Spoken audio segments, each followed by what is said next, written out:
Hello everyone and welcome back to the London Chess Classic.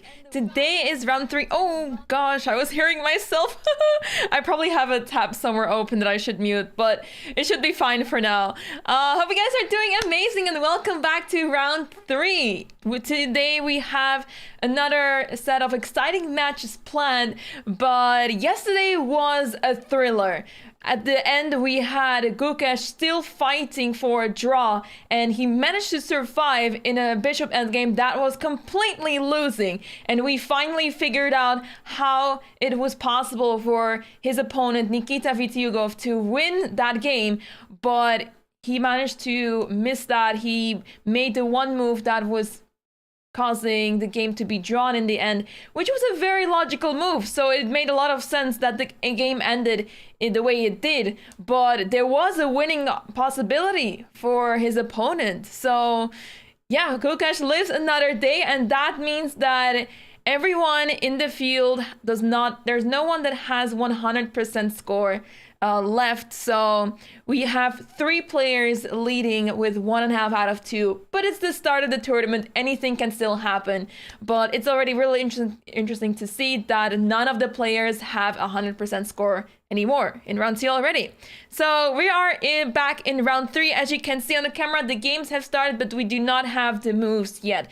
There's a little side note to the camera. So we do have a 15-minute delay on the moves, but the camera is live, and we are currently working on making it work that we also have the camera feed delayed for 15 minutes. So today we won't be able to make that work, but hopefully in the future rounds we will be able to put a delay on that as well.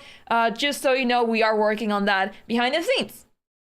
But today we have the camera feed live, so make sure to enjoy from that while we can. So before we jump into the games, as we do not have the moves yet, let me quickly go through the format of this event. For those who are just tuning in, have no idea what is going on, let's take a look. So the format of this event, it is a 10-player single round robin, which means that 10 players are playing against each other once, and the colors, the drawing lots have already been determined just before the start of the tournament, so we already know the pairings of the whole tournament in advance, sort of.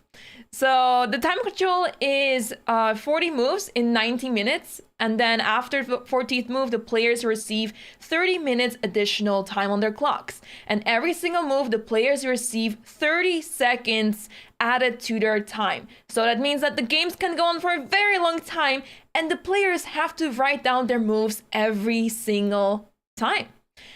Then we have a really nice prize fund. The prize fund is as follows. We have a total of £38,500 divided in the first 4 places. So first place goes home with £15,000, and I believe that's approximately $19,000. So that is quite a lot of money that the players are playing for. Second place goes home with £10,000. Third place wins £7,500, and fourth place goes home with £6,000. So there's a lot at stake, and we do know also that Gukesh is fighting for that FIDE Grand Prix circuit spot. So he really needs to win this tournament in order to have a chance to qualify. It is not determined yet. It's not clear just yet, as there's still quite some tournaments happening in December, even after this one. So we don't know what is going to happen, but we'll keep you updated as the action unfolds. The players, if you don't know already, these are the participants of this tournament. So we have Gukesh playing, Vitiugov, we have Anna-Maja, who had a really good game yesterday, winning his first game, as in the very first game of the tournament, he had a tough loss against none other than Michael Adams. We also have Volokitin playing, we have Neiman playing, Bartel, Jules Moussard, Luc McShane, and Royale. Shreyas is a very young, talented player from England, so it's really awesome to see that we have talented players such as Shreyas participating in an event, challenging themselves against the strong players, as they are all above 2600 rated. So as an international master playing this tournament, it must be quite challenging, but a really fun one, as he has already gotten a pretty nice result drawing against Luke McShane. So there we are. There we are. Hope you guys are doing amazing. Also, hi to YouTube. We are also live on YouTube, I believe. Let me quickly figure out where this sound came from, as I have no idea where that came from. I'm guessing. Oh, I see the culprit. I see what happened. It has to do with YouTube, but that is perfectly fine. All right, let me double check over here. Awesome. The standings, I do not have an overview for you, but I can share with you that Gukesh is currently leading with 1.5 points out of 2, together with Michael Adams and Andrei Volokitin. They're all on first place. And then we have 4 players following with 1 point. Nikita Vitiugov, Hans Niemann, Mateusz Bartel, and Amin Tabatabai all have 1 point. And then we have 3 players with 0.5 point out of 2. Jules Moussard, Luke McShane, and Shreyas Royale. So none of the players are on 0, which is a good sign. It's always nice to see that there are no outliers in a close event such as this one. So that means that the field is stacked, and it's a really challenging event for all of them. But of course, this is only round 2 standings, so we're now in round 3, and anything can happen. We can all of a sudden see someone have a winning streak that can change the tournament completely. But for now, this is how it looks like. And the matches of today are as follows. So we can see on the screen, Luke McShane is facing Hans Niemann. That is going to be a very exciting match. We have Andrei Volokitin against Gukesh. Gukesh is playing with the white pieces this time. Then we have Jules Moussard against Nikita Vitiugov. Can Nikita Vitiugov manage to win today, as he failed to win yesterday against Gukesh in a completely winning endgame? It's really funny, by the way, how complicated same color bishop endgames can be. I honestly thought that it was completely losing, and I didn't think it could get so complicated. I remember from my younger years when I would have a bishop endgame, I haven't had a bishop endgame in forever. These days, rook endgames are much more common, but a bishop endgame oftentimes is really easy to see whether it's winning or losing. And this position of Gukesh yesterday was one of them. It seemed like it was completely losing, and his opponent had an easy way to win, but turns out that the easy way to win was exactly how you mess up and draw your game. So that was really incredible to see, and we all learned another sort of bishop endgame. It was really awesome. Then moving on, we have Michael Adams against Mateusz Bartel, and we have Shreyas Royale against Amin Tabatabai. Really exciting matches once again. I mean, this whole field is super exciting with young talents and experienced players battling against each other. And so far, there's not a huge favorite. I mean, we are talking here about 2 rounds that have just happened, but it's not very clear to pinpoint on whether the experienced players are playing much better or whether the talents are the ones rising above the experienced players. So far, it seems pretty balanced, so that is really fun to see. And yeah, indeed, Tabatabai did have, it was a little bit of an unclear position. He seemed to be slightly worse, but he managed to create such imbalances in the game that he tricked his opponent. His opponent messed up, and unfortunately, for his opponent, it all went downhill at some point. So yeah, the players are in their games. They have made their moves. We saw a few players walking around. We also have a little Christmas tree up there, right in the Christmas spirit already. So that is really cozy. We also saw on social media, we saw a tweet from one of the arbiters where the players have a special place where they can get some snacks. I saw some fruits laying down there. So really good to see that the players are, I mean, of course, they're being taken care of well, but it's really nice that this is all organized, so the players don't have to worry about such things during their games. Thank you. And just so you know, guys, so according to the fair play rules, The games are delayed by 15 minutes. The moves can appear any moment from now, but also the players are being checked with a metal scan detector machine before the game starts. So that is all to make sure that everything happens accordingly. Did the organizers provide any snacks for a commentator? Unfortunately not. It would have been really nice to be in London in the same place, but circumstances did not allow this to happen. So we're just here from my home. And I did have the pleasure to enjoy some oliebollen. If you are not familiar with oliebollen, you should definitely check it out. It's basically boiled doughs or something. It's a really tasty Dutch snack, really commonly eaten for New Year's Eve. So when it's December, all of a sudden you can buy this snack, and it's really tasty, especially with powdered sugar. So yeah, now we're just waiting for the moves, everyone. If you have any questions, feel free to ask. I'll try to keep an eye on the YouTube chat as well, as yeah, it's a new experience streaming on YouTube. But yesterday was a huge success. It was really awesome to see the interest in YouTube. And I'll try to keep an eye on the YouTube chat. So if you have any questions, feel free to ask.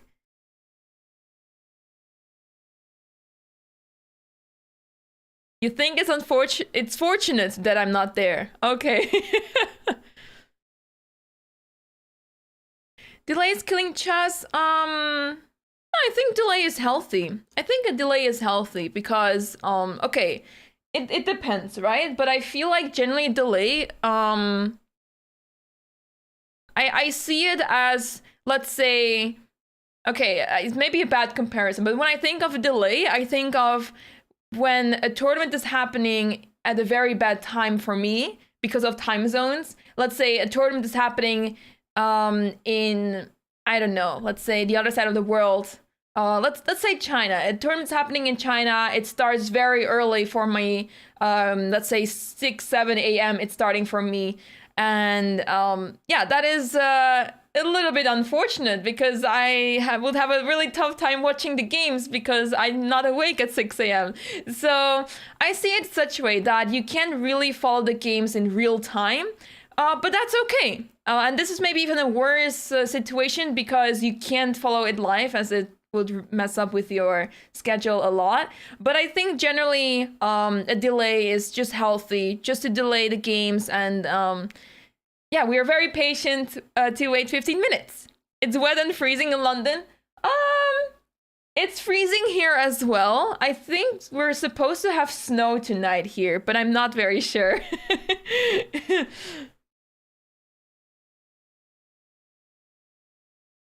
When will the live game moves be shown? Very good question. We're waiting for the moves to appear. It can happen any moment. The games may have a slight delay in real time, so they may not start 3 p.m. sharp because of the metal scan that they're doing just before the game. And as we are talking about the moves, we see a move appear in the game between Shiraz Royale and Amin Tabatabai. Shiraz goes for the move d4.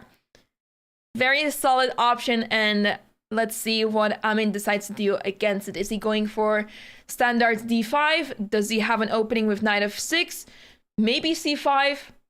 There's many options that you can do against d4. And it's interesting to see that Amin is actually taking his time here, as he may not have expected this. What is your favorite opening to play against d4? We may need some inspiration from you guys, as d4 is one of the most inconvenient moves in chess. It's always a question, what do you do against this opening? How can you try to complicate it? How do you make it fun for you with the black pieces? As with the white pieces, you can often opt for a very solid setup, and it's hard to fight against it. Favorite opening is a Semislav, nice. It's cold enough for snow to appear overnight. Ooh! Knight f6. e6, always e6. Hey, I like that. I like that. I've tried several options. Actually, I played e6 once with the setup of b6 and f5, I believe.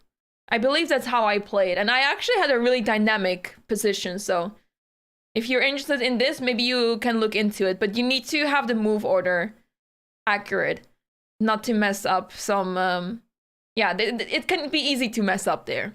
Slap defense is very popular. But the one thing that is pretty, you know, disturbing to deal with is when they take on d5. Then it sort of feels like we're back into Queen's Gambit territory, where, yeah, it's very even and really easy for white to play. Are you not obliged to play the Dutch defense for national pride? The Dutch defense is one of the most risky, okay, not one of the most risky lines. Maybe that's a bit exaggerated, but it's a very risky line. And it's, how to say this? We have never been taught this opening in the Netherlands. Perhaps for good reasons. The Nimzo Indian. I've played the Nimzo and I hated it. It was too much theory for me. We actually see it on the board. We may see Bishop b4. I've played this, I've tried this for a very short time, and it was way too much theory.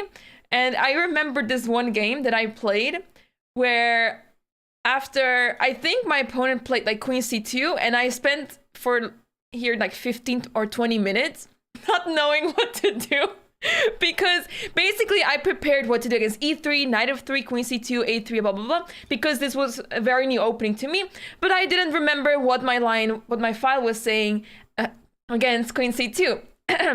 So then when the queen c2 happened, I was like, I did not remember at all what to do. So I spent a lot of time thinking, should I play d5, c5, short castle? What was my file saying? So yeah, that was a little bit awkward. And my opponent also asked afterwards, why did you spend so much time? And it was quite a shame. But yeah, essentially I did not understand much of the openings. Maybe if I take a serious look at it, maybe I could try it again, but it was also not really my style. So I prefer to not play it again. Thank you so much, Eternal Saga, for the 45 months. Thank you so much. Thank you. We also had a resub earlier. Let me quickly jump back to that. Skirls, thank you so much for the 44 months on tier 3. Thank you so much. Thank you. So anyways, we see that Amin played d5, takes, bishop g5, and bishop b4. Interesting decision. It feels as if the position is mirrored. So both players developed their dark squared bishop.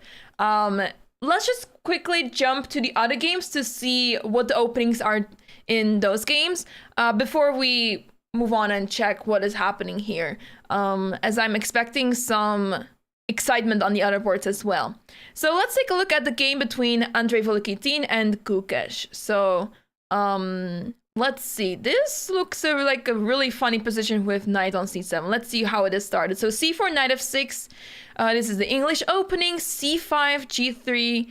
The bishop will be developed to g2, d5, taking space in the center. Knight c7, a healthy knight retreating move. b3.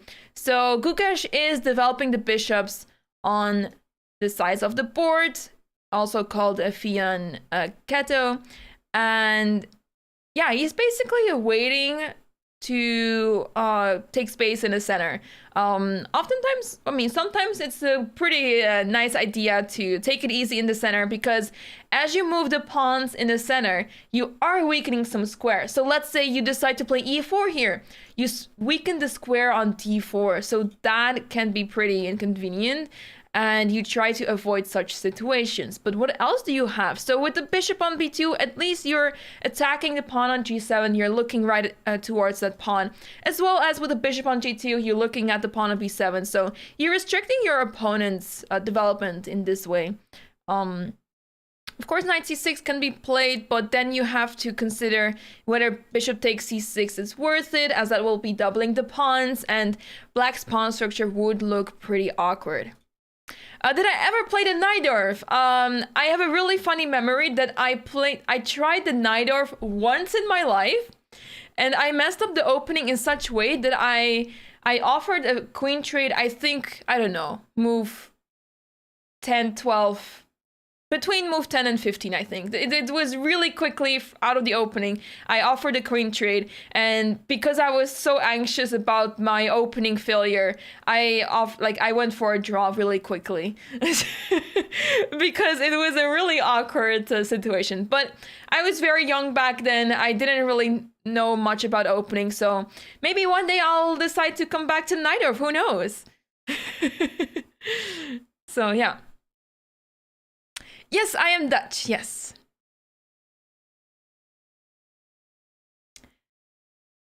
We just happen to have the game of Shreyas and Amin on the screen, but don't worry, we will make sure to cover all the games, and all of the games are super exciting, so we'll make sure to cover all of the games as much as we can. We want to give each game a fair time, as we'll never know what may happen. Let's take a look. So the players are developing the PC Rook 1 to C1. And as you can see, these pawns on C5 and E5 already feel slightly weak. So I'm curious to see how Andrei Volokitin will handle this structure, as it does feel like we're looking at a flipped Marozzi bind, but something that went a little wrong for black in this case. It feels off. Something feels off, but it does look a little similar to me. So let's take a look. Let's move on to the next game. Jules Moussard against Nikita Vitiugov. Let's see. This seems like a Royale Lopez. Royale Lopez, one of the most popular openings. Short castle, bishop e7, not playing the Berlin. Bishop b3, short castle. This is one of the most popular lines, b4, and here d3. So a4 is oftentimes played to avoid any sort of martial attack, because it is simply not good in this case anymore, as a takes b5 is a threat. So this is one of the ways to avoid the martial attack. The martial attack is happening after c3, d5, and this gets really complicated, especially at lower level. This is very unpleasant. I've had some of the worst experiences playing this with the white pieces, so make sure to try to avoid this unless you know what you have to do here. But it is known to be a drawish line in the martial attack. So yeah, a4 was played, d3, d6, and now we're in the classical Royale Lopez structure. Bishop a2. We do not want to lose this bishop at any cost. It's a really important piece in the Royale Lopez. Sometimes we even go back to b1 just to make sure that it's safe and sound, as we try to open up the center for the bishop to shine on this diagonal. So c5 was played, and here's c3, and this is a very common pawn structure in the Royale Lopez. So white is taking it easy. White does not want to play d4 just yet. There's also bishop g4 pins on the board that you have to be careful with. And black created a lot of space on the queen side. So that is something that black will try to play with. At the same time, there's ideas to maneuver the knight to e3 or g3, very common in the Royale Lopez. I had a phase where I used to push the pawns on the king side and get very aggressive. I do not recommend playing this in a very serious game, but in an online game, in a blitz game, it can be really fun to try out h3, g4, and maneuvering the knight to g3 and launch an attack this way on the king side. It can be pretty fun. But at this level, especially, such ideas are easy. Such ideas are easy to stop. You can easily face this with h5, and at this level, this will definitely be punished accordingly. So that's why you want to take it easy and make sure that you play the most accurate moves, as this plan is unfortunately not super accurate. So yeah, both players seem to be in their preparation more or less. They have not spent so much time. Let's move on to the other game. So we have the game between Michael Adams and Mateusz Bartel. Mateusz Bartel yesterday had an amazing game, winning against Jules Moussard. He had a fantastic game, and it was a really exciting one. If you haven't checked it out already, make sure to check that one out because it was a tactical thriller. So now we're back in the Caro-Kann. We haven't seen this opening yet in this tournament. So here Michael Adams decided to play the advanced variation in the Caro-Kann. So here there's two moves that are played oftentimes, bishop f5 and c5. c5 is known to be the more challenging move in this line, and it gets pretty complex as the pawns in the center will be weakened as much as possible by black. So after bishop f5, which was played in the game, knight of 3, you have many moves. You can play h4.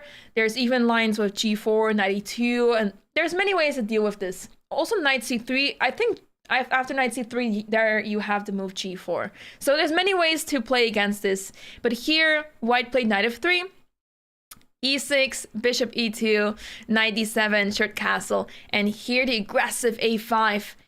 a4, very classic response. Whenever your opponent plays a5 or h5, you want to meet it with a pawn move right in front of it. So that is exactly what happened. Otherwise, it's really easy for black to gain space on the side of the board, a4, b5, and things might already feel quite uncomfortable there. So a4, f6, very commonly played in the Caro-Kann as well to try to destroy this pawn chain in the center. And now bishop e3 is on the board. So this is looking like black is going to capture on e5. And after that, c5 comes to mind, and black is slowly trying to create space in the center.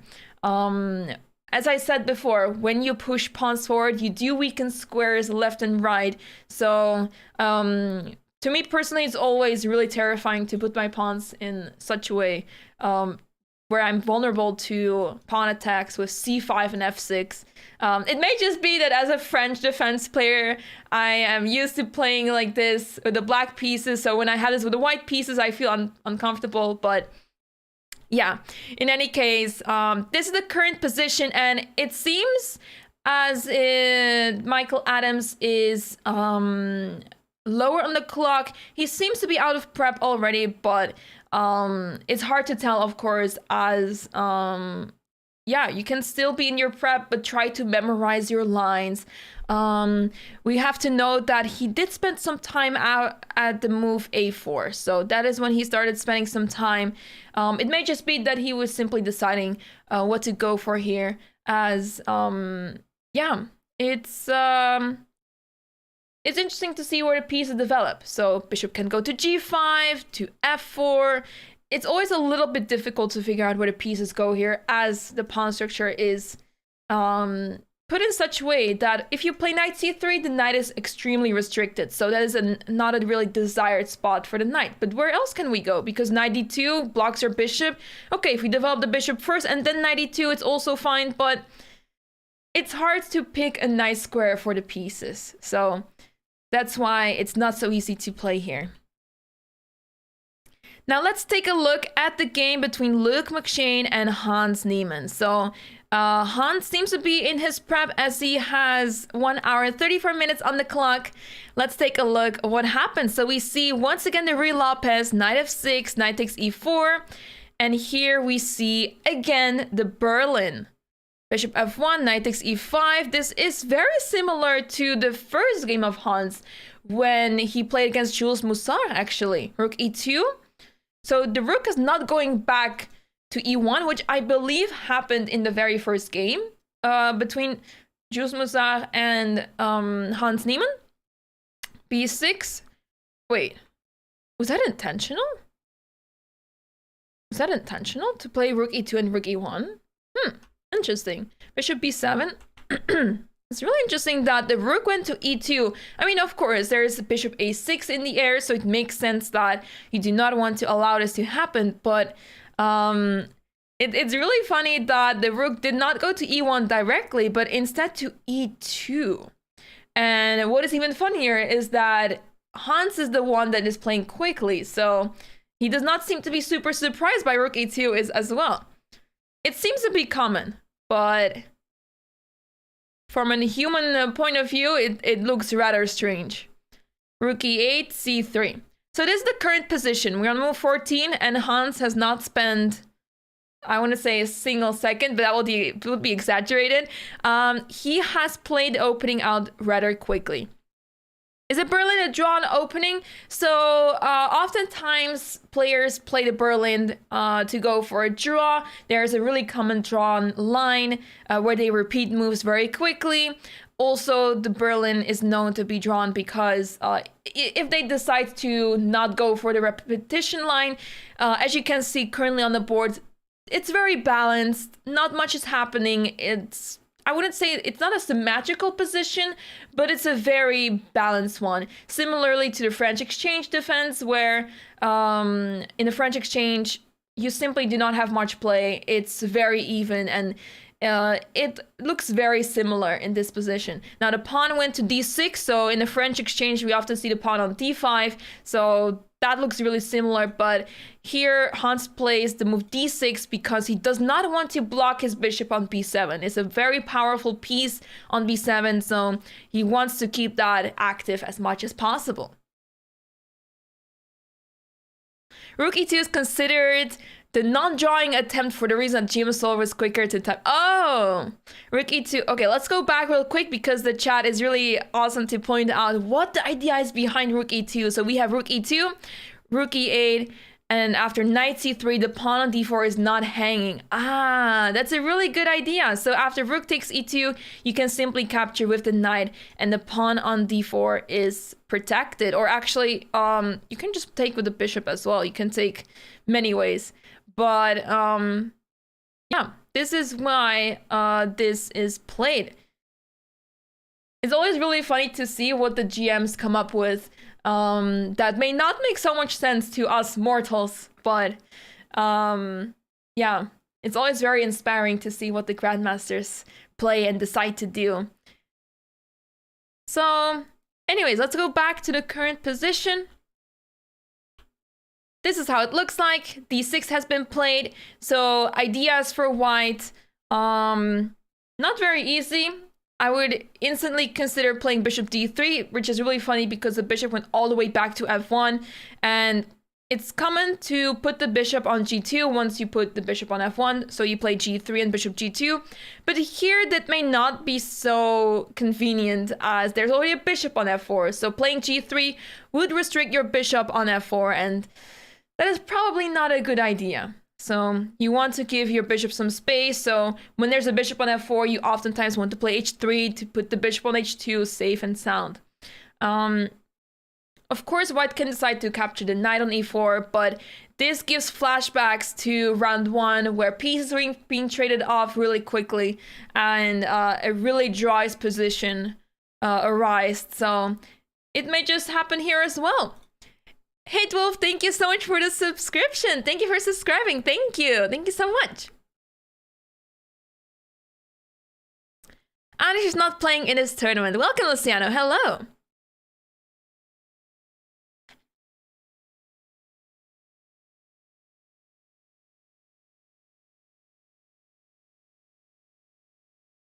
May I advise the leeches link to the games? You feel free to share the links in the chat.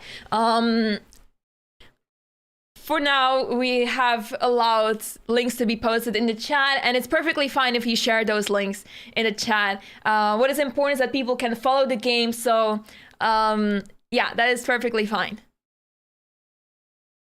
Oh, I appreciate it so much, Hate Wolf. Thank you so much. Thank you.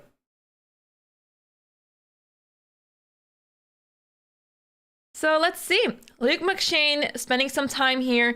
Let's leave him up to this position. In the meantime, let's go back to the game between Shreyas Royale and Amitabh Bhatt, as some developments happened here when since we left, which is, I believe, oh yeah, we left off here when bishop b4 happened. Knight f3, h6. The players played quite a few moves ever since. So Bishop takes f6, queen takes f6. So white is giving up the bishop pair, interestingly enough. Reason of that, it's really hard to pinpoint a reason, but yeah, it's actually really interesting to see why bishop h4 was not played. I'm guessing that white is going to force the trade on this knight as well, as after bishop takes, queen takes, the knight is threatening to take the pawn on d5. Not just yet, but we're about to get to that point after queen b3. Once we kick the bishop out of here, then the pawn on d5 will be hanging. So now queen b3 is a threat already to capture the pawn. Queen d6 is defending it, but after a3, you can simply, you're forcing the bishop to capture. You can still play bishop here, but I would be very terrified as there is queen b5 possible, queen a4, and this looks rather unpleasant. Yeah, it depends whether you like facing the move b4. This bishop feels a little stuck here, so it makes sense that bishop takes c3 happened in the game. Queen takes c3. Short castle, e3. Bishop f5. Rook c1, simply developing. And this is the current position. So, how is it looking like? The knight on e5 is super strong, but it is pretty easy for black to attack this knight. Knight d7, simply developing the knight, and this bishop on f5 is simply better than the bishop on f1. We see that the pawn structure gives this bishop a lot of space, and this bishop doesn't seem to be doing so much as there's just simply not a good square for this bishop. Of course, you can trade with bishop d3, but yeah, it's hard to see how white can start attacking black. I'm looking at the queen side, so we try to push the pawns here, but it's super slow. Black can always play a5 and will be perfectly fine. And at the same time, there's nothing happening on the king side either. So a very balanced position. Not sure which side I would prefer to play here, but very balanced position still. So anything can still happen. And this is the moment that the players will start spending some time as they have to decide where the pieces go, try to create some plans, and try to complicate things for your opponent.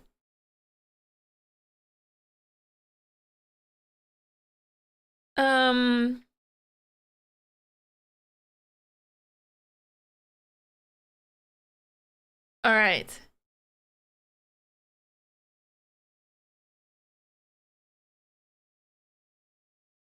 Hope you guys are doing well in the chat, both on YouTube and on Twitch. I'm trying to read through the comments real quick. It's awesome to hear, Pokerem. That's awesome to hear. I tried to explain it for the larger audience. Not too simple, but simple enough for people to understand. And it also helps for me to break things down. Because as we go, we have to try to understand what goes on in the mind of the players as, yeah, they just think very differently. And we can all try to follow along with the engine, the eval bar, but it's really difficult to follow. So trying to break things down into small puzzle pieces always helps a lot. And yeah, the games are simply really exciting, so that also helps a lot, of course.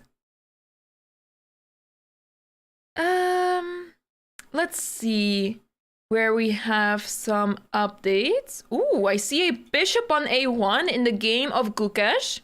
How did that bishop get there?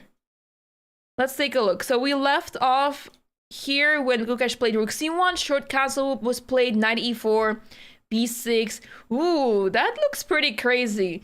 Playing b6 when there's a bishop on g2 pointing towards your rook, but there's a knight in between. And funnily enough, you would think of discovery attacks, right? So you would think, okay, let's say knight takes c5. I would like to take that pawn. But if you play knight takes c5, the downside is that you would allow black to win material, as the knight on c7 was covering the rook on a8. So this is definitely far from ideal.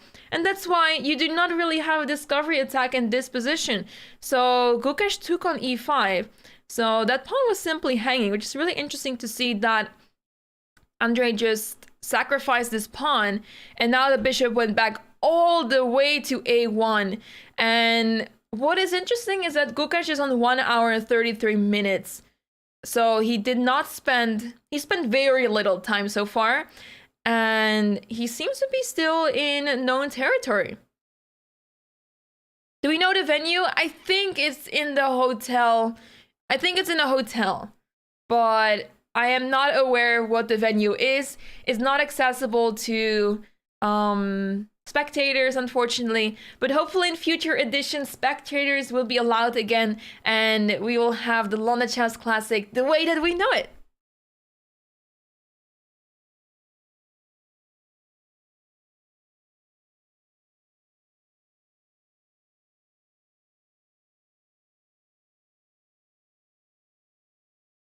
Can't say that's all good.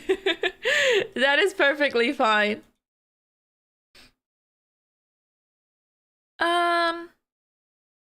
Hello Matthew, welcome. Let's take a look. So I'm just checking the games real quick if we have any updates. Whoa! I see a pawn on a2. A black pawn on a2, not a white one. How did a pawn get to a2? It almost feels like a transmission error, but we have to find out how that pawn got there. An invader. Yeah, I think we should call security. This can't be right. Let's see. So d4 happened, queen c7, takes, knight c4, rook d8, attacking the queen, queen e2, and now b3. And after knight takes a5, bishop was captured on a2. This is crazy. And white is not capturing his pawn because, well, there's a knight hanging on a5. So knight c4, and the pawn gets to live another day. But I don't think for too long. I think it will have a short life on a2. But this is really interesting. Let's try to understand what happened, because this seems pretty crazy to me. So black played the move b3. So the idea behind this move is to restrict this bishop on a2. So after bishop b1, it seems like white is running into some issues, as knight takes c4 is possible. The bishop develops to e6. Taking this pawn is really bad, because after c4, the queen is pretty much trapped. And I have a really difficult time figuring out how to escape with this queen. So sooner or later, this queen is going to get trapped. Actually, rook d6 is, I think, the immediate threat. And this looks pretty bad. You can try still with bishop e3, but I'm going to try to capture that bishop to not allow the queen to be free. So this looks really awkward, and that is why bishop b1 was not played. So instead, knight takes a5 was played. B takes a2. And okay, of course, you have to take the piece. Why did black not take queen takes a5? I think that was possible as well. Queen takes a5 is also possible, because then the bishop has to go back to b1. But now white still has a pair of bishops. This bishop can easily develop to c4 now, and this pawn might become a huge weakness, as once the bishop goes to c4, knight d2, and black should be really careful that white may pick up this pawn very soon. So after knight takes a5, this is why queen takes a5 probably did not happen, and that is why b takes a2 was played instead. So knight c4 and bishop e6 was played, which makes perfect sense, because it does not really give white the opportunity to take. I mean, of course, you can still take, but it's not so desired, as you put yourself in the pin, and that might be very unpleasant. So yeah, let's see what white decides to do here. But we also have to keep in mind that this pawn on e5 is hanging. And there we actually go. Rook takes a2 is on the board. This bishop was trying to not allow that, but white can still capture this. But maybe there is something in the air now, as this rook on a2 is not really well placed. Maybe black could attempt to stack the rooks on the b file, but after rook b3, knight e2 comes to mind, or even the other knight, so it doesn't really do much, unfortunately, for black. What does black have here instead? So this pawn on e5 is under attack, first of all, so that is something we have to deal with. A move that comes to mind is then knight d7. So knight d7, you defend the pawn, and perhaps you want to try to trade off that knight with knight b6, so that could be an idea. Also, after knight d7, you perhaps may want to play f6 to support that pawn on e5. But for the time being, Jules is up a pawn, and it's difficult to see what the compensation is for black. I mean, of course, there is some compensation as the rooks are very active. All the pieces are developed, and white's pieces are pretty passive over here. The knight on c4 feels, of course, it's really well placed, but at the same time, because of this bishop, it does feel slightly misplaced, and that is why Nikita Vitiugov is still in the game. But as you can see from the time management, Nikita is down 15 minutes compared to Jules. So let's see how this game develops, but this is already very exciting. Activity, exactly. Activity is so important in chess. Did Gukesh play bishop a1 because now he's threatening knight f6? We can quickly take a look.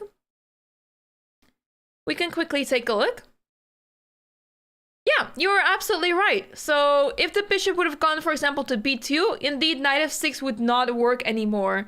As, yeah, that's simply not possible. Let me quickly rewind that. So bishop b2.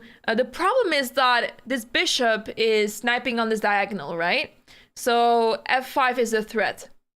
So you can't really move the knight anymore, you lose the bishop, but if you can't move the knight, you essentially lose it. So that is why after bishop a1, f5 is not possible, as you will be facing knight f6 indeed. So now bishop takes f6, and now white is the one winning as the rook on a8 is trapped. It's crazy how the smallest details make such a big difference, because it feels like bishop a1 is a really silly move, moving all the way back to the corner of the board. And it's difficult to see at first sight what the reason is behind this, but it all has to do with the fact that there is a really disturbing pin happening on this diagonal. So it's a really nice way of white to deal with this position. You want Gukesh to win this tournament? I think there's a lot of Gukesh fans in the chat, which is really awesome.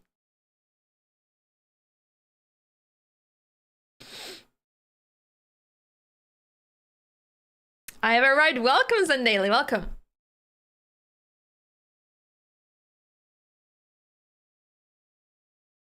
Let's see. So this is the current position, and Gukesh is now up 30 minutes. 30 minutes! That is absolutely insane. I mean, of course, we do know that Andrei Volokitin is often in time trouble really quickly, so this is not very surprising. But what is surprising is that Gukesh, on the other hand, did not really spend time in this game at all so far.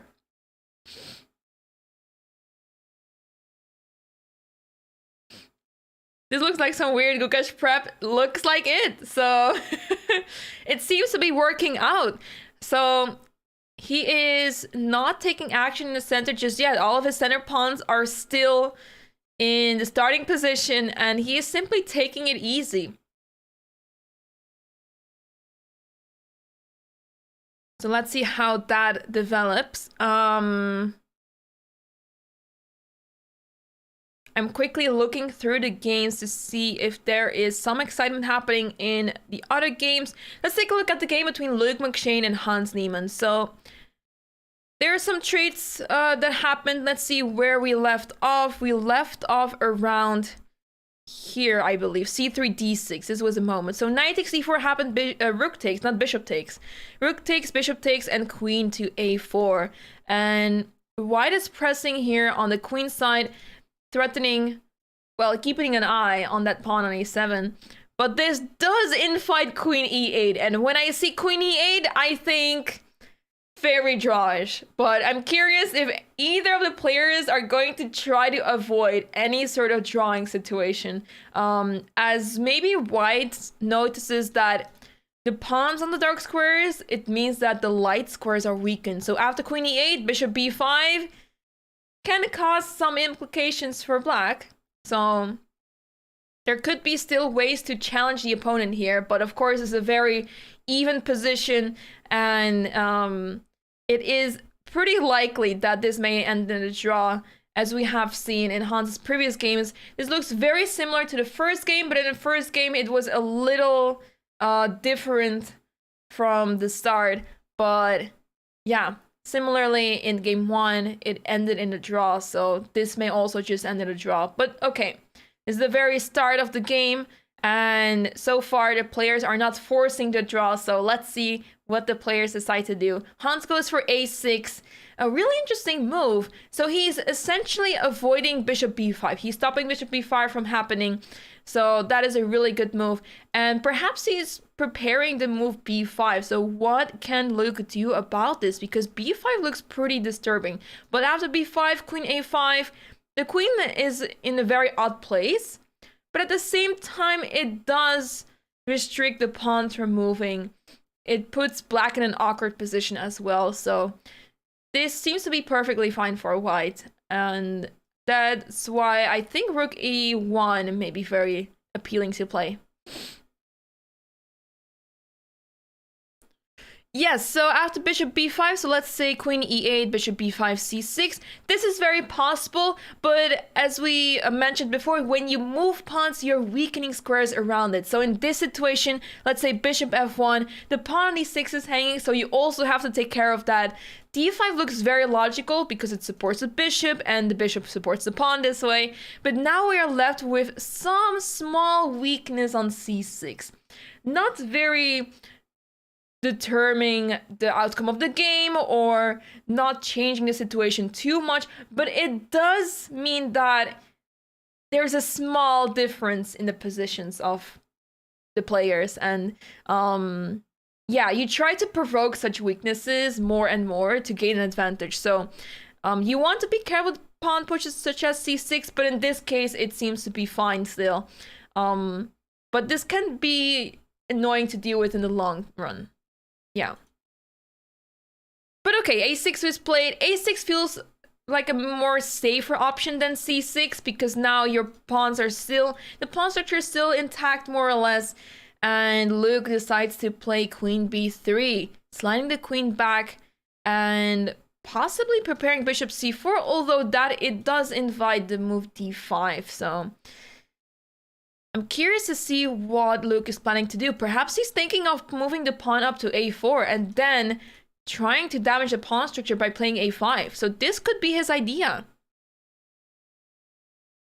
Yesterday, Vitiugov reeled off his first 16 moves in 85 seconds, whereas Gukesh took 45 minutes for his moves. He managed to come up with accurate moves. Today, Gukesh is reeling off his moves quickly. Right. That goes to show how prep can help so much, as of course the players have prepped all their games, right? But one small difference or one change can change the way of the game so much. So yeah, yesterday Gukesh was in huge trouble by really good play and preparation from Vitiugov. However, Vitiugov did not find the way to win, and Gukesh barely escaped. So yeah, that was a huge huge draw for Gukesh, but yeah, he lives on another day and is still among the leaders in the tournament. Yo ho, Jules wins. Yeah, that would be nice for Jules, as he had a really tough loss yesterday.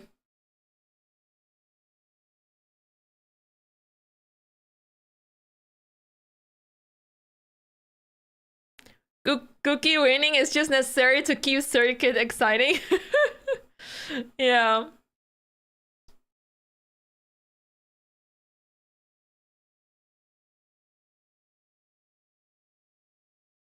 Agnes Simona Visueta, thank you so much for the raid of 21 people. Thank you so much. Thank you. Welcome everyone. Welcome to the London Chess Classic. Today's round 3. We're covering this tournament. This is the official broadcast. So welcome. Hello, hello. Hope you're having a great time. Hope you had a great time. Hope the stream was amazing. And welcome to the stream.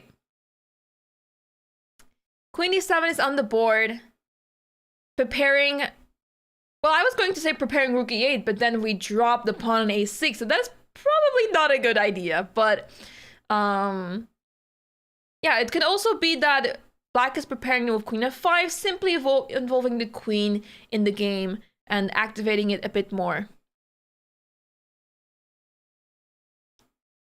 It would be amazing to see Shreyas Royale become the youngest grandmaster, from youngest British grandmaster, as he has been working really hard, and it's really amazing to see he is an international master at 14 years old, and he's been doing so well. So I have yet to figure out what he exactly needs to achieve a grandmaster norm in this tournament. But with one draw, I'm pretty sure he is already on a good path.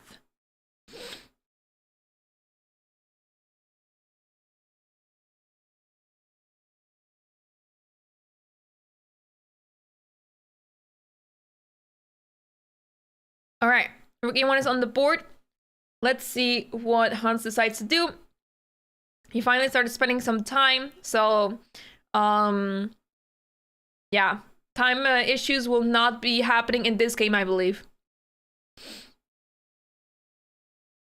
So how are Gukesh chances looking today? So Gukesh is had 30 minutes on the clock. We can quickly check back into that game to see how it goes. The time difference has evolved to more than 30 minutes. So now it's almost 40 minutes time difference.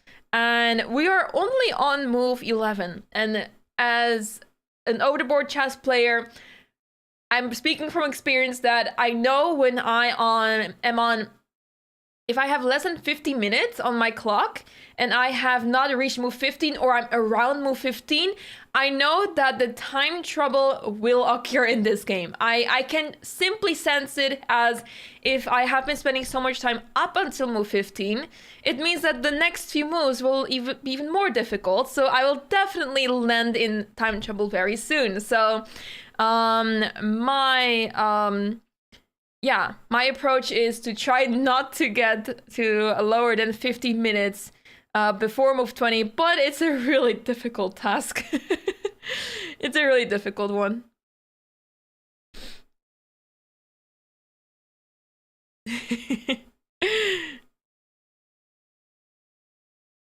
Let's take a look at some of the other games. So we see a pawn capture happening on e5 here. We've only missed a couple of moves in the game between Michael Adams and Mateusz Bartel. a5 happened, a4, f6, and this is where you left off. So bishop e3 and queen b6 happened, attacking the pawn on b2 because it's a huge weakness.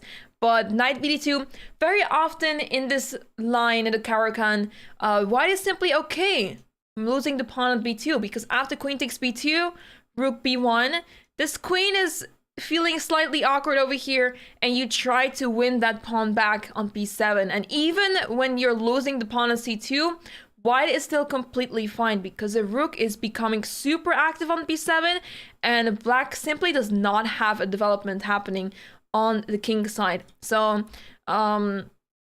this is why queen takes b2 is not desired. There is an even better move. Instead of rook b1, you can simply defend the pawn, and white is more than fine. Black has to retreat, and once again, because of the lack of development, this is going to hurt black's chances, as white is simply preparing f4, g4 now, and this bishop looks awkward. This is my average Caro-Kann game from the time that I used to play the Caro-Kann. Tried it out, but it did not go my way ever.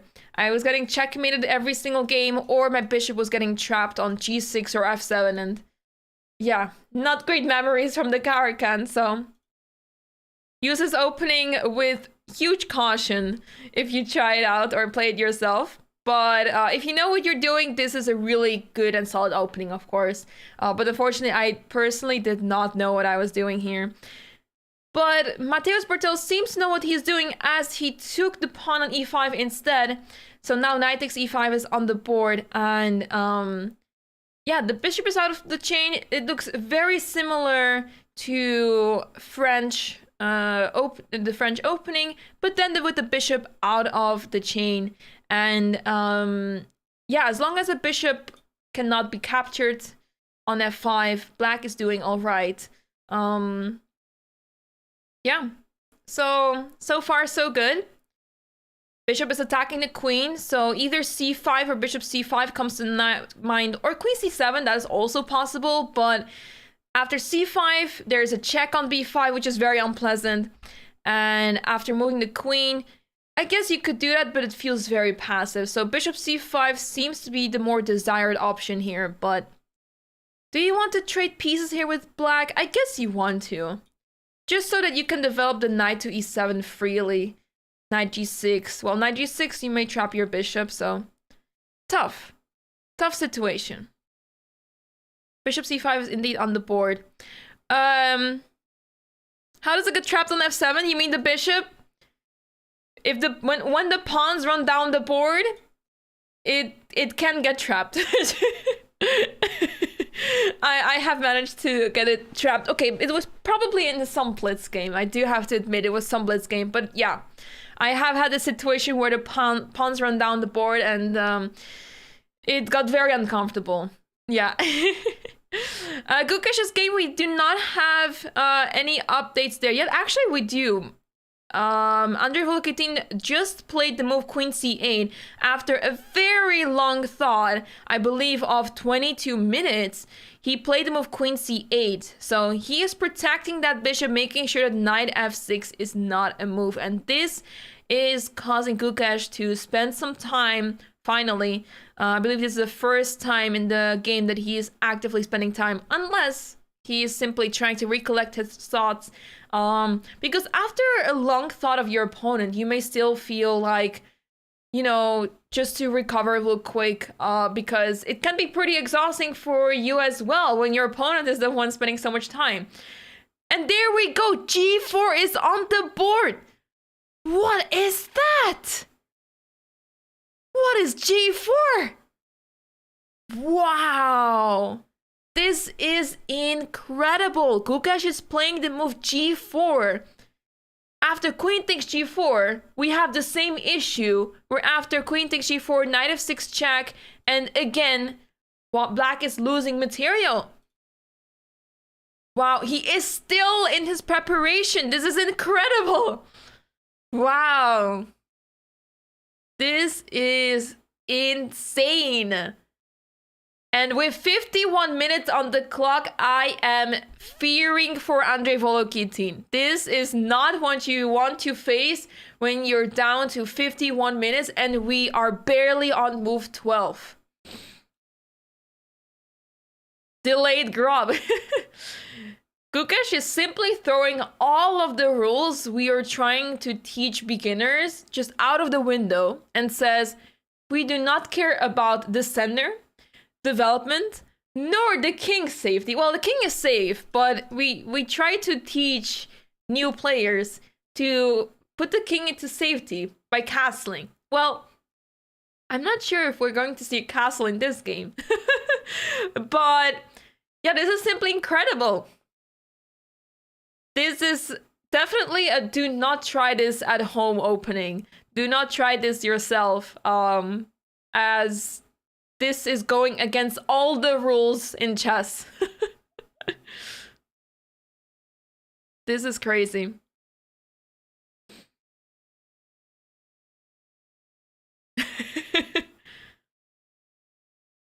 You're definitely trying this? Oh, Gukesh, what did you do?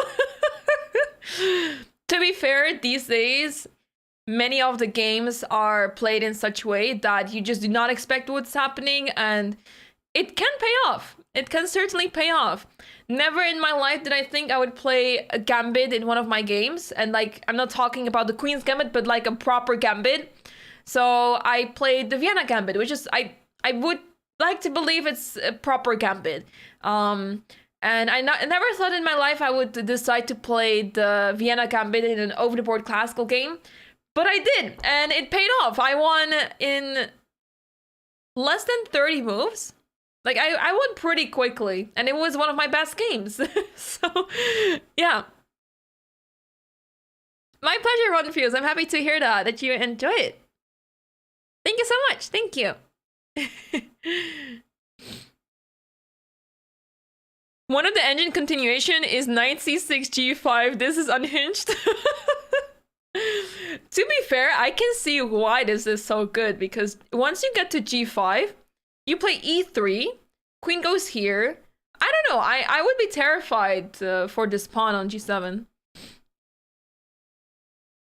Vienna Gambit is being scared of King's Gambit. Okay, I have also tried the King's Gambit, but online, and it has only ever went wrong. So I need to sharpen up my theory there, I think. We'll see if I ever try that one day. As an e4 player, I think I can try all of those things one day. Hey Shire, welcome, welcome, hello.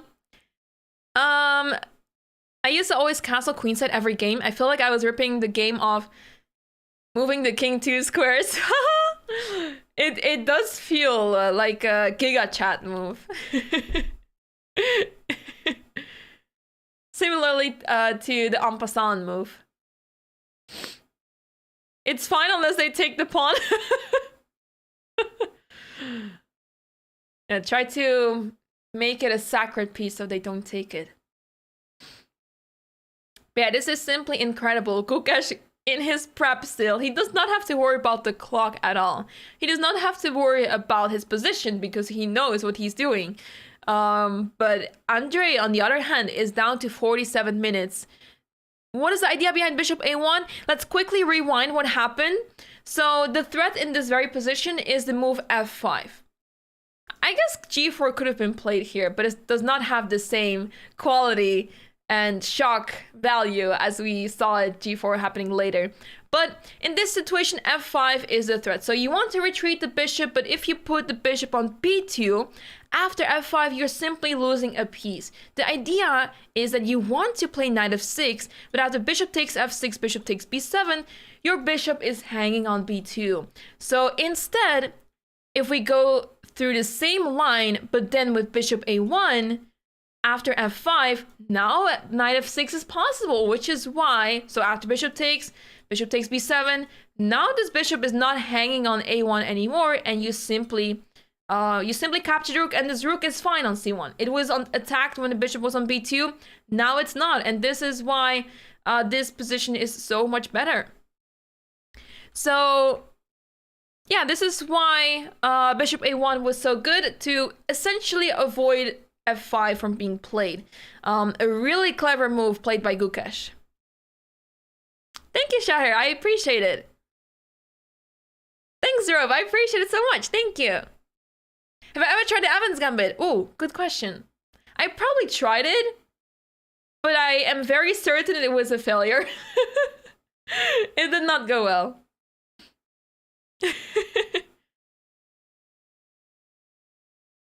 And maybe one of these rook c3, rook h3 before e3. I really like that, actually. That's a really nice rook lift. Oftentimes we see pawn pushes happening together. So when the g pawn pushes, we also see the h pawn being pushed. So I can see h4, h5, h6 happen. But at the same time, rook c3, rook h3 does seem like an idea that could be possible. And with the queen involved as well, it could definitely be an interesting idea. But it may take a little bit of time to see that it works out. But I can see why this can go well. Certainly.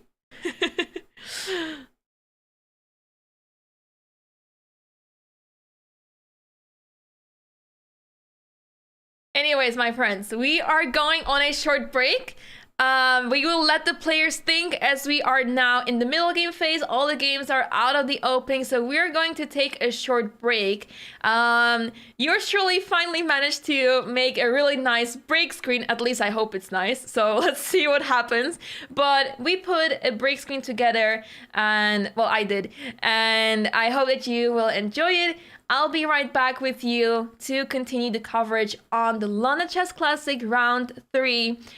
Make sure to stick around, because after the break we will see what happens in the games.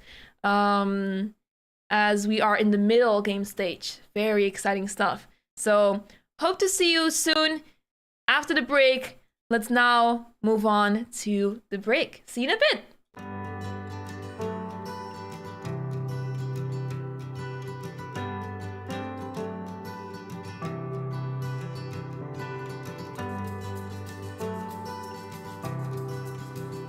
So the aim of Chess Fest is to show that chess is something for everyone, something for all the family, children as well as adults. But on Sunday, we're going to have an extravaganza at Trafalgar Square. We're taking over the square, and my thanks to the Mayor of London, Sadiq Khan, for giving it to me.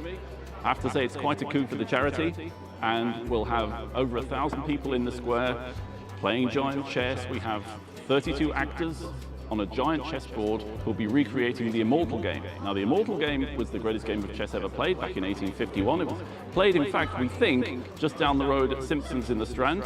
And the actors will be playing these moves on a giant board, relayed to screens for people, and will also be playing a special game, which we've created just especially for Chess Fest, which portrays the theme of Chess Fest, which is Alice Through the Looking Glass. And it's a checkmate! Okay, Dom, you've got to move quickly. The rook goes in the middle.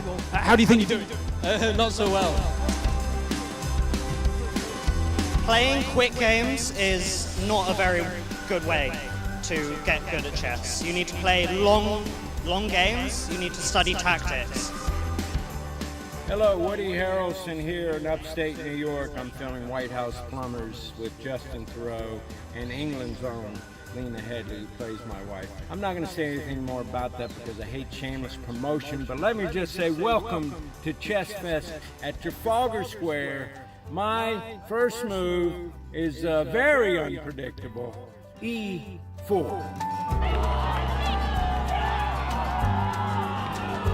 So one of the ideas behind Chess Fest is that it's replicable. You can have a Chess Fest anywhere, and there is, in fact, while we're in Trafalgar Square, another Chess Fest going on in Liverpool. And one of the activities that we'll be doing is playing children from Trafalgar Square against children from Liverpool via the internet on an internet chess website called Lee Chess, and that should be an interesting match. I'm hoping that that will inspire other cities to do a Chess Fest next year, say. We're also having a match between Tani Adewumi, who is a Nigerian chess prodigy who lives in New York, and Shreyas Royal, who is the UK's #1 chess prodigy. I'm Shreyas, I'm 12 years old, and I am the top under 16 from the UK. On the 18th of July, I will be playing in Trafalgar Square against Tani from the USA. What have you been learning here? Well, how to checkmate with a rook and a king.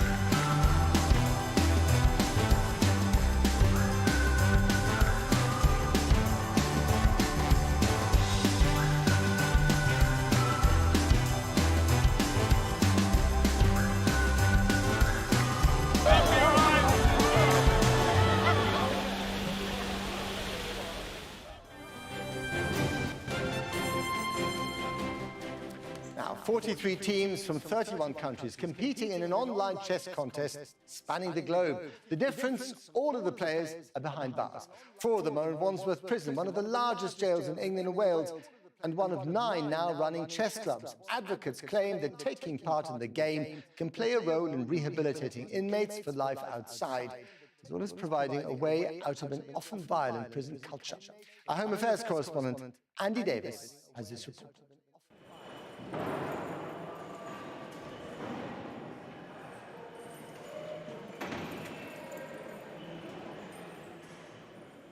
When you enter a prison like Wandsworth, and its immense echoing central hall, there are many sounds you expect to hear, but not this. And the intense quiet which follows.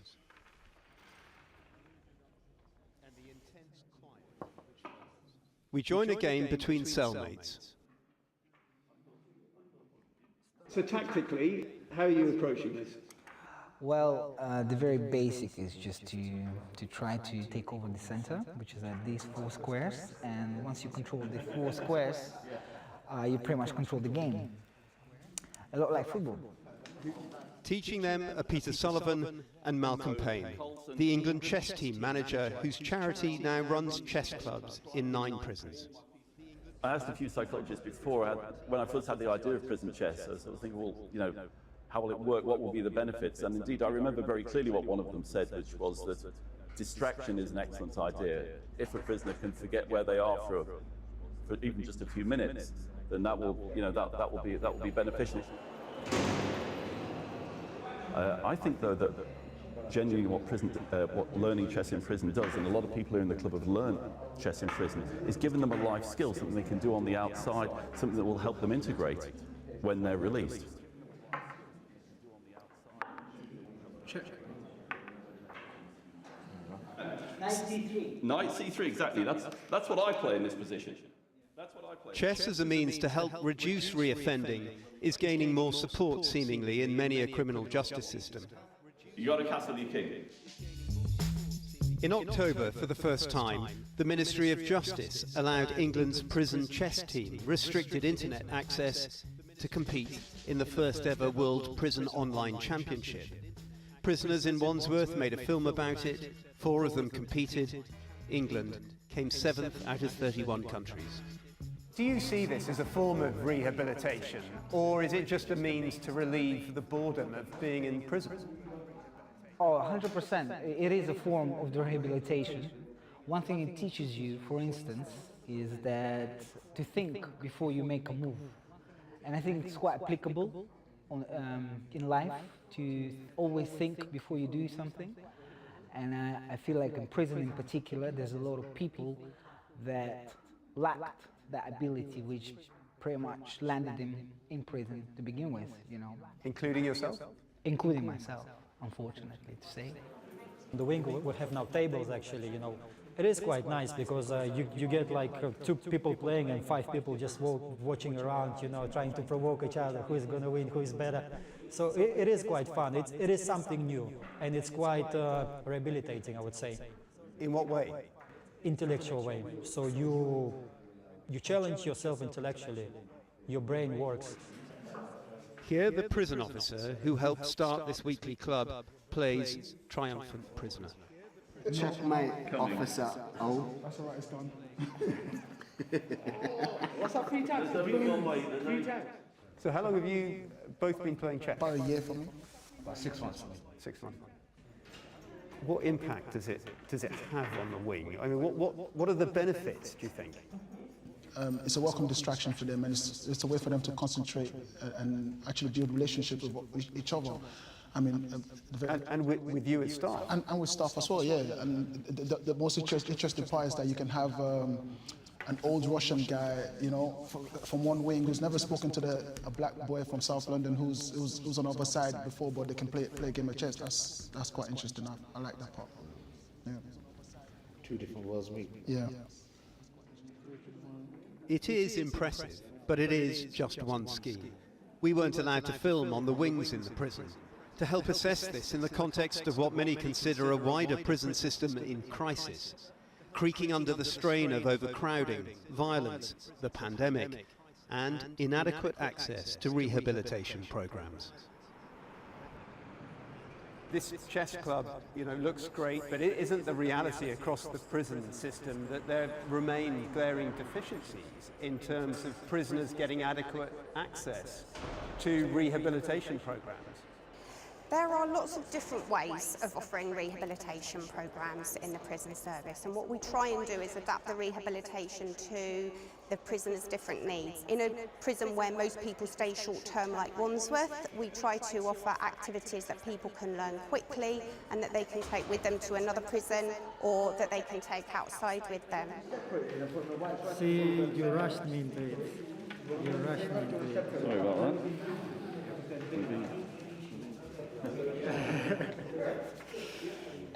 It is a cheerful club, said one observer recently in an often cheerless place. Cheap too say its proponents clearly passionate about the value of chess in a setting like this, and quietly, it seems, with each move, winning admirers. Take care. Bye-bye. Thank you. After you leave prison, will you carry on playing? Oh, that's 100%. I'm already thinking that I will always, at this point on out, I have some chess set. That's one of the first things I'm going to do, is get myself a nice chess set. I think this will follow me for the rest of my life. That report from Andy Davis.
Hello everyone, and we are back with the coverage of the London Chess Classic. This is round 3, and today we have some very exciting matchups as every day because this event has a really stacked field. Today we saw already some excitement happening early on in the game. We're now in the middle game phase where all of the excitement happens, as well as the players are trying to figure out what to do, what are the next steps. I hope you guys enjoyed the little break we had. Well, little break. It was a longer break than expected. I was basically waiting for the videos to end, and then I found out that the videos are a total of 10 minutes, and I thought, because I wanted to make sure that you guys could also see the games in a sort of bird's eye view while I am on a break. But yeah, I didn't want to pause mid video, so I hope you guys enjoyed the videos in the break. For those who are wondering, this tournament is organized by Chess in Schools and Communities. Ask some CSC in the chat for more information on this charity in the UK, who is organizing many events throughout the UK and making sure that chess is being organized in schools and communities. And they do a lot. It's a great cause. So if you feel like donating to this great cause, make sure to check out the link in the chat, and your contribution is greatly appreciated. But without further ado, let's jump in right back into the games. I believe the game is not updated. Wait, I thought by now we would see a new move by Andrei Volokitin, but we do not have a new move by Andrei Volokitin. Gukesh is up an hour on the clock. This is incredible. This is absolutely incredible for Gukesh. Andrei is down to 28 minutes. He has no idea what to do against G4. Wow. This is simply incredible. 12th move. So 28 moves until the time control. So Andrei Volokitin has already needs to speed up at this point. He has less than a minute per move. Well, besides the fact that he has 30 seconds added to his clock, but essentially he has 1 minute per move left. Huge time pressure indeed. What would be the issue with something such as Knight C6? Let's take a look. I think he is concerned about the long-term issues he will be facing, because Knight C6 seems like the best move indeed, where you're just developing the knight and trying to stop any sort of strange things from happening on this diagonal. But the question is, I think that Andrei is asking himself, what comes next? Because he is just facing this pawn pushing to G5. Maybe a rook lift, as we were told in chat earlier. As idea was suggested, maybe a rook lift will occur. His queen will get involved somehow, whether to via C2 or E3 and then Queen H5. Maybe the H pawn will move forward. The ideas are many for white, but for black, really difficult to see what to do here. And especially I feel like for the more experienced players that are around here for a long time, they're oftentimes more classically they oftentimes more play more classically. Is that a word? Classically? In a classical way.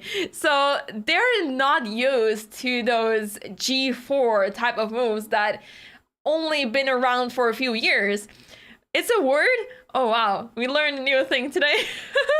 But these experienced players are not used to moves such as G4. So I would not be surprised that he's simply feeling uncomfortable already, not knowing what to do against this. Probably forgot the move order. I think it's worse than that. I think it's worse. Liam beat Areshenko. Okay. Good job. Good job. I also identify as boomer, so I hate G4 as well. That's why trying out G4 is not a bad idea at all. Not a bad idea. Let's take a look.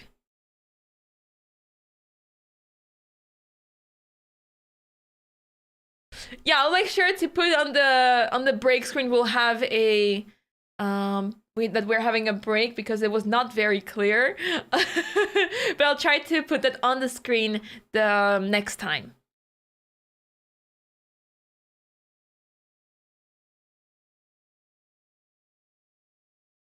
Help Chess Masters? No, I'm not familiar with that. At this point, I guess Gukesh is probably bored.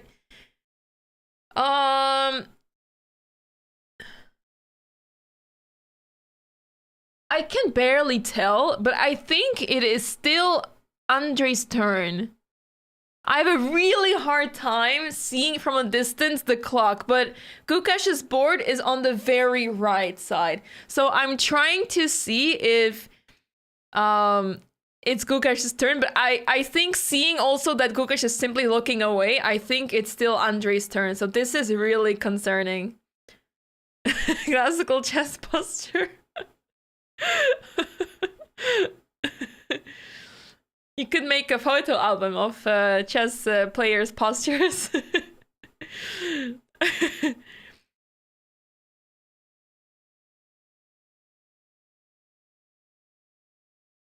Yeah, possibly Seal Blue, possibly. Oh, that's really kind, Haydwell. Thank you so much. Oh, we have a move on the board. Knight e6 is on the board, and the computer is really unhappy with this move.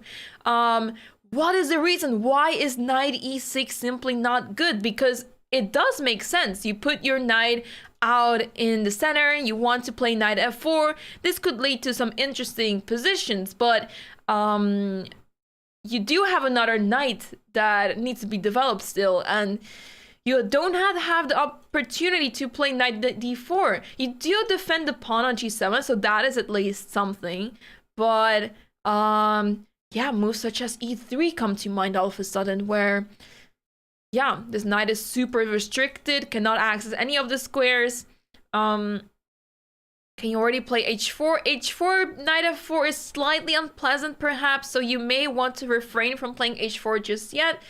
But I'm curious to see what Gukesh will come up with as he is up on the clock over an hour. And looking at the camera feed, it does seem like he has played pretty quickly.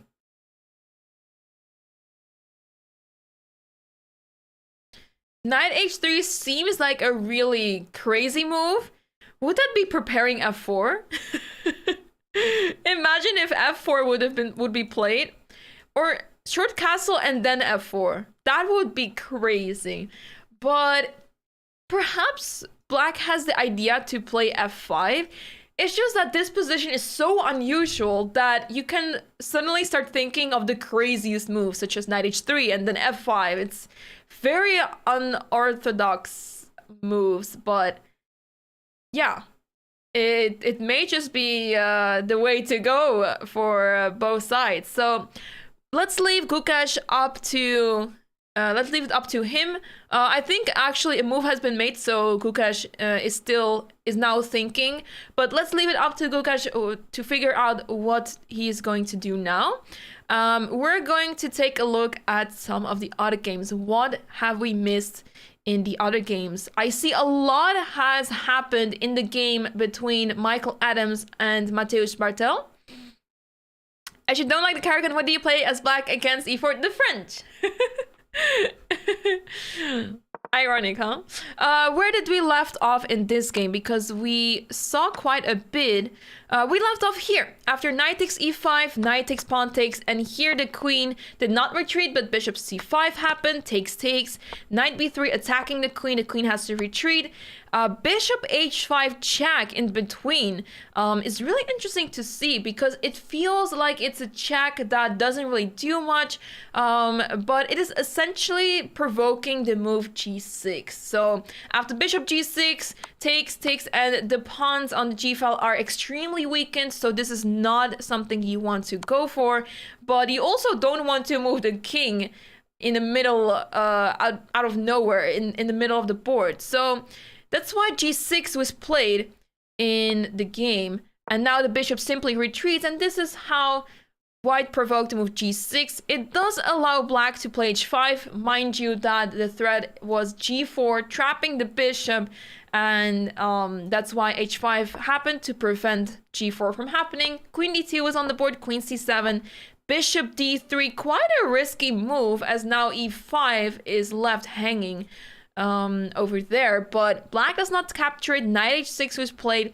and this is the current position. So Black is trying to take that pawn at a convenient time, because yeah, it's a really important pawn, but for now the reason why Black did not capture is because when you take that pawn, your king is still in the center, many issues arise. So bishop takes f5 comes to mind because after e takes f5, you will lose your queen. So we prefer not to allow this.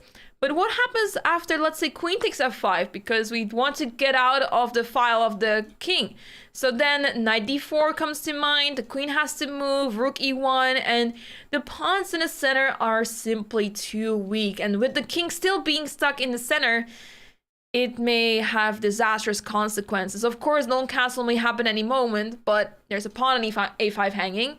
King d7 could be an idea later on, but you do not want to have a king on d7 when there is a knight just jumping around, having fun. And a lot of squares, the dark squares, are super weak in black's territory. So that's why you do not want to take here. And even if you take with the g-pawn, does not really help you because the pawn on e6 remains a weakness. So you do not want to allow this. And that's why the pawn on e5 is currently used as a shield to make sure that nothing disastrous happens just yet. But knight h6 is on the board, and it's safe to say that white has a pleasant position. The dark squares, once again, are extremely weak. It's really difficult to see how black can properly develop, as they have to think in a very creative way with knight h6. Yeah. It is funny, though, that black does have a nice pawn chain. They could play the move c5, but after c5, bishop b5 happens, and the king is once again in trouble. So perhaps black is trying to get short castle to happen. I'm not entirely sure, because now if, let's say knight goes to d4 because it's centralizing there. After short castle, you lose your knight on h6, so you can also not allow that. Perhaps a manual castle needs to occur here. And as I moved the knight, it was actually played. It was a really funny coincidence. Knight e4 was actually played. So, yeah, simply centralizing the knight, attacking the bishop one more time, and targeting that pawn on e6. So queen e7, defending the pawn, because I was just going to point out, bishop takes f5 is a threat as the pawn on e6 is hanging. And after bishop takes, pawn takes, it looks rather unpleasant. It does not look like you want to be playing this game with the pawns scattered over the board this way. So queen e7 is on the board, and I think now white can simply take it easy. c5 is not happening, because after c5 the knight jumps to d6 really easily, or even bishop b5 check once again. So a lot of weaknesses in black's territory, and it is looking good for Michael Adams so far. So let's take a look at the other games. What updates do we have on the other games? Let's see what happened in the game between Luke McShane and Hans Neiman. So once again, a very even position, but what did we miss? Was there anything that was possible for either side? So this is where we left off. The bishop went back, bishop c4 was played, bishop d5, offering a trade that was not agreed by not taken by Hans. He played bishop c6. He's asking his opponent, well, if you want to trade, feel free to do it, but we're doing it on my terms, because now if bishop takes, this queen is a little bit more active, and if Hans would have taken right away, this allows the queen of white to centralize and cause lots of issues in the black side of the board. So bishop c6 was played, g3, rook e8. A rook trade occurred, bishop e3, because you do not want to allow queen e1 to happen, or queen e2. These moves are looking really dangerous, and you do not want to allow those. So bishop e3 and h5. So both players are trying, but at the same time, a lot of pieces were traded off. I'm curious if they are opting to go in a bishop endgame, just like the game yesterday between Gukesh and Vitiugov. But it seems like Hans is being very ambitious here with the move h5, trying to push h4. And if the pawn gets to h3, it may get really dangerous for Luke. So he's spending some time now, but I'm expecting h4 to happen very soon. Whether that is with trading the bishops or not, has to be seen yet. It remains to be seen if h4 directly is a better approach, or taking first, because Yeah, you want to play h4 as soon as your opponent plays h5, but is it better with the bishops on the board or not? Difficult to say. Hey, Ollie.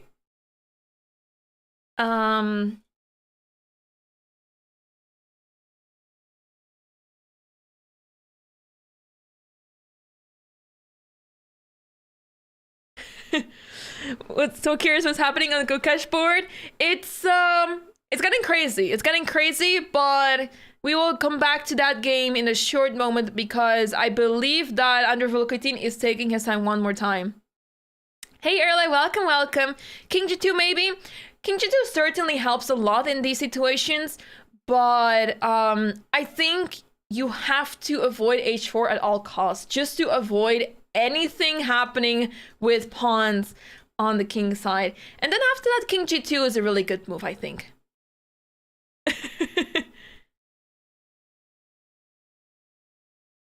So let's see. In the meantime, we have a pawn on b6 but in the game between Shreyas Royale and Amin Tabatabai. Let's see what happened in this game. We're just quickly going to rewind what happened.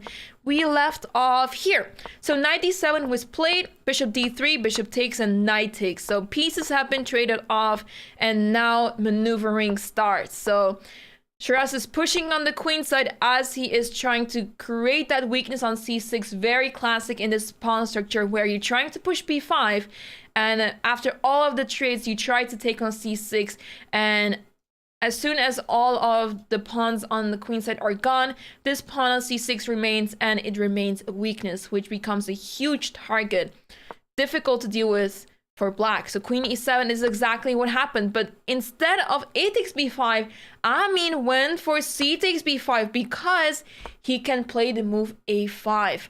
Usually this is not possible, but in this situation, the rook is on c1, this rook is on the a8, and a5 is simply possible. So now b6, Shreyas is trying to put the rook on c7, but of course, Amin is not going to allow that. He's going to try to avoid this, but by playing b6, Shreyas also opened up the queen to enter on b5 to attack that pawn on d5. So definitely seeing some chances here for Shreyas.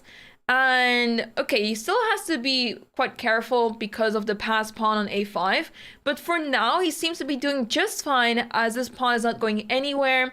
The rooks are covering the promotion square really well, so for now Shreyas seems to be doing well, but it can go anywhere still. He's down on the clock, but we're on move 22 in this game, so they should be fine when it comes to time management. So do we have an update in the game of Gukesh? No, Gukesh is spending his time actually. So he has all the time in the world now to figure out what to do after knight e6. But definitely is very concerning still for Andrei Volokitin, who's down to 24 minutes. So once we see an update in the game of Gukesh, we'll come back and analyze the game. But we do not have an update just yet. But for those who are just tuning in and are really curious to know what is going on in the game of Gukesh, Gukesh is in his opening prep, and this is the first move where the opponent deviated as the opponent made a mistake. Oftentimes how it goes in preparation of grandmasters, they prepare a lot, right? They prepare many different lines.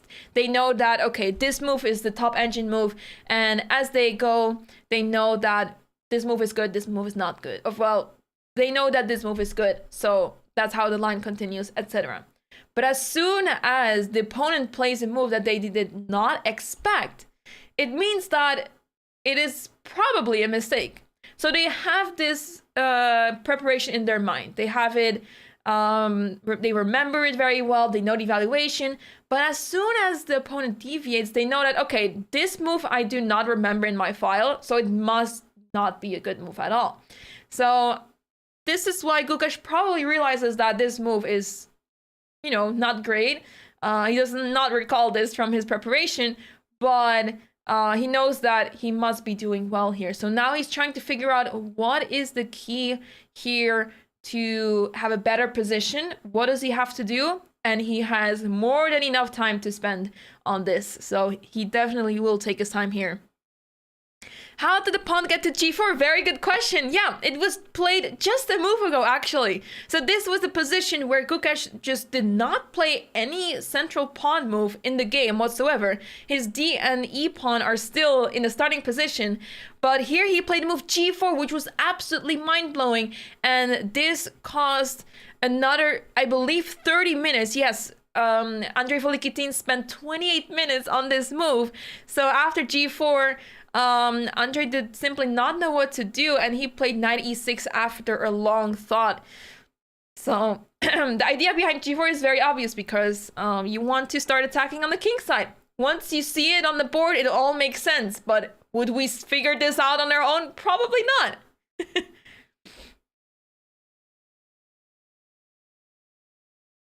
d4 is interesting here, but I have no idea.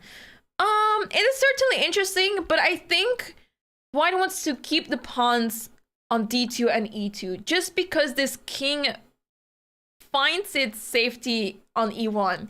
It can't go long castle anymore. You don't want to go short castle really anymore, because you're attacking on the king side. So I'm expecting the majority of the play happening on the king side. And there we go. Gukesh plays the great move knight h3, preventing knight f4, and simply trying to prepare a short castle still. At least with the knight on h3, you can guarantee that short castle is fine, as the pieces are protecting the king. Knight g3 could be a move if needed, and maybe even preparing f4. So instead of pushing the h-pawn, we will be pushing the f-pawn, and it is really difficult to see how black can utilize this g4 move. How can you make use of this weakness when it's actually just launching an attack?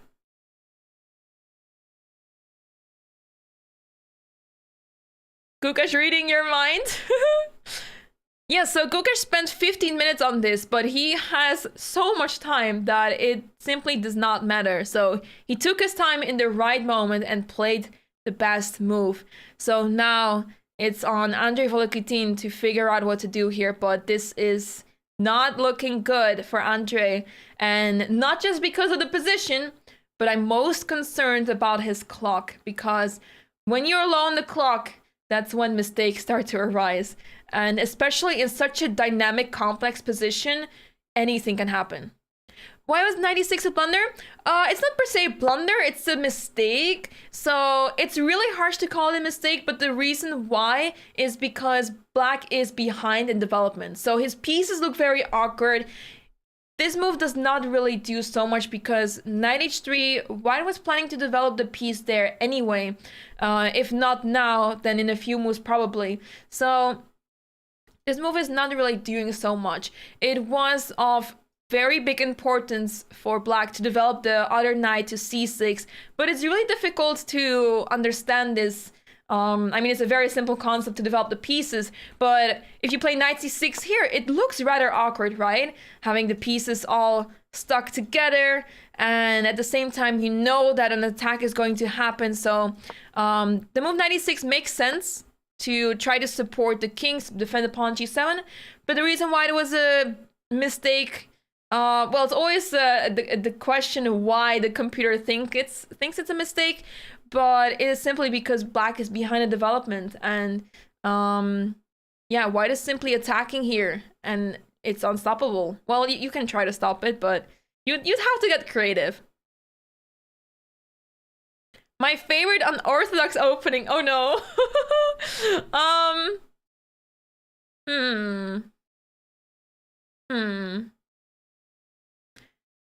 I think I'd have to go with the Vienna Gambit.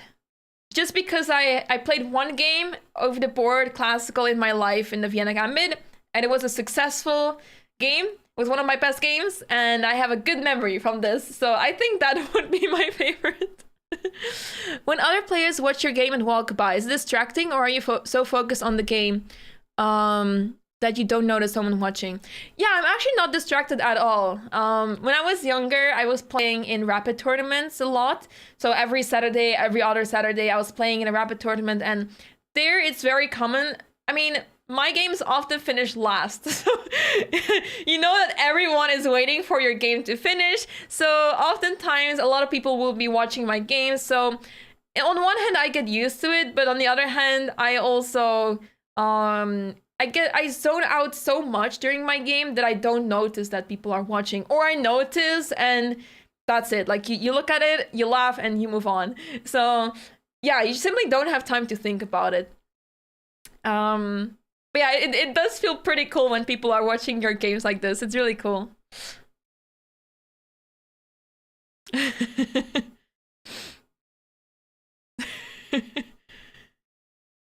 There's some picture of me grinning to me playing a grub to a 2100 feet aim rapid. That is a Giga Chat move. Vienna unorthodox? I can think of a more unorthodox opening. I mean, as in that I have played in my life. I have always played very standard openings, theoretical stuff, so yeah, this is as unorthodox as it gets in my opening repertoire, I think. The London versus Machtet. Okay, if I call the London unorthodox, I think we'll have an issue here, especially on the broadcast. Why didn't Black play Queen takes G4? Very good question. So the reason why Black played Queen C8 is to support the bishop on B7. If Queen takes G4, then you allow Knight F6 check, Bishop takes, and Bishop takes B7. And okay, it's not super bad for Black. It's not so bad that it's completely losing, but it's simply looking very sharp. There's a rook trapped on the A8. It looks very unpleasant, and Black is worse, not by much, but I think practically much worse. So yeah, that's why. After Bishop takes, you just take back. The rook is still trapped, so you will take the rook on the next move, and then White will be ahead in material. So that is why. This trick, Knight F6, is very tricky, and that is why Queen C8 was such an important move, but now Knight C6 is very important to play. So you got a strategy, have a safe flight. Andre played Knight C6. Oh, you're right. He now played Knight C6, but as we know, that is one move too late. So what is Gukesh now going to play? Because as Knight C6 was probably the best move a move ago, Gukesh will probably know that, yeah, he'll probably know that this was a move ago because it was one of the best moves. And maybe he can try to figure out based on this what is next. But Gukesh seems to have made a move within the next 15 minutes. But let's leave him up to this as he is going to figure out, well, he has already figured it out, but we're going to see that in the next 15 minutes. But in the meantime, until we see the next move, let's take a look at the other games. Ooh, I see some exciting developments, guys. Let's take a look at the game between Michael Adams and Mateusz Bartel. So remember, we saw this game with Bishop H5 check, G6, Bishop E2. This is what happened. Queen C7, Bishop D3. And we left off here after Queen A7. So here Rook A3 happened. Really nice Rook lift, aiming for Rook B3. But after Bishop takes, Rook takes D3 happened, which is pretty crazy. Knight F5, taken on F5. It's maybe not the best approach because this knight can be really useful to try to maneuver to the dark squares in Black's territory, but Knight takes F5 happened, G takes F5, and here C4, trying to undermine this pawn structure, the pawn chain in the center. But this pawn chain looks rather strong, so now that so many pieces have been traded off, does Michael Adams still have enough to make use of those weaknesses? It's really difficult to see. You really need either a bishop or a knight, especially a knight, to make use of Black's weaknesses. But this pawn h5 is barely surviving. The pawn on a5 is also barely surviving. But now with no more minor pieces left on the board, it's really difficult to see what's next.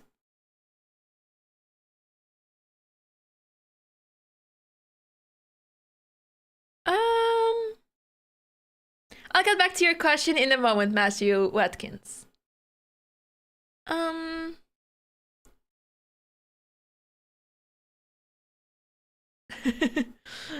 So yeah, in this game, seems like Mateus is slowly coming back in the game, but it is still a really unpleasant position for him. This pawn on e5 is still a weakness, but why does not want to rush with f4? Because as soon as you play f4, you're weakening the g4 square, and you also close the position a little bit, and if there's something that black really wants to happen, is closing the position more and more so that there's less issues to be concerned about. So at the same time, a pair of bishops has been traded in the game between Luke McShane and Hans Niemann. Let's go back a few moves as we left off here after h5. h4 is indeed what happened. g6, king h2, king g7, and the bishops were traded off. And here d5. So here we are in an endgame with queens on the board, but also a pair of bishops.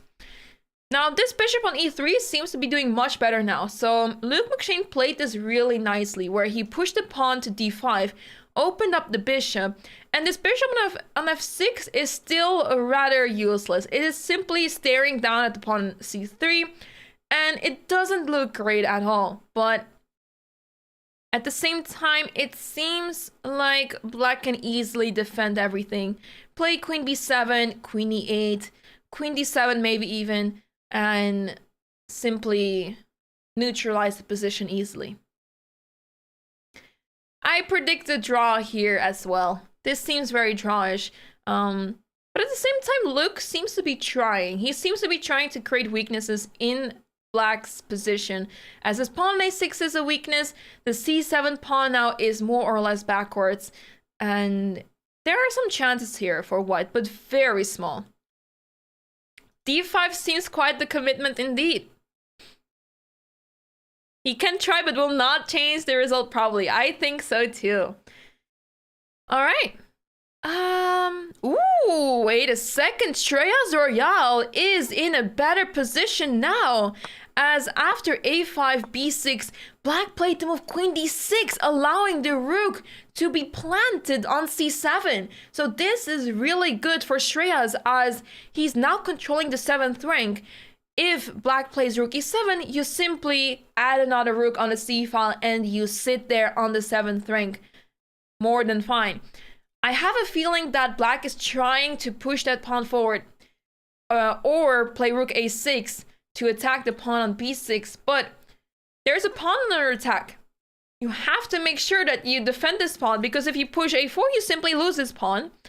And rook e7 simply does not help you, because another rook will be supported, a rook trade may occur, and another rook will come to the 7th rank. So yeah, it seems like Amin made a mistake there, and now it's Shreya's who has the upper hand in this game with 17 moves left until time control. Shreya seems to be doing fine on the clock still. He's down on the clock, so that's a little pressure at least added to the game, but he seems to be doing fine with 14 minutes left for 17 moves. Should be all right. And rook e7 is indeed on the board. Is Shreya's going to take on e7 right away, or is he going to play rook fc1 first? I have a feeling that he will focus on putting the rook on c1 first, because after rook fc1, a4, you can still take over here, queen takes, and play rook c7. You do have to be careful, actually, to not allow a3 that easily. So there must be a better move here, as the engine is really happy about white's position here. So perhaps that is what Amin is actually trying to aim for here. Perhaps you should consider trading the queens, actually, because this queen looks rather disturbing. So queen b4 comes to mind. So you try to trade the queens down. And after queen takes b4, knight takes, the rook is under attack. And after rook takes, you can suddenly take with the pawn. So then this pawn is not going to do much, as you're simply trying to promote. And yeah, this is looking very interesting for white.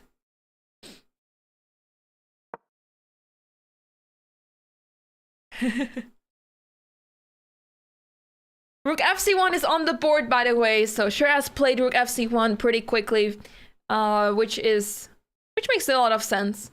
And yeah, Let's see what Amin comes up with. He's probably aiming to play a4 as he is fully focusing on that a pawn. As a b pawn is not under attack anymore. It still is under attack, but not threatened to capture. So that is something.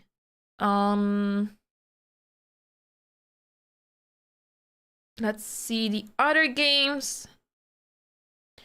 In the meantime, in the game between Jules Moussard and Nikita Vitiugov, let's go back real quick. We saw this crazy game where the pawn was all of a sudden on a2 of black. Bishop e6, rook takes a2, rook a1, f6. This is where we left off, so knight b6. So as we mentioned, Nikita did defend the pawn on e5 with f6. As Ben Feigold says, never play f6, but in this situation, it may just be pretty useful as the pawn on e5 was targeted quite a lot. So knight takes c4, knight takes c4, queen c6.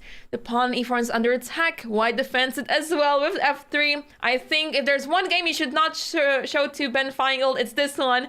He will be very displeased.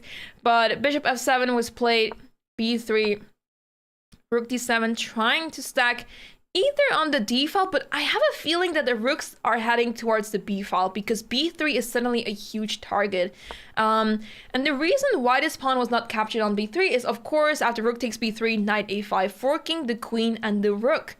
So you have to be very patient there.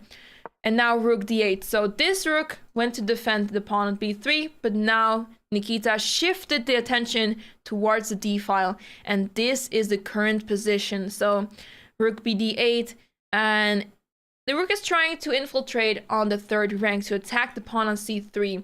Whether that is going to help black here is not very clear, as black is down a pawn. So white is up this pawn over here, but for the time being, b4 is not happening, because if b4 takes, and you can't take back because there's a knight hanging on c4. And knight b6 trying to have an intermediate move does not really help because of rook b7, and you will lose the 2 pieces against the rook, so that is not a good trade for white. So that is the current situation in the game between Jules Moussard and Nikita Vitiugov. Jules seems to be doing well as he is up a pawn, but black has a lot of compensation still. The pair of bishops, of course, which can be good in the long run. But this knight on c4, surprisingly enough, doing a great job to make those bishops look very passive. And this knight has much more prospects, much more than the bishops, as the square c4, but also d5 are really nice for the knight. These king sides look too safe. Yeah, let's switch quickly back over the game of Gukesh, right? Let's see what happened here. So Gukesh is still spending some time here, so we did not miss much. But yeah, as someone pointed out earlier, knight e6 is not helping with the attack on a pawn on g4 because now the queen is covered and the queen cannot take that pawn anymore.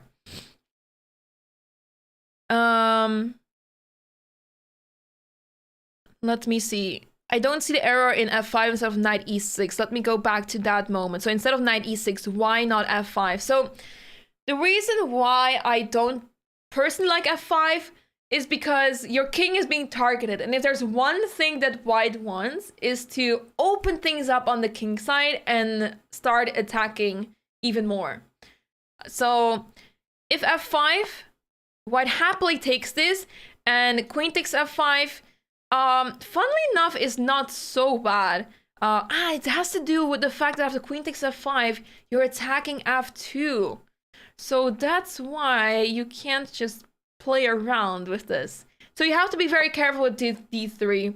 But it looks very weakening. So white can try to play knight h3, rook g1, and start attacking towards that pawn on g7. So the engine is very happy with white's position, with black's position, I mean. But funnily enough, so after bishop takes e4, queen takes f2 is possible. But this seems like a crazy engine line that Gukesh probably analyzed until the very last move.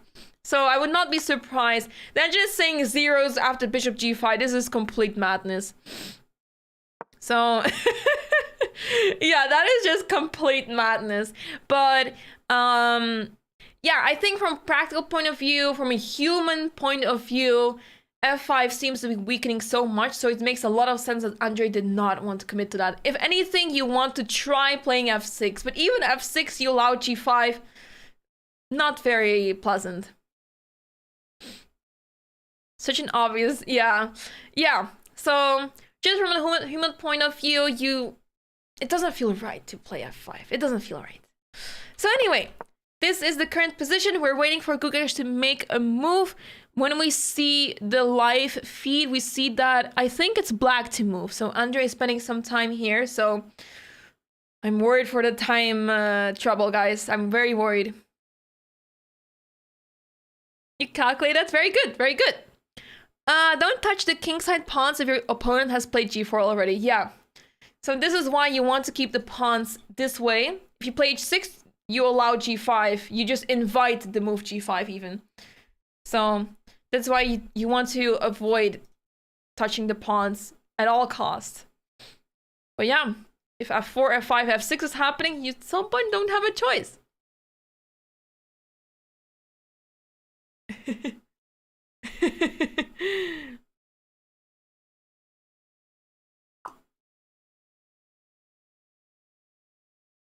Let's see. Rook g1? Yeah, maybe. Maybe. White can also play short castle and aim for f4. Who's in a corner they were all looking at? You mean this corner or this corner? I think you're talking about this corner. That corner, I believe, is the game of Hans. I think it's Hans's game, yeah.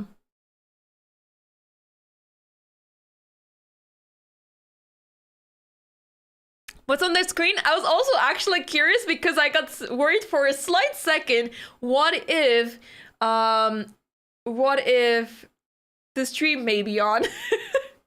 It reminded me, someone in chat came in the first day or the second day saying, ooh, imagine if your stream turns on in the playing hall. Because this happened with a streamer, Anna Kremling, was streaming her games, and there was commentary being made, and a fly, yes, a fly, hovered over a touchscreen smartboard that pressed the button on of the audio. I have never seen or heard anything like this before in my life, but apparently it is possible for a fly to turn on a stream audio in a playing hall. So for a few seconds it was audible, the stream, including the commentary of Anna's mom, who is a grandmaster. So the players did not like hear anything, as in, I mean, if you jump into a stream for 5 seconds, you have no idea what's happening, right? So it could be talking about anything. So yeah, but of course we want to avoid this from happening here as well. But in any case, this is the London Chess Classic website. So LondonChessClassic.com, and oh no, so yeah, that is the website. If you want to find out more about the tournament, I believe XM Format has the information that you need about this tournament. That is on the website of this tournament, London Chess Classic. There you go. Yes. In any case, Gukesh played the move e3. One of the moves we also considered, as after e3, you're simply restricting the pieces from moving to d4, the knight specifically, to d4 or f4, and preparing the move f4 essentially. Funnily enough, it is considered a mistake. I've yet to figure out why. Something tells me that the knight can jump to b4, as the square d3 is extremely weakened. So knight b4 comes to mind, and after short castle, suddenly we have a knight on d3. And it may be actually very difficult for white to kick that knight out of there. So after knight b4, what do? Queen e2, you face bishop a6, and that is losing a lot of material. So let's see if knight b4 will be played by Andre or not.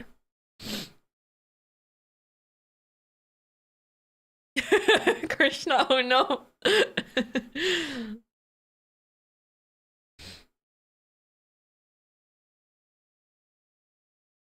Thank you so much, our dear mod in YouTube. I have figured out today how to add mods on YouTube. It's quite an experience, but yeah, really happy to see that you guys on YouTube are also following us here on this channel, as this is the official broadcast for this event. And we're just testing out YouTube for now the second time, but yesterday was our first time and it was really awesome. So yeah, Andre Volokitin down to 19 minutes, not looking good. You'll see even the smallest mistakes, Gukesh can easily avoid this. I mean, not avoid this, but more like afford this. That was the word I was looking for. Gukesh can afford easily to make inaccurate moves such as e3 because of his opponent's time management. He needs to make sure that, okay, he shouldn't force the pressure on the clock, but he can definitely utilize this and use it to his advantage. So he doesn't have to play the perfect moves every single move. He has to try to maintain the advantage and at the same time simply make practical moves. So yeah. Perhaps the fly wanted to listen to the commentary. I bet. Do players prepare for their opponent's bad moves also in their opening prep? Most of the times not. So me personally, when I try to prepare against my opponent, I look at the position and I start asking myself questions. What if this? Because sometimes it may feel like it's a really good move. So let's say, oh, I think that f5 looks really scary. I wouldn't know what to do against this, like after this move. So after f5, then I'll try to check with the engine at home what I'm supposed to do, etc. So that is oftentimes how preparation goes, but I think players at this level don't look at the bad moves so much. They mostly check what are the best moves. Let's say they have a program running that gives them, let's say, 10 moves. So there's a list of 10 moves and they all have an evaluation next to it, right? So they remember most of the lines, but if the move played in the game is not part of the amount of moves they were seeing in their engine or preparation at home, then they know that, okay, this move is significantly worse than the moves that I expected or, you know, the engine suggested.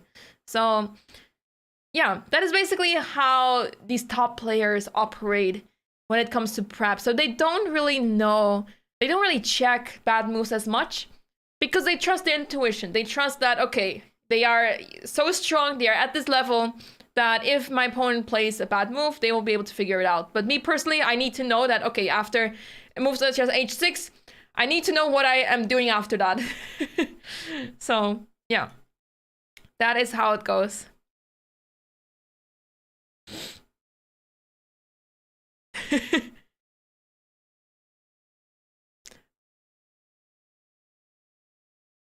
Gukesh needs to do a study with me on the grub. You don't want to play e3 in most grub structures. Ah, see, it's really good to know these kind of details. So as I have played many games in French, I know what to do and what not to do in French type of structures. It helps you a lot. But this is a very unusual opening, so I am not surprised that players don't know what to do as much as in other openings. But yeah, it makes sense that you mentioning the grub structure, that you don't play e3 there. If you played the grub a lot, you will know that moves such as e3 are not great. So that's really funny. I would expect it personally as well that e3 is a good move because you're restricting the knights from accessing those squares, the central squares. So It makes sense, but I guess it is a little too early to play this as you allow knight b4. Oh, C6, thank you so much. That's so kind. Thank you. Thank you. This is the current position. Yes, with 15 minutes on the clock for Andrei Volokitin. 15 minutes. And he has... Wait. He has played a move just now, which is in 15 minutes from now. I hope he has made a move before this. I hope he has made a move before this move. I think so. I think we're going to see a move soon, but I'm not sure what move.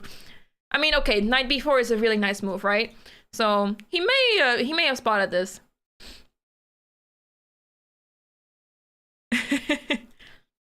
Here only for Hans. Let's surprise you with a game of Hans. Let's take a look what is going on in the game of Hans as the players on that other game are figuring out what to do. Let's check in with the game of Luke McShane against Hans Niemann. So we left off here after d5, queen e7 was played, c4, bishop e5, and c takes b5, a takes b5. So Luke traded off one pair of pawns. Very even position. I can see why Luke is trying to go for win, because I can see a world where he plays queen b4, b3, and a4. And let's just make some random moves, all right? Let's just make moves that are completely make no sense. But a position could arise where white has a passed pawn, and that passed pawn can run down the board super fast. So apparently this is, even when black makes 3 moves that make no sense at all, black is still fine. But of course you do not want to allow this. But it goes to show that this should still be holdable, but is very unpleasant for black. So Luke is down to 14 minutes, but the players on move 30. Hans is playing on lightning speed. He has been playing really well. He has been in this prep in this game as well. So he's probably very satisfied with how the game is going. But it doesn't seem like Hans can try here a lot, as the game is simply too balanced.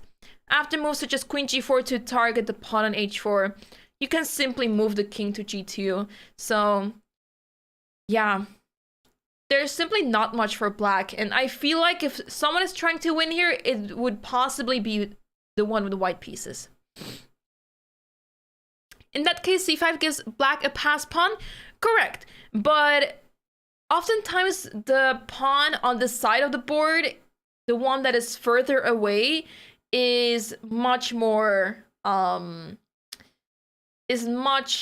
dangerous, because this pawn, I mean, okay, it can go fast, of course, but I feel like this pawn is going faster. It's much easier to defend against this pawn than defend against the pawn on the side of the board. So it will be a race who is first and who is going to create the pass pawn quicker.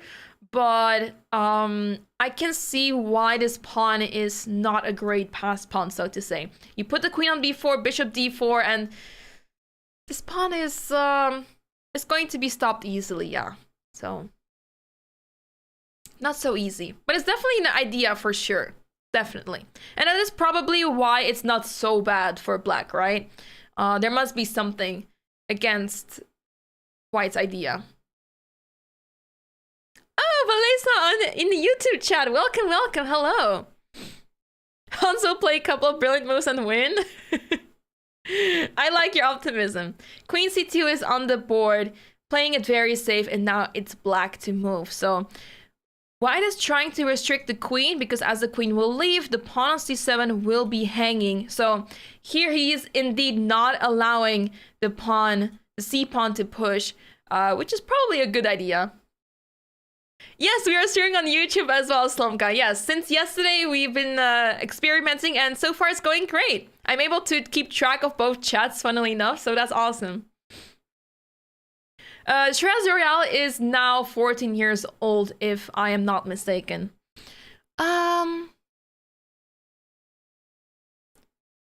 Good point, Chess Lover. Good point. B2 is indeed a weakness. I do believe if white can get the pass pawn real quick, white could have good chances. But that goes to show the bishop endgames can get so tricky. We saw yesterday how crazy it can get, right? Also, guys, I believe we are on Chess TV. So hello to everyone from Chess TV. Welcome, welcome. Hope you guys are having a good time as well. And hope you guys are excited for this tournament, and let me know who you're rooting for. Who are you rooting for in this event? It's a really stacked event with talented players facing more experienced players, and so far we've seen crazy games happening. So let us know your favorites in the chat, and who are you cheering for?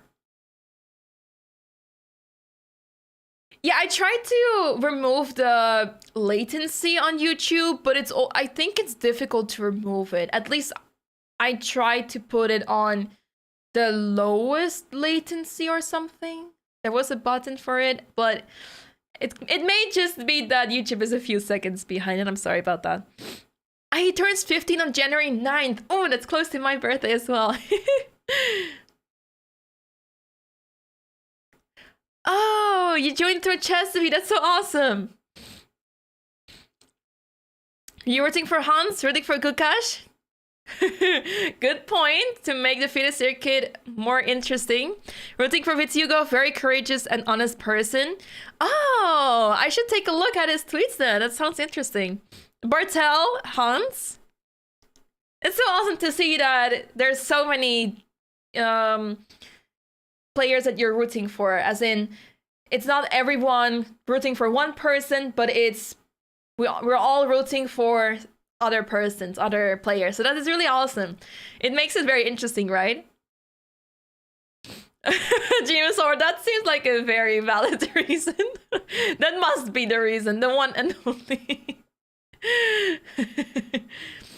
Rooting for the underdog Royale. I'm also, I love rooting for underdogs as well. So, I try to be not biased as a commentator, but it would be awesome to see Shreyas Royale achieve a Grandmaster norm in this tournament. That's so kind, Haggai. I appreciate that. What's wrong with Luke's clock? Yeah, he just spent too much time. He does have 9 moves left until the 14th move, so it's not necessarily time trouble. Hans has just been playing too fast, too quickly. So, yeah. By the way, do you see the lag shake? The lag shake of Gukesh. I saw it in the corner of my eyes. Gukesh was shaking his feet. And he's back at it again. Oh, we have to tune back into that game. Has a move been played? No! Andrei Volokitin is down to 7 minutes on the clock. 7 minutes! And we're only on move 14. What? You also would like to see Shrez do well? That's awesome. That's awesome. Let's hope for the best. If my life depended on it, what do you play? It's a very easy question. It's a very easy question. And I'd have to go with e4. Rooting for Shrez and Luke. Because they're Brits and for interesting chess and not boring draws. Sounds fair. And there we have knight b4 on the board.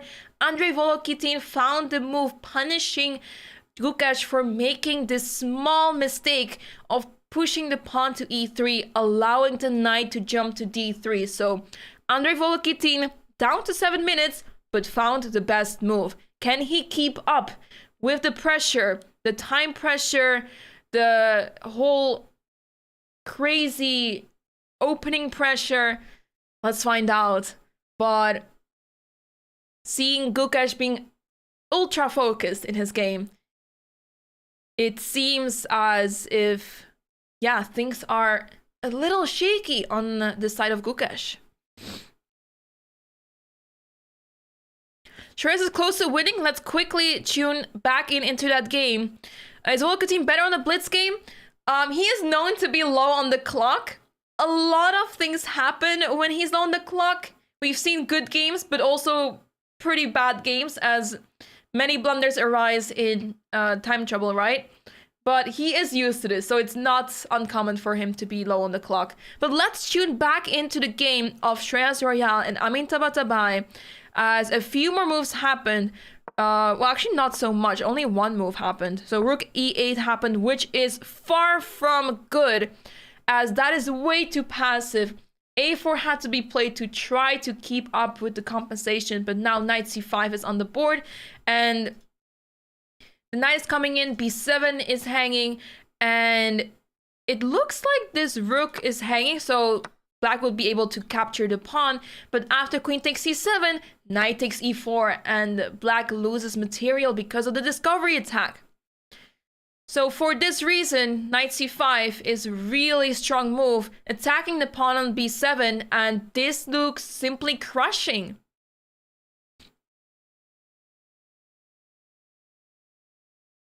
Yes, her name is Shure. She is amazing. The arbiter is called Shure. Tunnel vision, yes.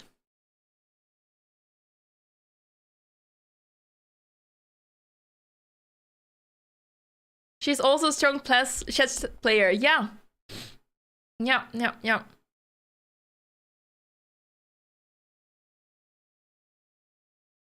She's amazing. She helped us so much as well. Early this year, we had the UK versus Ukraine charity match between Andrei Volokitin and Michael Adams. And she also was there, the arbiter, but also helped us so much to have a really nice broadcast where we could interview the players. It was a little messy as I was completely on my own figuring this out, but it was a fun time. She was awesome.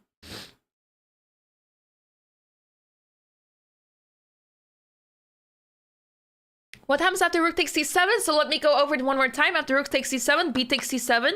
And you cannot capture this pawn because of knight takes e4. So you will be hanging a piece. The rook is attacking the queen, so you cannot recapture that knight.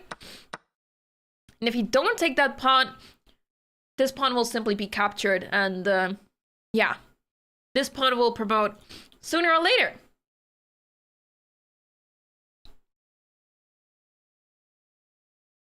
Why am I covering the tournament? This is the official broadcast. This is the official broadcast of the tournament. And to be very honest with you, it will be really awesome to continue covering the tournaments that are at this level. I enjoyed a lot, and I also learned a lot myself. I've been learning a lot. Yesterday we had this crazy bishop endgame, and I never thought that a same color bishop endgame could be so complicated as it was yesterday. But we're learning a lot here, and following top Grandmaster events is really helpful for my chess as well. So yeah, I enjoyed a lot, and I hope you guys do too.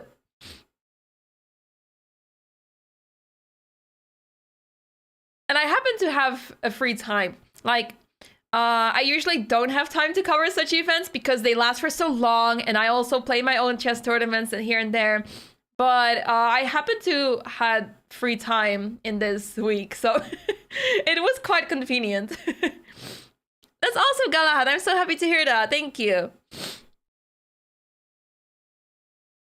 So anyways, in this game, White seems to be doing amazing, and Amin is in huge trouble. This could be a huge win if Shreyas manages to convert this to a full point. But let's see if he manages to do that. On the clock, he's doing more than fine, so we'll not see time trouble here, perhaps. But let's see if Shreyas can find the right moves and not get intimidated by Amin, who is rated almost 2,700.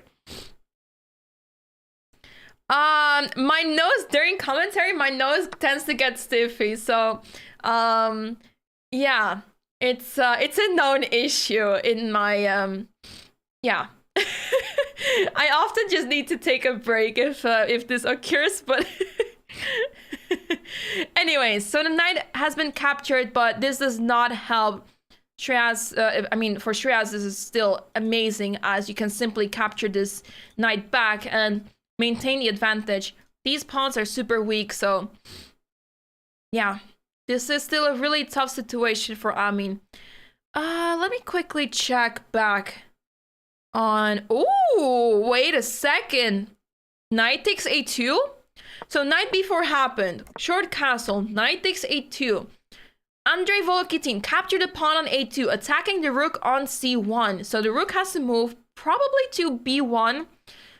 C2, you will face knight b4 back. Doesn't really seem too nice. So I'm expecting rook b1, but is Gukesh aiming for something else here maybe? Oh, he did play rook b1. Okay. I thought he was spending time on some other move that we still had yet to figure out. But rook b1 has been played.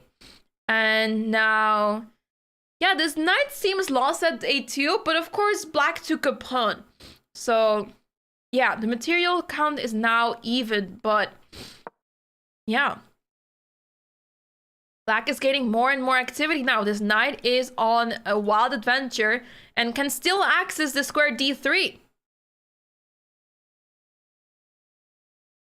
Thank you so much for the kind comments. Thank you.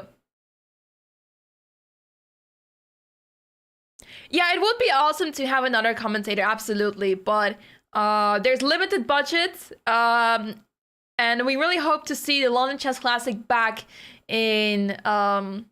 yeah, in the way that it used to be organized before the pandemic. But yeah, this is how it is now. It is really difficult to ask others to commentate as well. People need to be free. And it was super last minute as well. So yeah, so you're stuck with me.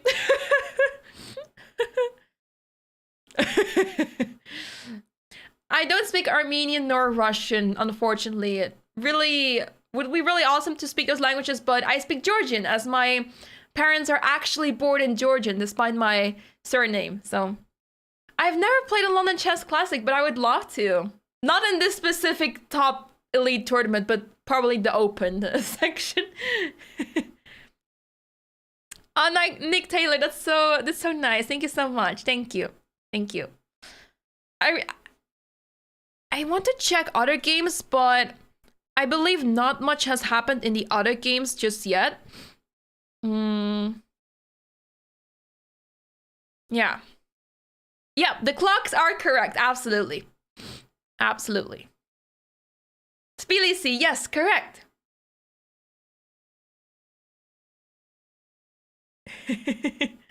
My accent? Yeah, I think it's just a mixture of many accents. So I'm from the Netherlands, which is why I may sound Dutch sometimes. Not always, but sometimes. But my parents don't speak English whatsoever. So I don't really know what my accent is. It's a mixture. I often pick up from others. So it's like a very flexible accent, which is not a good... I mean, it's not a great thing, I think, because... Yeah. For example, when I speak Dutch to my parents, they speak broken Dutch, right? So then I start to speak their broken Dutch way as well. And it's funny, but it does hurt my languages a little bit sometimes. Yeah. Anish knows Dutch. Yes, of course. He followed, he followed school here. I believe he arrived here when he was 13, 14 years old. So he was in secondary school in the Netherlands. So, yeah. Scheveningen. Thank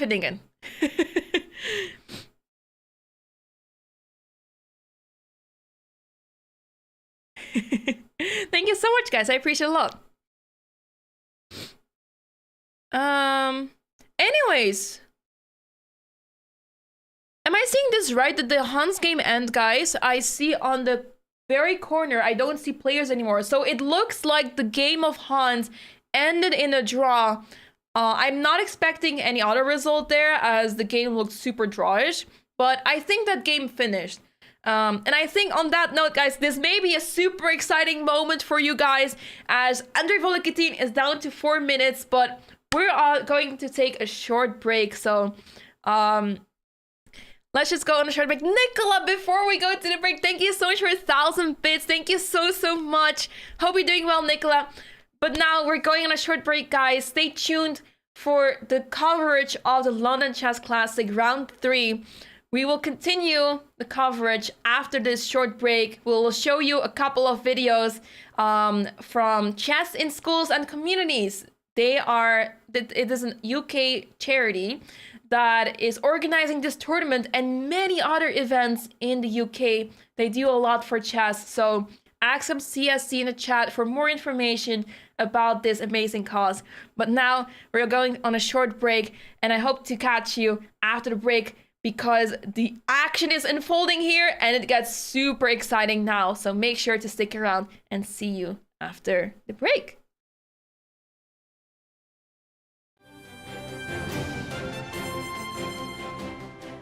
Now, 43 teams from 31 countries competing in an online chess contest.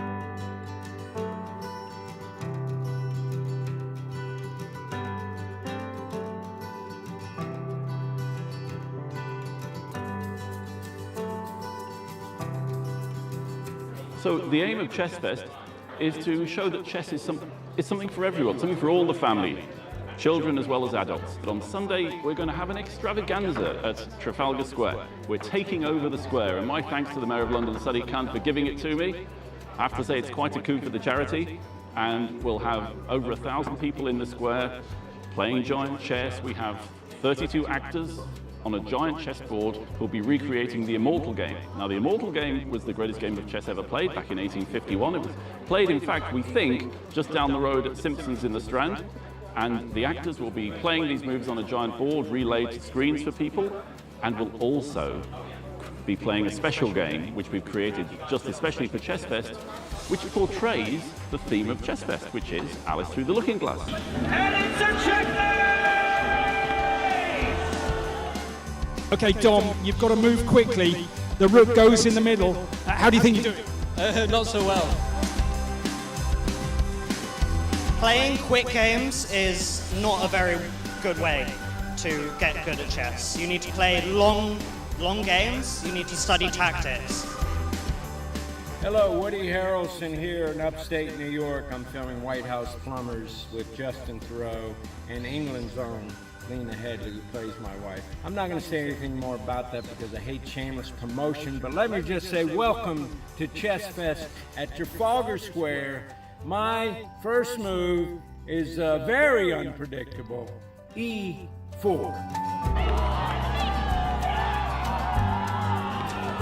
So one of the ideas behind Chess Fest is that it's replicable. You can have a Chess Fest anywhere, and there is, in fact, while we're in Trafalgar Square, another Chess Fest going on in Liverpool. And one of the activities that we'll be doing is playing children from Trafalgar Square against children from Liverpool via the internet on an internet chess website called Lee Chess. And that should be an interesting match. I'm hoping that that will inspire other cities to do a Chess Fest next year, say. We're also having a match between Tani Adewumi, who is a Nigerian chess prodigy who lives in New York, and Shreyas Royal, who is the UK's #1 chess prodigy. I'm Shreyas, I'm 12 years old, and I am the top under 16 from the UK.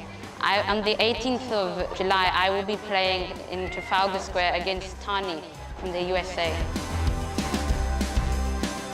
What have you been learning here? Well, how to checkmate with a rook and a king.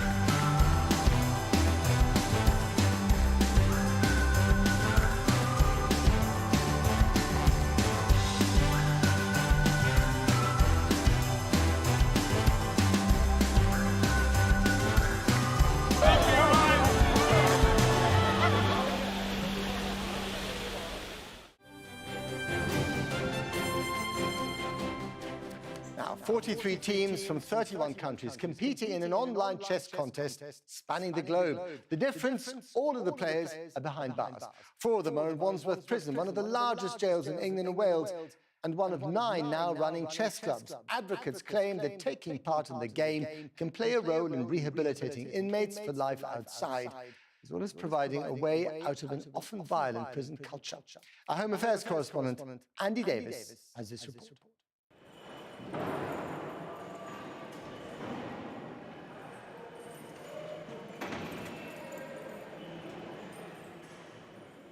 When you enter a prison like Wandsworth, and its immense echoing central hall,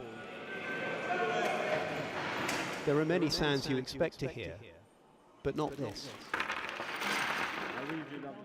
And the intense quiet which follows.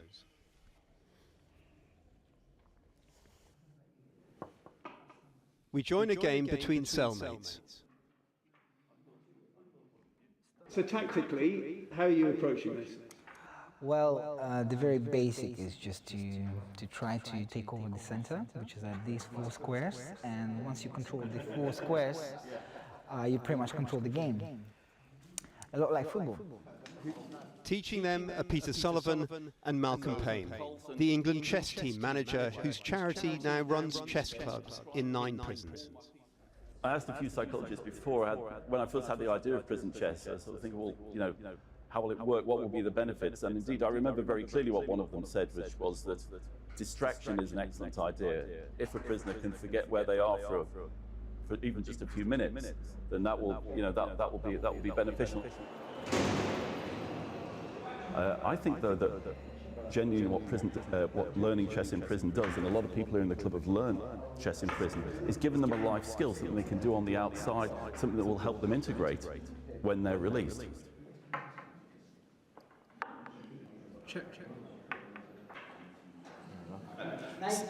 Knight C3, exactly. That's what I play in this position. Chess as a means to help reduce reoffending is gaining more support, seemingly, in many a criminal justice system. You got to castle your king. In October, for the first time, the Ministry of Justice allowed England's prison chess team restricted internet access to compete in the first ever World Prison Online Championship. Prisoners in Wandsworth made a film about it. 4 of them competed. England came 7th out of 31 countries. Do you see this as a form of rehabilitation, or is it just a means to relieve the boredom of being in prison? Oh, 100%. It is a form of rehabilitation. One thing it teaches you, for instance, is that to think before you make a move. And I think it's quite applicable in life, to always think before you do something. And I feel like in prison in particular, there's a lot of people that lacked that ability, which pretty much landed them in prison to begin with, you know. Including yourself? Including myself, unfortunately, to say. The wing would have now tables, actually, you know. It is quite nice because you get like 2 people playing and 5 people just watching around, you know, trying to provoke each other, who is going to win, who is better. So it is quite fun. It is something new, and it's quite rehabilitating, I would say. In what way? Intellectual way. So you challenge yourself intellectually. Your brain works. Here, the prison officer who helped start this weekly club plays triumphant prisoner. Checkmate, officer. Oh. That's all right, it's done. What's that, 3 times? 3 times. So how long have you both been playing chess? About a year for me. About 6 months for me. 6 months. What impact does it have on the wing? I mean, what are the benefits, do you think? It's a welcome distraction for them, and it's a way for them to concentrate and actually build relationships with each other. I mean, and with you as staff? And with staff as well, yeah. And the most interesting part is that you can have an old Russian guy, you know, from one wing who's never spoken to a black boy from South London who's on the other side before, but they can play a game of chess. That's quite interesting. I like that part. Yeah. 2 different worlds meet. Yeah. It is impressive, but it is just one scheme. We weren't allowed to film on the wings in the prison. To help assess this in the context of what many consider a wider prison system in crisis, creaking under the strain of overcrowding, violence, the pandemic, and inadequate access to rehabilitation programs. This chess club, you know, looks great, but it isn't the reality across the prison system, that there remain glaring deficiencies in terms of prisoners getting adequate access to rehabilitation programs. There are lots of different ways of offering rehabilitation programs in the prison service, and what we try and do is adapt the rehabilitation to the prisoner's different needs. In a prison where most people stay short-term like Wandsworth, we try to offer activities that people can learn quickly and that they can take with them to another prison or that they can take outside with them. See, you rushed me into it. You rushed me into it. Sorry about that.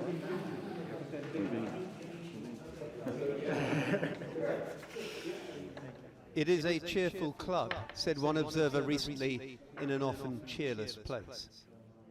Cheap too say its proponents clearly passionate about the value of chess in a setting like this, and quietly, it seems, with each move, winning admirers.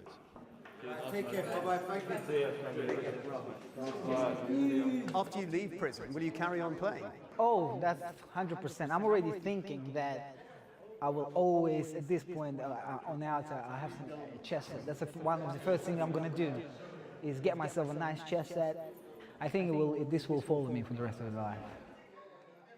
That report from Andy Davis.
Hello everyone and welcome back to the London Chess Classic. This is round 3 and the excitement, the action is unfolding now. As we see in some of the games, a lot of the positions are favored in one side. Most of them are favored for white. And we also see that in this game, Andrei Volokitin is down to 2.5 minutes with many moves to go. So we have in the meantime already one result is on the board. We see that Luke McShane and Hans Niemann made a draw indeed. Let's quickly rewind what happened in the last few moves as we left here. After queen c2, queen c8 happened.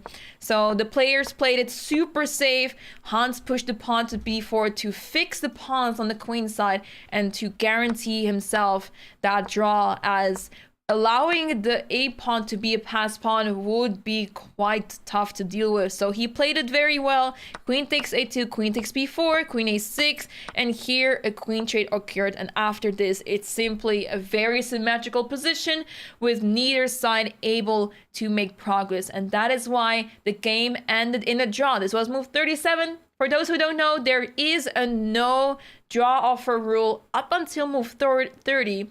So before move 30, you're not allowed to offer a draw. You can only make a draw by repeating moves and then involve the arbiter to confirm that it is indeed a threefold repetition. But other than that, no draw offers allowed before move 30. So because it was move 37, it was allowed to offer a draw, and the players agreed to it. So this game, nothing much happened. Another Berlin, another draw. Similarly to round 1, where a lot of pieces were traded off in Hans's game as well, when he was playing the same opening, and not much happened. So that is regarding this game.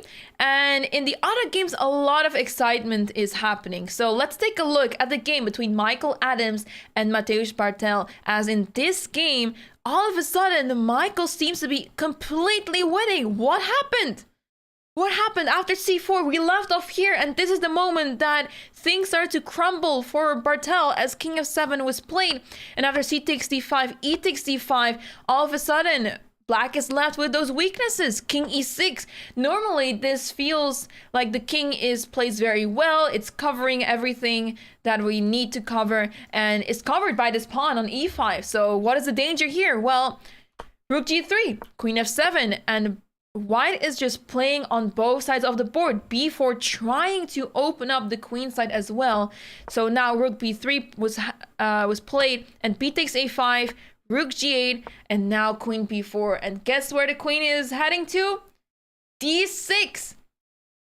So the king is not safe there after all. So black is trying to find compensation on the king side, but white is heading towards the queen side, taking that pawn on b7 and trying to catch all the pawns in the middle of the board. And it looks very dangerous on the king side. g2 is being targeted, and f3 is incoming, or h3, but you always have g3 at your disposal. So it looks very dangerous, but with the amount of threats that white has in the current position, queen d6 and queen takes b7, white should be completely fine. So Mateusz's post speaks for itself.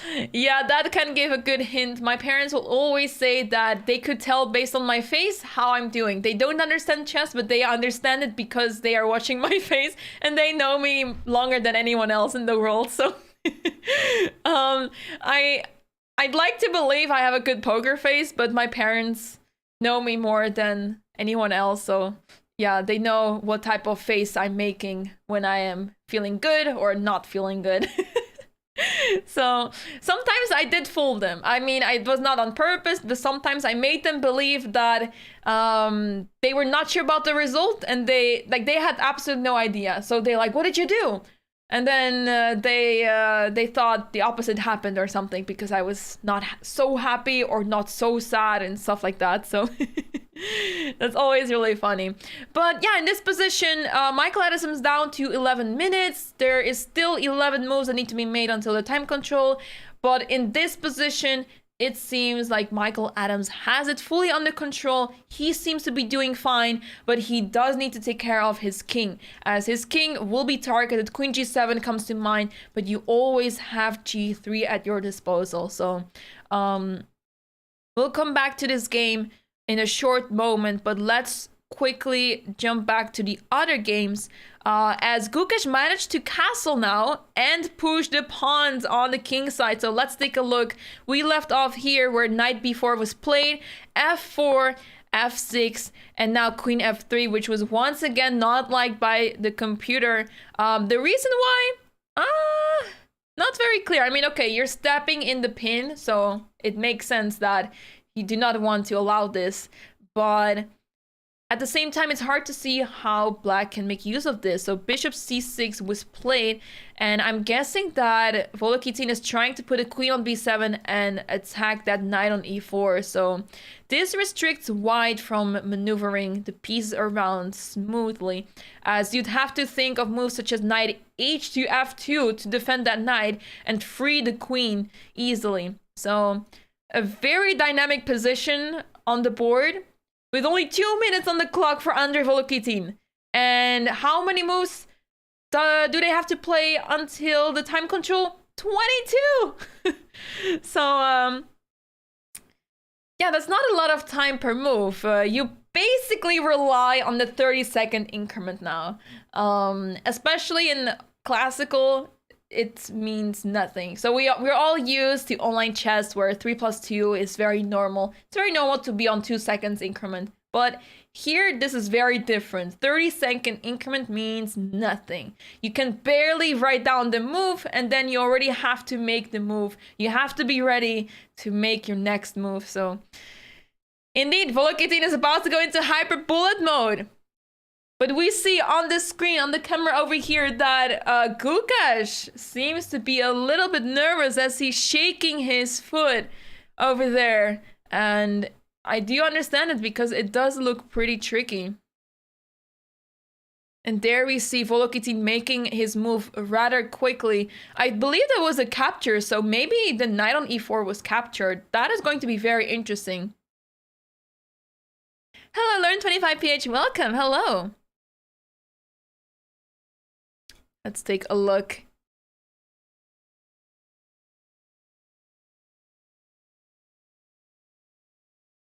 Never move f6, exactly.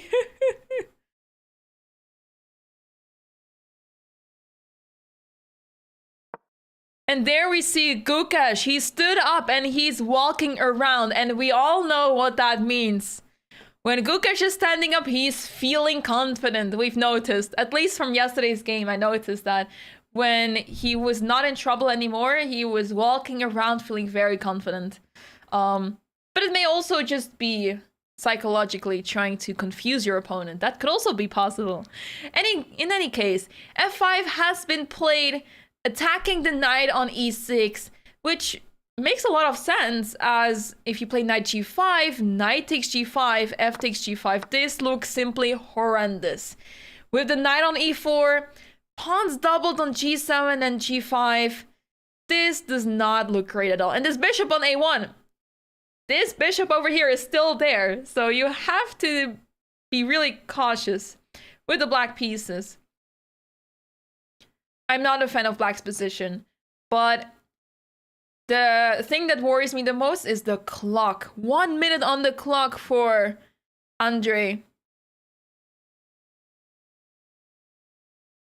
As you can see on the camera, they're making their moves fast as Andre does not have so much time left on the clock.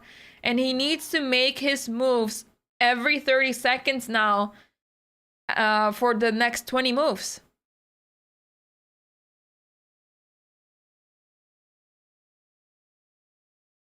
Time is ticking. Knight c7. The knight slides back to where it came from. Remember, it went from c7 to e6 already. So it goes back to c7. And now Gukesh's advantage is increasing as he's now able to play the move g5, attacking the pawn on f6 and improving his position as he is attacking even more on the king side. g6 is incoming, queen h5, and that could be lights out. Gukesh still shaking his leg. Chess can be a very stressful game, especially in classical. It is a very stressful game.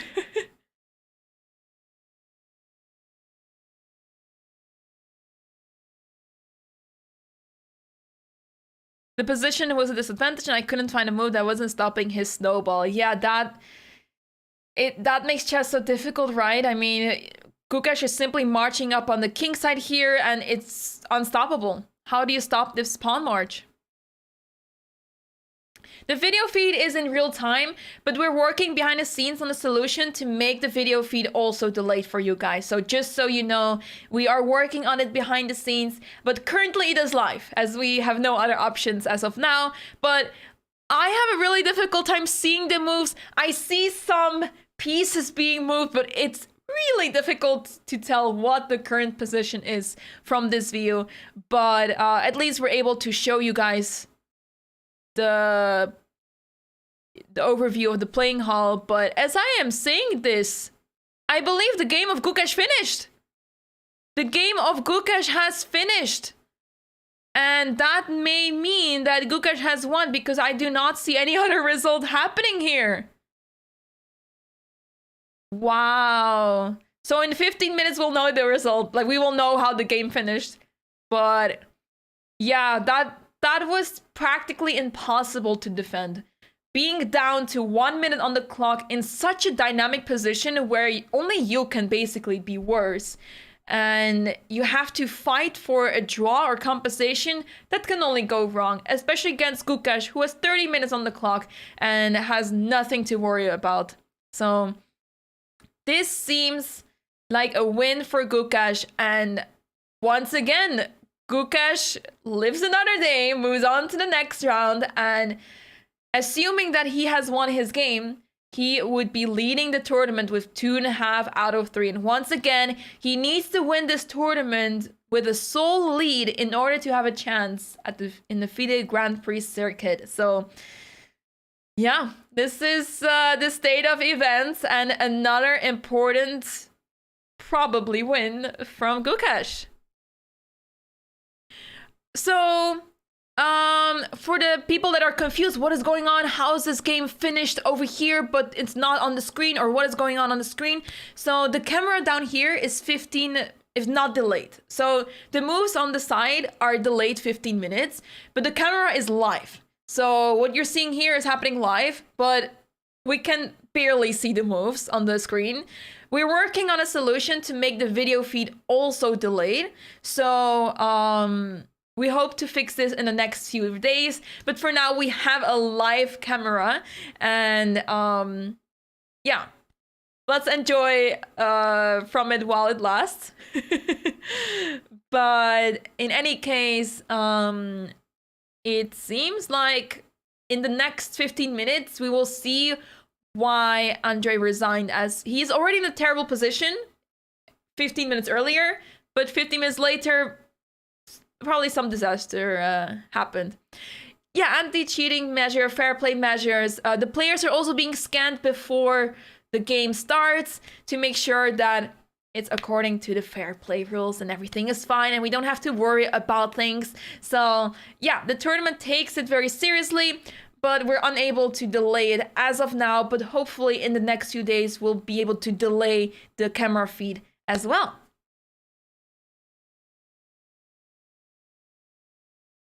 Yeah, so I did consider delaying my stream by 15 minutes, but then what will happen is that, yeah, there will not be any chat interaction. It will just be on my own responding to things that happened 15 minutes earlier. And yeah, it will be a big mess, and it is possible for me to get the live games, but they will not be on chess.com, which can cause lots of issues for me as well. So that's why this is what we have to stick to.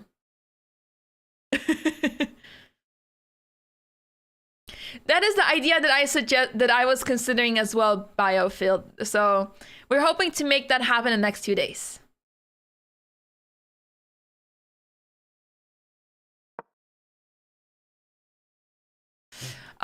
Well, if we turn up the camera, we will not have anything. So, I personally don't see an issue with having the camera. So, yeah. Once again, I don't see how you can see the moves from this distance. So, yeah. I hope you guys still like being able to see the playing hall this way. So thank you so much, guys. Thank you, I appreciate it. Can someone who is there relate the moves to you? I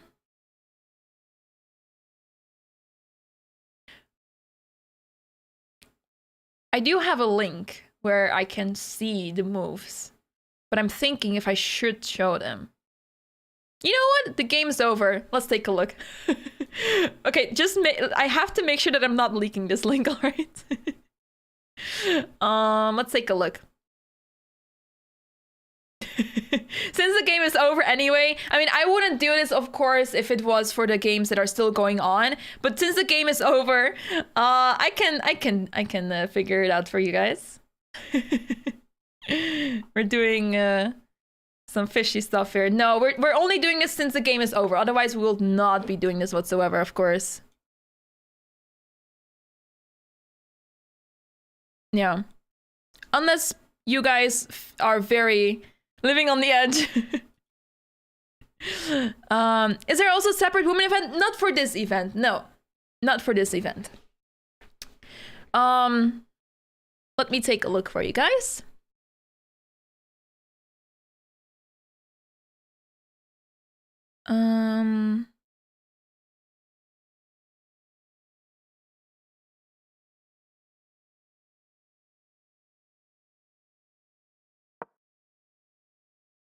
Okay, guys, we're out of luck. I can't see the moves. We're out of luck.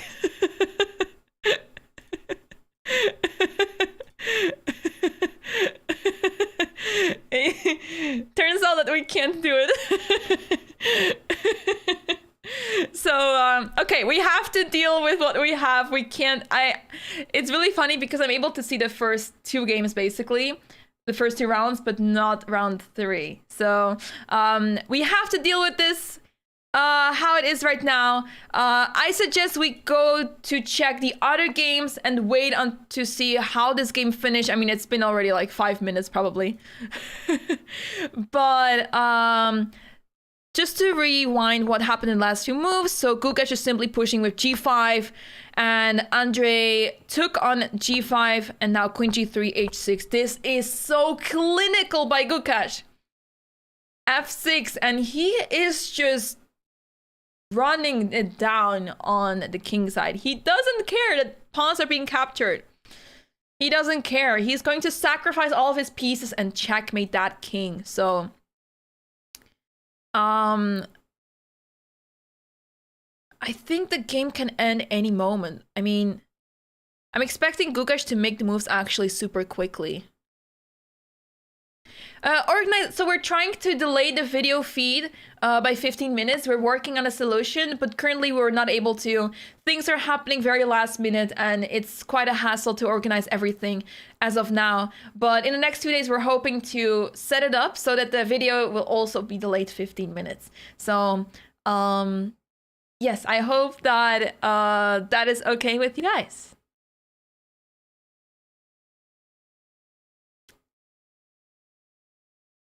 In the meantime, the other games are still ongoing. We see Jules Moussard just coming back in the playing hall. He seemed to be rushing, thinking that his opponent made a move, but opponent is still spending time.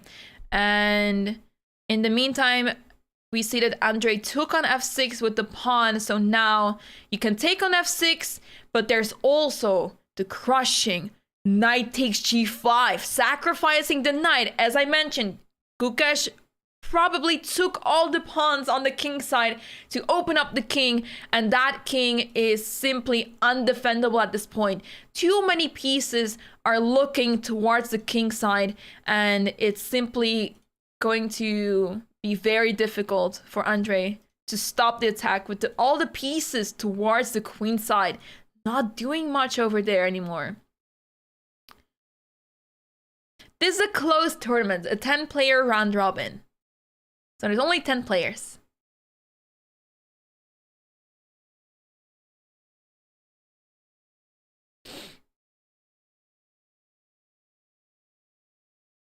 That bishop is a monster. Yes, that bishop, I feel like that bishop decided the game single-handedly. If it wasn't for this bishop, place this bishop anywhere else on the board and it would have made such a big difference. But this bishop single-handedly decided the game. And we will come back to this game to see how the game finished. But let's take a look at the other games, as there was also a lot of excitement happening in the other games. And we see that actually in the game between Michael Adams and Bartel, we see rook h7, queen d6 check, king f5. The king is on the run, but can it run fast enough? Can you take on b7? Rook takes b7? Actually, wait. Queen takes b7, queen f6, king g4. Is this king getting checkmated? The king is still hiding on h5 after a pawn check. King h5. It's still safe there. Can you play e6 to try to play rook e5? Very tricky situation. Very tricky, but this seems to be still very good. Maybe e6 could also be an idea, but after e6, queen f6 seems to be the move, or even queen g7, but queen f6 I was considering because it stops the pawn from moving forward. But now you still have lots of issues to deal with, as the pawn on f4 is a huge target as well. So queen g7 would complicate things for white quite a bit and stop the attack temporarily, as there's a checkmate threat. So this is why rook takes b7 is so important, to distract the queen and get the king in a very unpleasant position.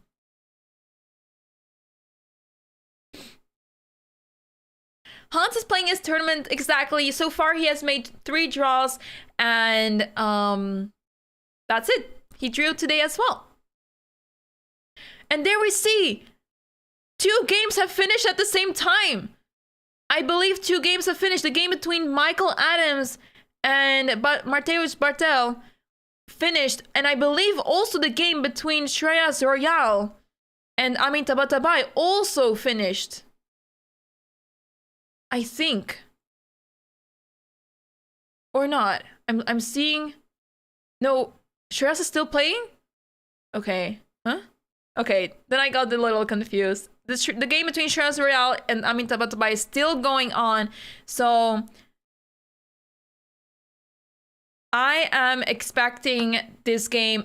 There we go. Rook takes b7, sacrificing the rook. A brilliant move on the board. And white is just going to win this game. That's it. That's it. Amazing clinical play by Michael Adams. It seemed like Mateusz Bartel was coming back slowly from a terrible position right after the opening, but in the middle of the game he slipped, made inaccurate moves, and Michael Adams made use of them really well. And now rook takes b7, the final blow in the position. What a move. And this seems to be over soon. So the way that it works, Quantum, it's good that you mention it. So to determine the result on a live board, the kings need to be in the middle of the board, like both of them. So when the kings are on the light squares, it means that white won. When they are on the dark squares, it means that black won. And if they are on different squares, so let's say the white king on e4 and black on e5, it means that it's a draw. So this is why we see 2 kings on the board probably. And yeah, we just can't figure it out based on how it looks like. So yeah. Thank you so much to Bigfoot for the rated party of 57 people. Thank you so much. Hope the stream was awesome. Thank you. Thank you so much. Welcome, everyone. We are covering the London Chess Classic, which is a tournament in London. Surprise, surprise.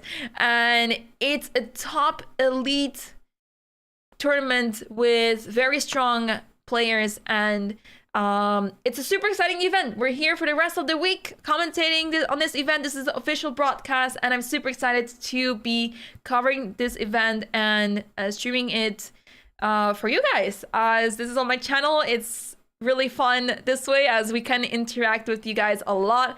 But yeah, today is round 3 and a lot of excitement happening so far. We have one decisive result and a second one incoming here, as Michael Adams is simply crushing it in this game. The king went to g4. Now let's see what move he comes up with. Oh, queen e6, of course. How did we miss queen e6, guys?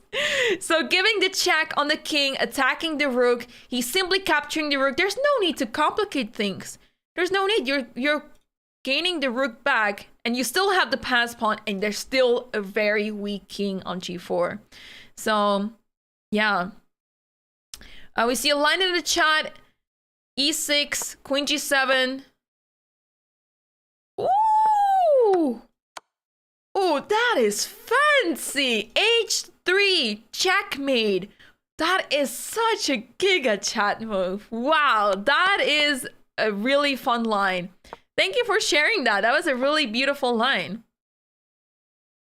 Let's take a quick look at the game between Gukesh and Volokitin, as Volokitin indeed resigned, and not just after a terrible game or after what we saw, but after bishop takes f6, bishop takes e4, knight takes g5, the first brilliant move, and rook takes f6, another brilliant move, sacrificing the rook, because after rook takes f6, knight takes e4 check, the king goes back to h8, knight takes f6, and the queen is incoming to checkmate. The rook is hanging on a8, it's a disaster, and now rook f1, and this is over. Resigned by Andrei Volokitin. What a beautiful clinical win also by Gukesh, who had such a good preparation, and in huge time trouble we see that Andrei is down to 31 seconds. That means that he made the move with just a few seconds. He made this move queen f5 with 1 second on the clock, guys. 1 second on the clock. So rook f1, and this is over. Beautiful win by Gukesh. He's now leading the tournament with 2.5 out of 3. Anything can still happen, but there's only 6 rounds left. And so far, Gukesh has been doing amazing. He really shows how he's simply the best in the field. He's the best on rating, but he's also the best when it comes to the quality of the games that he has played so far. Well, yesterday he got pretty lucky, but with his defense, with the quality of his defense, he was able to hold it to the draw. So that was really good play by him yesterday as well. Despite the losing position, he managed to survive it. Fighting hard for those circuit points, absolutely.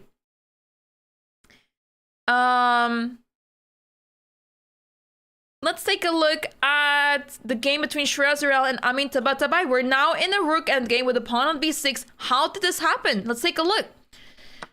So we left off in this position where Amin took on c5, pawn takes occurred, and now the rooks were traded off. Queen b5, Shreyas is simply playing amazing chess. Rook b8, queen takes a5, h3, queen c6, queen c3.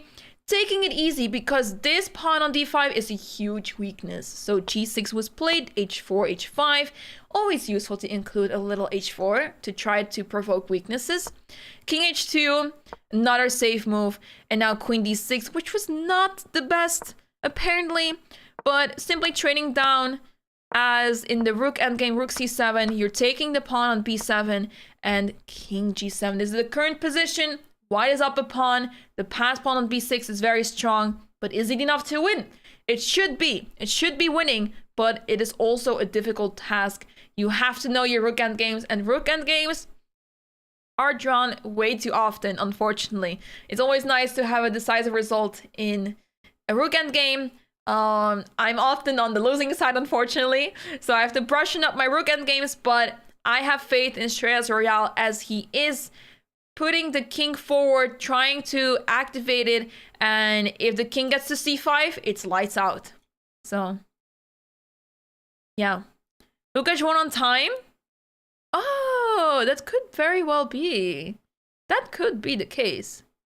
You think that Michael Adams will win this tournament? It may be. It may be the case. I'm really excited for the matchup between Michael Adams and Gukesh.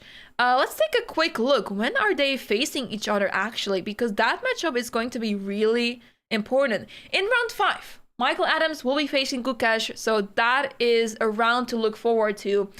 We're currently round 3, so that means in 2 days they will face each other just before the rest day. And for the Adams versus Volokitin rematch, absolutely. I believe that's happening the day before. Let me double check this. No, that's not happening the day before. That is happening on round 7. On time? Could very well be. But the position was already completely lost for Volokitin, so it's one of those situations where it's like, yeah, it was lost anyway, so it doesn't matter so much. Yeah, Volokitin got completely outplayed. Volokitin did not know how to handle this g4 prep, and that goes to show how important it is to prepare for your games, as it can benefit you so much, especially even at this high level. Rematch, yes. So we had earlier this year, we had the match UK versus Ukraine's charity match between Andrei Volokitin and Michael Adams. They faced each other in... Ooh, out of my head, did they play 7 or 8 rounds? I think they played 8 rounds. Yeah, they played 8 rounds. 8 games against each other in a classical format. And it was a super tense match that was eventually won by Andrei Volokitin. So it would be fun to see the rematch. Yeah, Krishna, he was completely... he was low on the clock already very early on, yeah. In any case, we see 3 games finished. The game of Michael Adams and Mateusz Bartel can finish any moment now as well on the board. Let's see. So in this endgame, the idea is, of course, to bring the king closer. But also, black is trying to do something to bring the king closer. Or try to play d4 and get the king closer this way. But okay, if the king moves here, this pawn drops. Some accuracy is required from both sides. But I believe that Royale can convert this, as they are approaching move 40. It is move 39, so the next move is going to be move 40. And... I think we see Royale just tying his shoes over there, so he seems pretty relaxed. And we can see from the camera view that Amin seems pretty stressed. And makes sense. Being down a pawn in rook endgame is not fun at all. It's still quite complicated, absolutely. You'd rather have your rook behind the pawn. In front of the pawn, the issue is that you can't move the pawn forward. And this rook is on the side of the pawn, which is not the best either, but okay, it's still pretty annoying for white as the rook is in front of the pawn. So yeah, that is the current situation. And let's take a look at the other game that we haven't looked at in a long time. Jules Moussard against Nikita Vitiugov.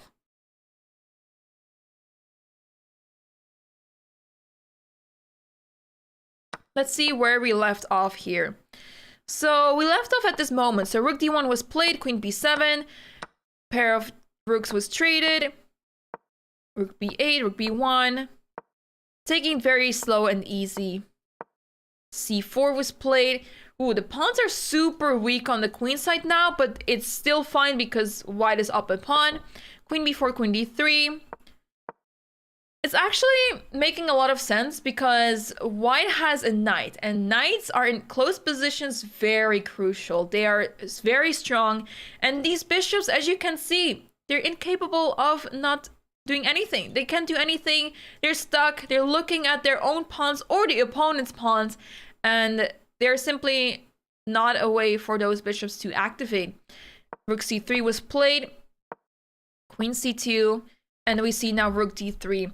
I'm expecting this knight to maneuver to d5, but it is a long road. Or maybe through f1, e3 to d5. But there's no rush, really.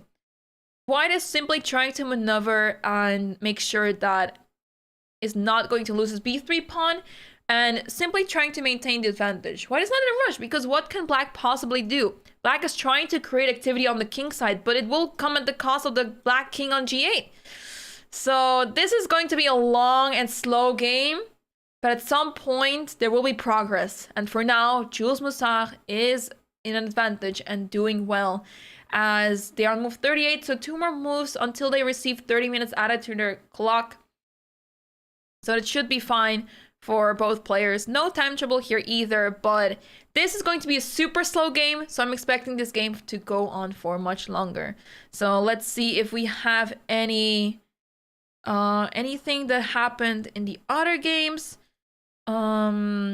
This game should be over anytime soon. So we left off here where Michael Adams took the rook on g8, rook g7 was played, queen f8, d4, e6, c5, and this is simply over because the king is in a terrible spot. Rook e5 check is in the air. You have to be careful because queen takes g2 is a checkmate, so I can see everyone blunder this with e7, dropping queen takes g2 checkmate. So in blitz this would be useful, but this is OTB classical, and such tricky moves are always spotted, almost always. So Yeah. C5 is a final attempt, but oh, queen takes g7. Queen takes g7 because the pawn on the e-file is unstoppable. He's simply getting rid of that rook, and this was a moment that Mateusz Bartel resigned. And this means that Michael Adams is joining Gukesh in the lead of the tournament with 2.5 out of 3. It looked like Michael Adams was slowly losing the advantage in the middle game, but his opponent was simply not able to recover from the weaknesses in his position, and slowly but surely Michael Adams got the win, got the full point in style, sacrificing the rook temporarily, and now sacrificing the queen, as after queen takes g7, e7, and the pawn is simply unstoppable. It's going to promote, and with a rook more and another pawn about to promote, this is over. So amazing game by Michael Adams. Unfortunately for Mateusz Bartel, struggling a little bit with the black pieces. But let's see if Mateusz Bartel can bounce back from that in tomorrow's game. But for now, the white pieces seem to be superior in this tournament. So let's see what is going on in the game between Royale and Amin Tabatabai. This is one of the 2 games left going on. Amin is trying to push d4 to try to get the rook behind the pawn and involve the king to capture that pawn on b6. The question is, should Trias take that pawn or not? Because he's not forced. As long as he keeps the king in front of the pawn, he does not have to capture this pawn, as the pawn is not moving that easily forward with the king on d2.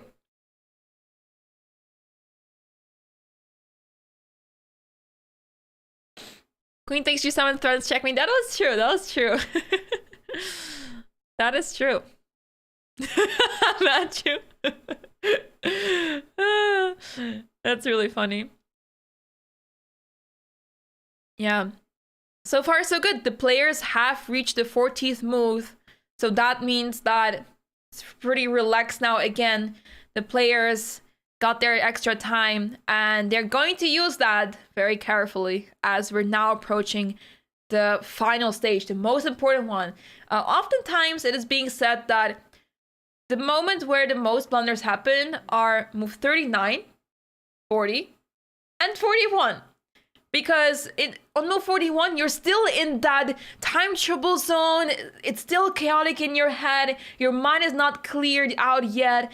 And it's oftentimes where your opponent made a move 40 really quickly. So it's white's turn. So white did not have the time usually to recover. So oftentimes move 41 is the moment that is also still considered as one of the moments where blunders simply happen many times. And it's really funny how that goes, right? Like, you have 30 minutes extra, but you still don't have enough time to recover from the chaos that happened earlier on. But in this case, the players did have a lot of time left on the clock. They didn't really have much experience in any sort of time trouble here, as they had so much time left on the clock. So I'm not expecting anything disastrous here, but you never know. I would personally prefer to play King E2 probably. I would prefer King E2. The reason why is because after takes, rook takes, your pawn on h4 is hanging, so you'd have to defend that, and then your opponent's rook gets behind the pawn, and once the rook is behind the pawn, it's much easier for black to defend, and that's why I would prefer putting the king on e2, so that you don't allow your opponents to get to that pawn behind the pawn so easily. And after king e2, there's no d3 because king d2, and that's it. This pawn is not going anywhere, and it's much easier for white to play. With rook b8 coming in, b7, you do have to find a nice way to remove the rook and take some of the pawns, but it's not easy still. It's not easy. It requires accuracy by Royale, the talented player from England, 14 years old, already an international master, already with one grandmaster norm. And how amazing would it be to see him get another grandmaster norm in this tournament? King e2 is on the board, and as we said, is simply an amazing move.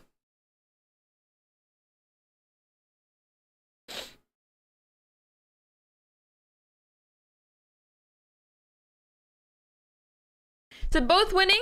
Let's take a look. What happens after e takes d4? Rook takes d4.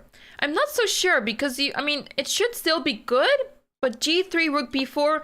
This is an endgame that we'd have to look at in one of Dvoretsky's books. As the rook is behind the pawn. I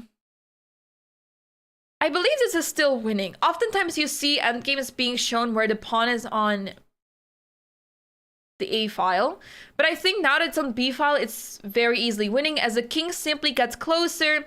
This king cannot really get closer because you simply captured this pawn pretty easily. So you simply get closer to the rook, and then you move your king up and try to get near the pawn. As soon as you are near the pawn, it's over. This one is a theoretical draw, really? Really? Can we change this real quick? Analysis. No, we can't. That's unfortunate. The Stockfish 11 Lite is not doing us good here. Counterplay of black king. Let's try to play this out. We have some time now, so let's try to play this out. So king e3. Let's say king e5. King d3. King d5. The king gets to c5.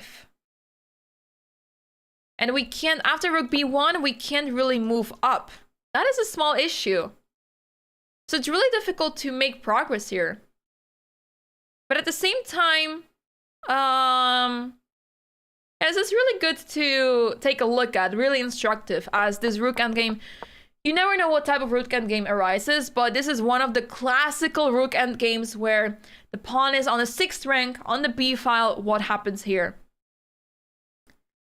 Thank you so much, Cyronit. I appreciate you as well.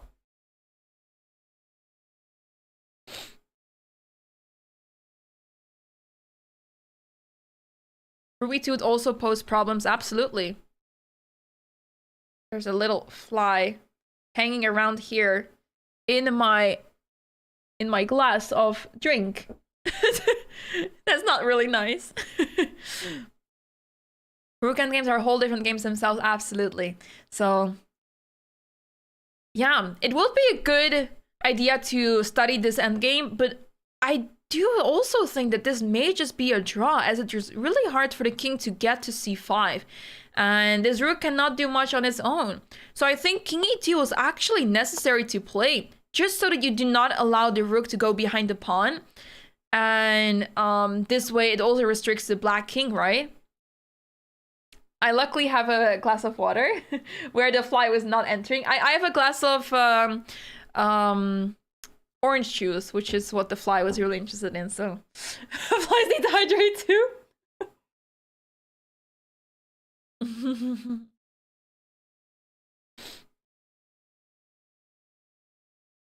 So let's see. So king e2 is on the board, and yeah, this is simply looking really good. As now the question is, what is going to do with that pawn on d4? After d takes e3, you may even consider playing f takes e3, but I would not want to ruin my pawn structure like that, so king takes e3 would be my guess. But yeah, at least with the rook on d6 here, it is not easy for for black to defend this.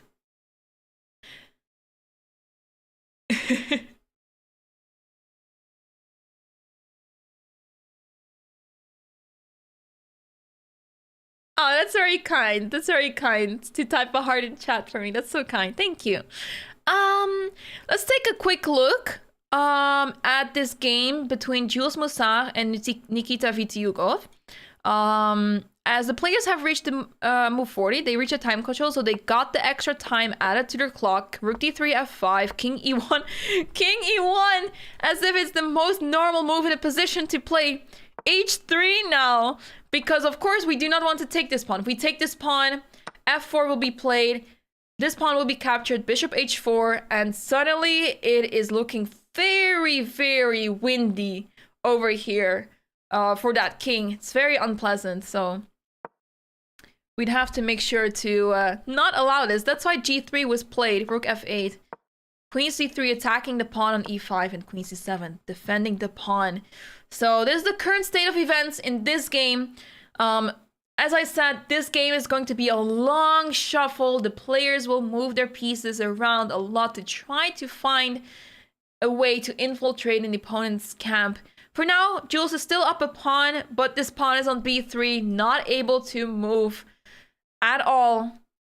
I'm not expecting this pawn to move in the next 20 moves, to put it mildly.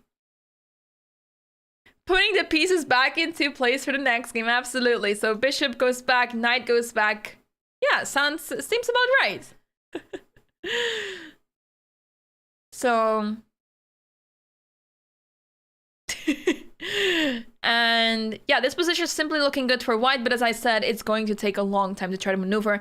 The bishops over here are very good at defending, so it's really hard to try something on the d file.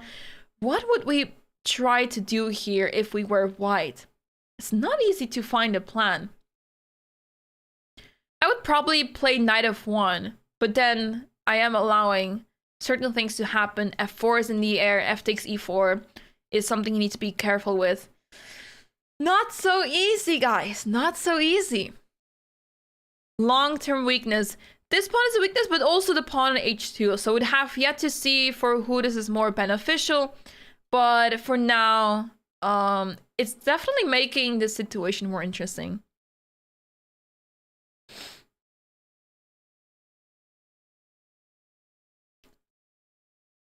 Yeah, so far, no updates in the other games. Yeah, it's pretty crazy to see that Gukesh and Michael Adams are leading the tournament with 2 wins to their name. So, for now, it means that they are the only ones leading the tournament, as the other players did not manage to win their games. Andrei Volokitin still left on 1.5 points out of 3. Hans has also joined the 1.5 group now with his draw today. And tomorrow we will see if Gukesh and Michael Adams will be able to keep their lead in the tournament. And a lot of players on 1 point out of 3. But fortunately enough, none of the players are stuck on 0. That would be really sad if there's one player stuck on 0. Especially now, today, as there's simply no way for Shreyas to lose his game. So either he will draw his game, which would be really unfortunate for him still, but he is capable of winning today's game as he is in a winning rook endgame. So that would be really nice for Shreyas, as he is the lowest rated player in this tournament by far. So that would be really nice, of course, to see the underdog shine in this tournament. Try maybe land the knight on d5. Yeah, I would also consider that, but at the same time, you don't want to trade the knight for that bishop. So it's really difficult to make such a decision, what to do with the pieces, where to maneuver them, and what the ideas are, because the bishops are so strong of black, but at the same time, they're not really doing much, right? So, yeah. Did anyone play to London today? No. We did not have a single London game so far, I believe. Aye. E4 and B3 become too vulnerable. True. So, what else do we have here? Really difficult to maneuver here to the right squares. I would maybe consider trading off the queens, because I feel like in the endgame it will be much easier for white to play, as the queens are not adding much value for white. So bishop d2, queen a5 would be my idea, but at the same time it doesn't really do much, right? Because black can simply avoid the queen trade with queen c6. The only international master, indeed, Jules Royale, the youngster from England. Really amazing to see that he is playing so well, because you're always worried about the fact that the lowest rated player of the event may not win any of the games, or may end on a very low score, and it's always disheartening. So it's really good to see that he is keeping up with the big guys in this tournament.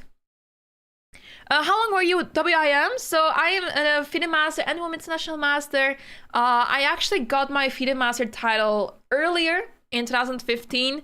as I crossed 2300 live. And I obtained the Women International Master title in 2016. In a couple of months later, as I still needed to fulfill a few norms for this title. And that's why I prefer Women International Master, as that was a bit more effort for me than FIDE Master, which I just received by gaining a certain rating. So yeah, that's why. That's why.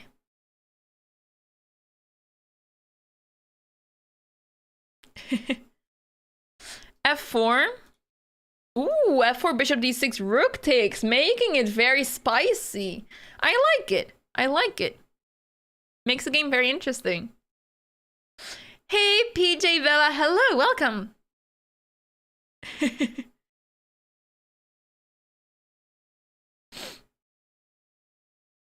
In some tournaments, FIDE Master is considered higher. Well, generally FIDE assumes FIDE Master to be higher, but it's only achieved by reaching a certain rating, right?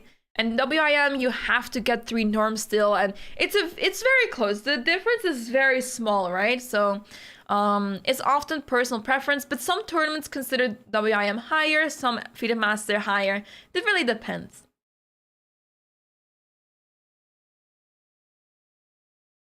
We don't see Jules at the board at all. So that means he definitely made a move in the next 15 minutes. But yeah, it is looking good for Jules, but he has to figure out a way to deal with the situation, deal with the position. F4 is really screaming to me. It's speaking to me that it needs to be played, but is it worth it? It seems really risky to play such a move. I would also want to play F4. I also want to play this move, but it does not feel very safe. With a king on E1. How about we put the king on B2 and then play F4?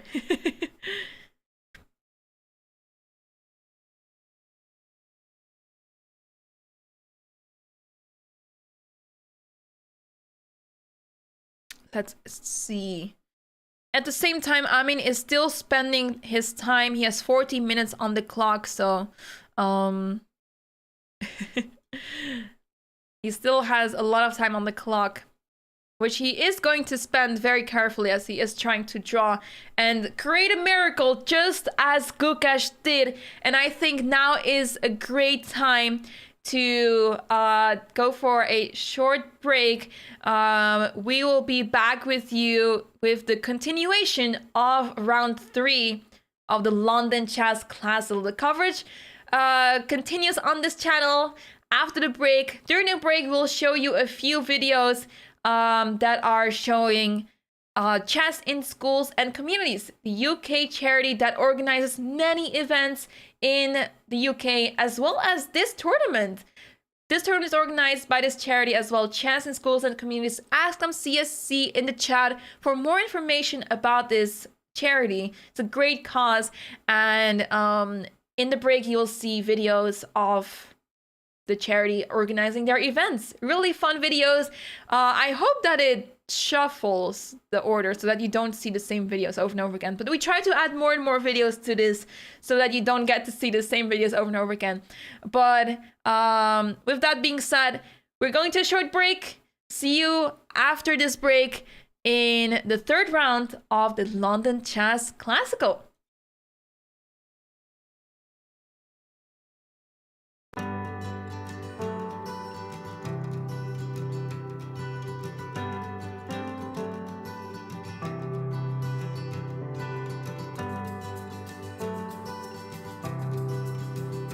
So the aim of Chess Fest is to show that chess is something for everyone, something for all the family, children as well as adults. But on Sunday, we're going to have an extravaganza at Trafalgar Square. We're taking over the square, and my thanks to the Mayor of London, Sadiq Khan, for giving it to me. I have to say it's quite a coup for the charity, and we'll have over 1,000 people in the square playing giant chess. We have 32 actors on a giant chessboard who'll be recreating the Immortal game. Now, the Immortal game was the greatest game of chess ever played back in 1851. It was played, in fact, we think, just down the road at Simpson's in the Strand. And the actors will be playing these moves on a giant board, relayed to screens for people, and will also be playing a special game, which we've created just especially for Chess Fest, which portrays the theme of Chess Fest, which is Alice Through the Looking Glass. And it's a checkmate! Okay, Dom, you've got to move quickly. The rook goes in the middle. How do you think you do it? Not so well. Playing quick games is not a very good way to get good at chess. You need to play long games. You need to study tactics. Hello, Woody Harrelson here in upstate New York. I'm filming White House Plumbers with Justin Theroux and England's own Lena Headey, who plays my wife. I'm not going to say anything more about that because I hate shameless promotion, but let me just say welcome to Chess Fest at Trafalgar Square. My first move is very unpredictable, E4.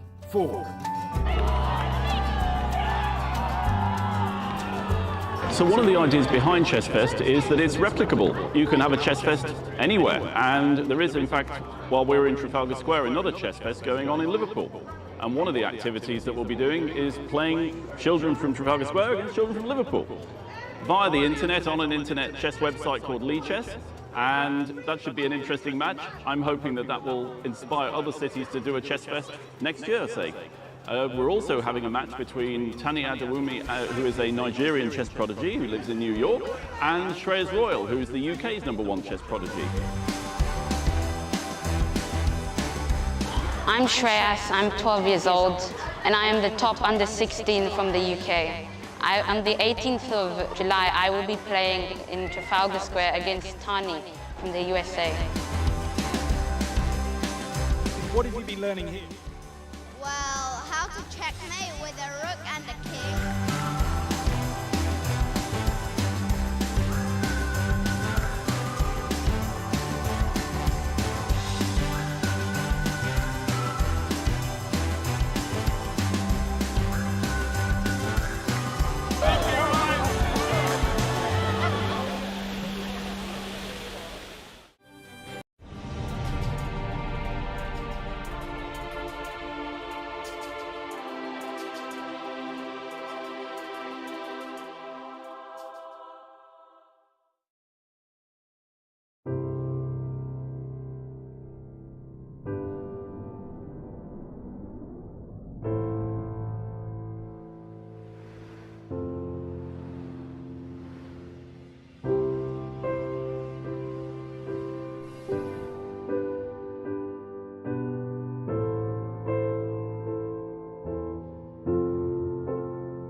Children have been clamouring to learn chess. I get requests from every year group about chess. I'm convinced that the strategy, the discussion, the enjoyment, the game playing all have something to add and will in fact enhance the children's attainments in other subject areas. We have learned bishops, pawns, queens, and that's all.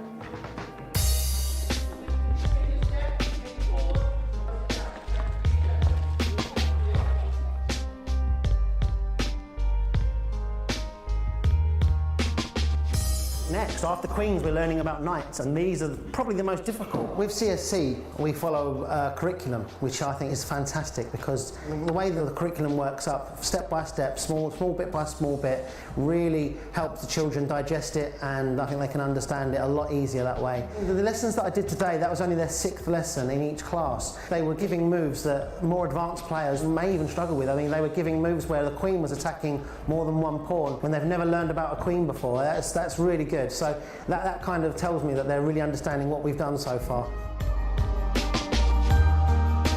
Well, in Hungary we made a very big step from starting from 2013. Chess will be a choosable subject from September in every school. The school can decide whether they choose chess as a skill development. Here in England, chess in schools and communities, charity is doing a very good job. So I do hope that in the near future I can also say the same numbers as they can.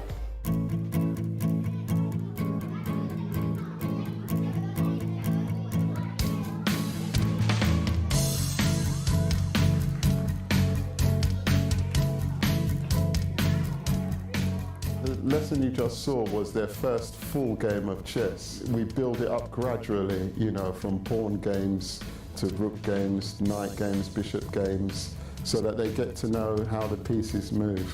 If you capture this pawn, she will use her pawn to capture your knight. And that's not good, that's not a good trade, but you can capture... Yes, exactly. She's only just learned, but she can understand it. I like when you're moving your objects and then you actually get the other person's objects. And even when you get checkmate, you win. You need to think of ways in your mind you can get the king to win. I think it teaches them how to reason. It's because of the puzzles involved. Like when we started with the pawn game, it's a very simple game where you have to get your pawn to the back rank, the first. And so they start to learn how to think ahead. And so it gives them an idea of how to concentrate and how to think ahead. The form teacher told me that they're better behaved now. And that is very encouraging, you know. She told me they're more attentive, you know. Sometimes you use chess as a reward. So if you're naughty, they won't be able to play chess. The thinking ahead has benefits in terms of problem solving in maths. The fact that you're playing with someone and focusing on the board builds relationships within the class. It can be surprising actually which children achieve in chess. We've had 1 or 2 children who've been really struggling in other areas who actually have turned out to be extremely good at chess. And that can be very, very good for somebody's self-esteem and self-confidence, which again has a knock-on in other areas. Well, it's always nice to see the results immediately. I mean, these kids come and make our moves for us. And it's quite an enjoyable session always. So far I haven't been involved in a greater way, but I am involved in a similar project in India. We call it the Mind Champions Academy. And it's wonderful to see that chess in schools and communities is doing something very similar here in the UK.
Hello everyone and welcome back to the coverage of the London Chess Classic. This is round 3 and we are left with 2 games. 2 games are left and we already have had 2 decisive results with games won by Gukesh over Andrei Volokitin in amazing fashion. If you haven't checked that game out already, you should, because Gukesh simply displayed how you go from opening prep to destroying your opponent tactically, and he showed that in amazing fashion. And then we have the game between Michael Adams and Mateusz Bartel, which was won pretty convincingly by Michael Adams, who had a really good position from the start, maybe spoiled it a little bit in the middle game, but at the end he completely obliterated Bartel, who was struggling to find a safe spot for his king. So 2 decisive results so far. 1 draw between Luke McShane and Hans Niemann, but the other games also seem to be heading towards a decisive result. Let's find out. Let's take a look. What happened in the meantime as we left for the break? What happened in the meantime? So we saw King E2 played in the game between Shreyas Royale and Amin Tabatabai. King E2 was played. Amin took on E3. King takes E3 happened. Now the King E6, F3, and Shreyas is playing amazingly, setting up the pawns in such way that they won't run into issues as they are close together. The G3 pawn is defending the pawn on H4, and he's simply waiting it out and possibly trying to play G4 to create some space on the king side to eventually move the king forward to support the pawn on B6. He plays this very accurately and puts Amin under lots of pressure, as Shreyas should be winning in this endgame. This endgame should be winning, but the players have 30 minutes on the clock, more or less, so they will be taking their time for sure. Usually, the players have not so much time left when they have reached such an endgame. At least maybe that's only happening in my games. But generally speaking, I also believe that players don't have so much time left when they are in a rook endgame. So it is really surprising to see that the players do have a lot of time, and that also will give us a high quality endgame, of course, because oftentimes the conversion is questionable or some huge mistake happens, but the players are playing very accurately here. G5 is now on the board, and after G5 it is very tempting to take that pawn, and the idea is that if you take, king takes, rook takes F7, rook takes B6, turns back to drawing territory, as 2 versus 1 on the same side of the board in a rook endgame is oftentimes a draw, especially if the king of the opponent is nearby, and this should be very easy to draw for black. And table base is also confirming this, as it says it's a draw here. So that's why you want to avoid capturing the pawn on F7, but there's no need. This pawn is super weak. We simply ignore it and move on to other moves, such as playing rook B8. We can maybe play F4, but it's a little bit risky. We can move the king up first. There's many moves to consider here, but I am expecting the pawn to be captured on G5, just so that the 2 pawns of black are disconnected and easier to target this way.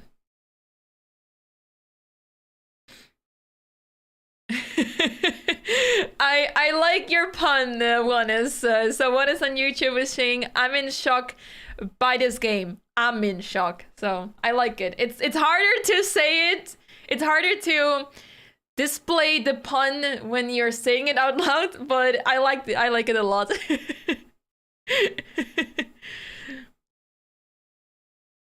Just the increment, but they have so much time left still. Usually they would have around 10 minutes now, and it starts to get very spicy as anything happens, blunders happen left and right. But here the players have 30 minutes on their clocks pretty much, and they can spend all they want, essentially. If Shreyas wins here, his performance rating will be 2664 so far. It could be a second GM norm if he plays the remainder of the tournament well. Yeah, he is doing really well so far in the tournament.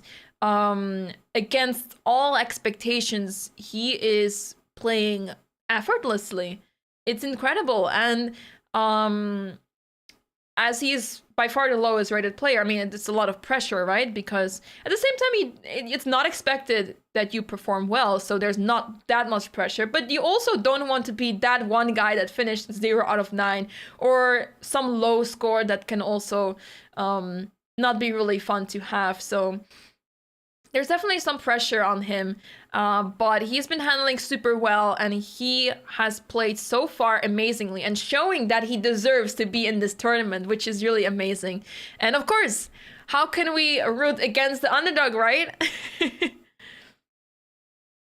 So for now, G5's on the board. On the camera feed, we see Amin spending time, but he just made a move, and we see some moves being made. Shreyas responded instantly to that. Now we have no idea what is happening on that board, but it's looking like the players are confident in their moves. Of course, this is 15 minutes further in the future, but we'll see what the players have decided to do. Hey up, yup, welcome, hello.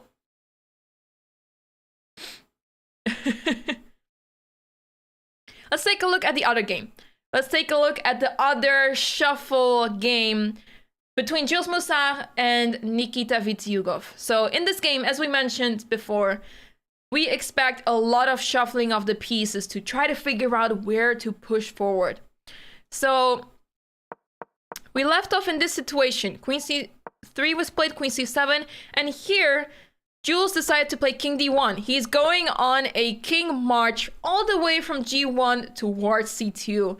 So his king is safe now, so he can do whatever he wants on the king side. Rook f7 was played, Queen a1. Crazy move. Queen g1, and now the c5 pawn is under attack. So that was defended by Nikita. g4 was played, and Jules is simply trying to make progress on the king side, which makes sense because imagine if f4 is played, this pawn on h3 is suddenly very vulnerable. Bishop f2 and simply queen f1, the rook will have to defend the pawn on h3, and I can see how this can be really good for Jules. As the knight also may maneuver now to d5, it seems much more convincingly as Jules simply found the way to attack a weakness in black's position. Once he plays knight to d5, bishop takes, imagine a rook on d5. The pawn on c5 will simply drop, or e5 for that matter.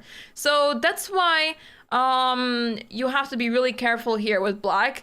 But I am fearing a lot for Nikita here as g4 is on the board, and it's tough to open up the position. He decides to take, which is the best approach, but it is really difficult to do this as you're mostly hoping for having a close position to be able to defend everything. But with queen c8, he is attacking the pawn on g4, which now has to be pushed forward in order to not lose it. So that does allow the defense of the pawn on h3. But still, pawns on e5 and c5 still weak. Queen can now go to g3, knight f3. There's lots of ideas in the position now for white, and with 20 minutes on the clock, he has enough time. And in the meantime, I believe the game of Shreyas has ended. Shreyas has ended this game, and it is looking like he has won this game. It's often a sign when players leave their game last of the two. That is oftentimes the player that won. Usually the player that loses storms off the board, does not want to see the board anymore, is fed up with the game and wants to go to their room as soon as possible. Great technique at the moment from Jules, absolutely. This was incredible. I mean, moving the king all the way to c2 and then finding this amazing queen maneuver towards g1 is simply incredible. But it's still a very tough task to try to convert this to a full point. But we have faith in him as he has still 20 minutes left on the clock, enough time to figure it out. In the meantime, let me quickly switch back to the game between Royale and Amitabha. We're waiting for the moves to appear on the board. So far, I missed that the move Rook B8 was played. Rook B8 was played, actually a really good move, as he's not forcing the trade just yet. He's keeping the tension, and he's not afraid to allow G takes H4. Just pretty crazy to me. But it makes sense in a way, because by taking on H4, suddenly another weak square appears. So the king not only wants to go to C5, but also to G5. So the more opportunities arise for whites, the easier it is to win this game. Rook B8 keeping the options open, and of course wants to play B7, and after B7 it gets really difficult. The rook would have to stick to that pawn in order to not allow white to promote that easily. 4 decisive games coming up could be very well, and they may all be from white as well, which is pretty crazy because yeah, you don't expect that to happen simply. For now, Luke McShane, not Luke, sorry. I just had his name in mind. Nikita Vitiugov is thinking about his move as, yeah, he's in a tough spot. Threatens Rook H8, that too, and yeah, if this pawn G5 disappears, things become very weak, right? So a lot of weaknesses in the position, and this is going to end very soon. Let's go back to this game real quick. We will see how the game finished between Royale and Amitabha very soon. But for now, we have this game over here. Queen C8 is on the board, and we're waiting for Jules to make a move on this board here. But I'm expecting G5. I'm expecting G5. The pawn is under attack. I'm failing to see what else could be a possibility. Actually, Queen G3 may be interesting to look at because you're attacking both pawns on H3 and E5. So after Queen G3, Bishop takes G4. This could be an idea where you grab the pawn on E5 and you simply take over in the center. Opening up the position is now a really good idea to be able to keep up the advantage and actually make use of that additional pawn you have on the board. So yeah.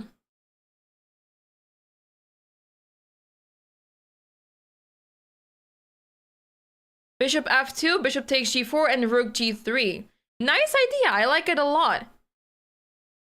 Bishop takes G4, Rook here, Bishop H5, and threatening to take on G6. Looks very interesting.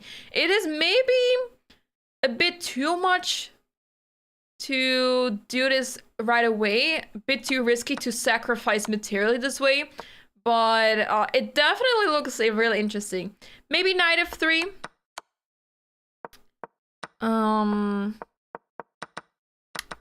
May become a little bit difficult, right? Because there's a lot of attack going on that square. So F takes G4 is on the board. F takes G4 and Queen C8. All right, yeah, this was the position. So Jules down to 15 minutes. The time difference is quite large, but it's not the end of the world. With a better position positionally, but also materially wise, Jules does not have anything to worry about. This is indeed a great game. It's really showing patience, and that is so important in chess. We often underestimate how important it is to be patient in chess, as we often want to attack right away. We don't want to waste time, but this structure, this pawn structure, is especially allowing us to take it easy, to maneuver around and see where can we pinch the opponent. So here, white is trying to attack C5, maybe put pressure on E5 in the near future, and that's why yeah, things are looking pretty difficult for black. Royale found your idea. Let's take a look. So g takes h4 on the board, and not g takes h4, but rook h8 as you suggested in the chat. Rook h8, because rook takes b6, there will be rook h6 check, losing the rook right away. And this pawn is easy to stop, so this would be over. So that's why rook e6 check is on the board. And this is simply beautiful because there's no way for the rook to stop this pawn. You'd have to consider rook e7, but that is such a slow move as this rook is just going to grab those pawns. And now the king can move up over here. King f4 also works. Any move really works here. King f2 is maybe dangerous to allow h3. That could be tricky. But I think that's still fine because you take the pawn on h5. They have a Christmas tree. Yeah, I was going to say, during the break, I was seeing that the Christmas tree was really flashy. So the lights were flashing, so I got slightly concerned. Maybe the players were distracted by this, but it really caught my eye that the Christmas tree was a little flashy over here. So it's amazing, though, to be in a Christmas spirit already. But yeah, the flashy Christmas tree could be slightly disturbing to the players. King f4 on the board. Wow. I am beyond impressed by Shiraz's play here.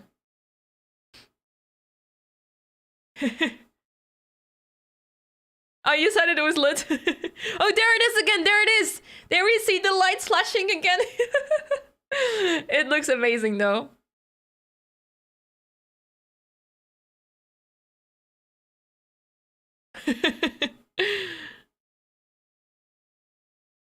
Wow, what a conversion, what a technique by Shiraz Royale.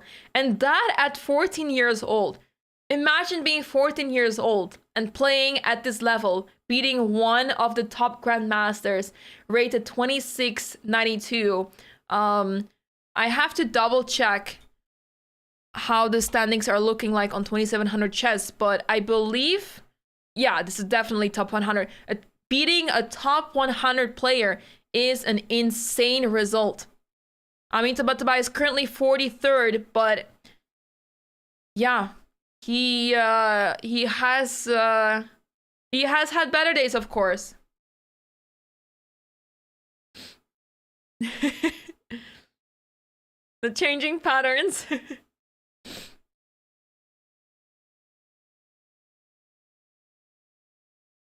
And the TV screen and the flashing lines. Nikita Vitiugov back to the board. Oh, guys, this actually happened. This is actually on the board. Queen g3. Bishop takes g4 and queen takes e5. This is on the board, the line that we were just looking at. As I was saying, white is opening up the position now. It's time as... yeah, otherwise there was not much going on. But now the rook can move to d5. The knight has a difficult time to maneuver. I guess you'd have to consider knight b1, knight c3, knight d5. But that takes a lot of time. But at the same time, this bishop on e7 is stuck. Has to keep defending that pawn. How do you get rid of this queen? If you play bishop f6, you lose the pawn on c5, and that's over. And what else does black have? Bishop e2, rook d5, and we're good. ChatGPT called e4 opening the queen's gambit. Oh, is that one of the new bots on chess.com? Are there new bots on chess.com? I have not looked at those yet. The new month happened so quickly that I didn't even realize that there were new bots. Flash Royale. It says the most random stuff. Sounds about right, though. ChatGPT is not good at chess. There'll be carol singers at close of play on Monday. Oh, that's amazing. That's amazing. Let me quickly check here. Okay, no, this is still ongoing. So yeah, what is happening in this position? So Obviously, black is worse, but it's not the end of the world yet, as white has to try to untangle his pieces, and this knight on d2 is not the greatest piece, but it's a good defending piece. So what are the things that black should be worried about? First of all, defending the pawn on c5 is a must. If pawn on c5 drops, it's over. This pawn on g6 is not going anywhere. You can try moving the pawn, but you're not going to get far. g3 is covered, and this pawn h3 is there simply for decoration. Could be on the Christmas tree, who knows? But yeah, at the same time, I find it hard to point at threats by white other than the pawn on c5 being attacked. The players are walking a marathon over here.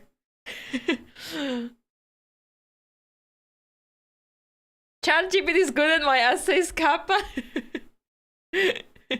That's great for you. Great to hear.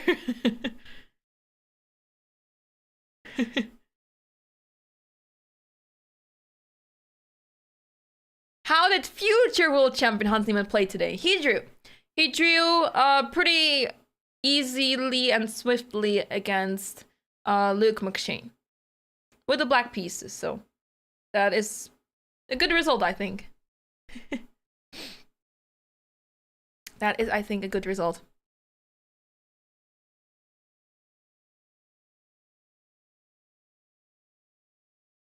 We see some updates in the game between Royale and Amitabh. Okay, so this is what happened. Rook check, king here, takes b7 and g2. Final attempt to... Wait, are we going to see a queen promotion? Wait. Are we going to see a double queen promotion? Yeah! Wow, that is amazing. And Royale simply promotes, not scared of his opponent promoting as well. And we see 2 queens on the board out of a rook end game. This is amazing. So how did Royale manage to win this game? Let's take a look. Queen d8 check. The king cannot go to g7 nor g6 because the queen will give a check and win the queen on g1. So rook e7 has to be played. Then what's next? Queen d4? Queen d6? What if queen d4? King e6. Tricky. Queen d6. What happens after that? Rook e6. Rook e6. We have queen d4. Oh no, that's covered by the queen. I was so excited to show you guys this checkmate, but unfortunately the queen is covering the square d4. Let's leave the conversion up to Shreyas. Rook h6 check. Oh, of course, king g7 is met with checkmate. That was the idea. So now queen g6 has to be played. Queen d4 check. Wow. Just in style. As after king e6, queen b6, and you pick up the queen as well as the pawn. And that is over.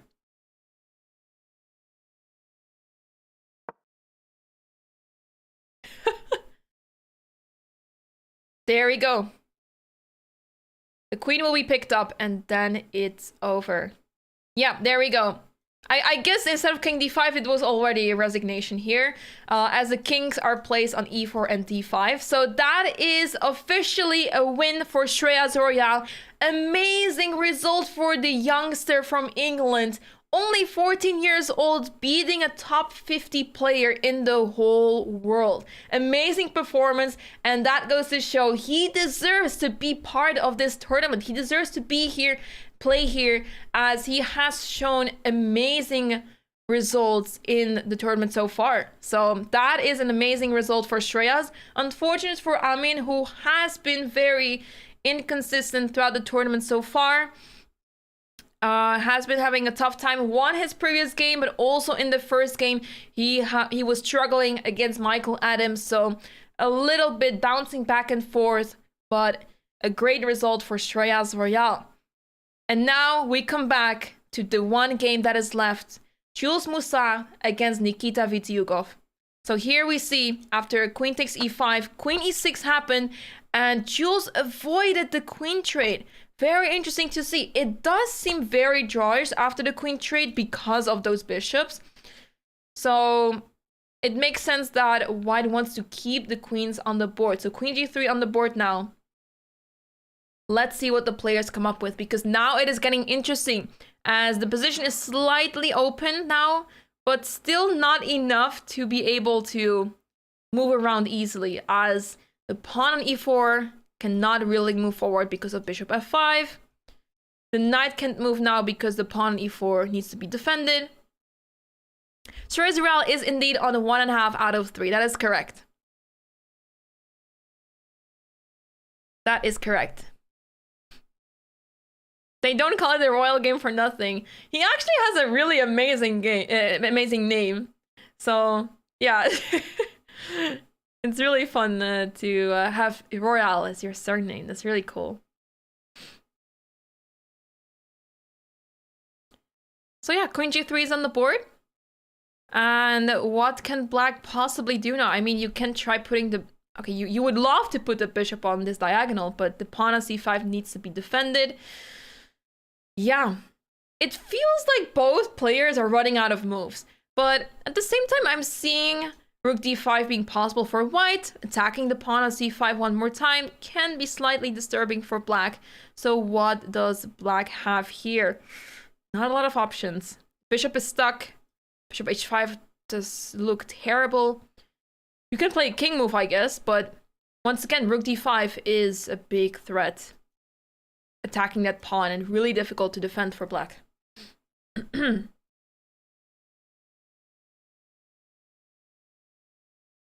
Jules Moussard simply walking around, not feeling worried at all. Walking around with only 14 minutes on the clock is quite impressive. I would feel stressed if I have less than 20 minutes. Oh no, you're not hearing me anymore? Try to refresh. That's also not heard, probably. Royal blunder? That would be really cool, yeah.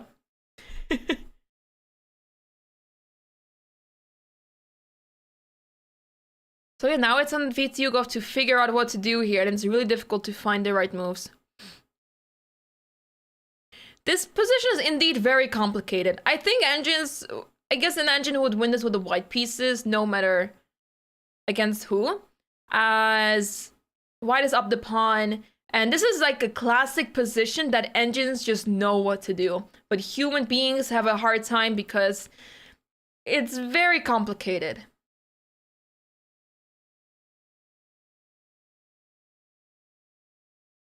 I believe it's Jules' turn, but that is a slight guess seeing from the angle of the clock. It's really hard to tell sometimes, but it does look like it's Jules' turn.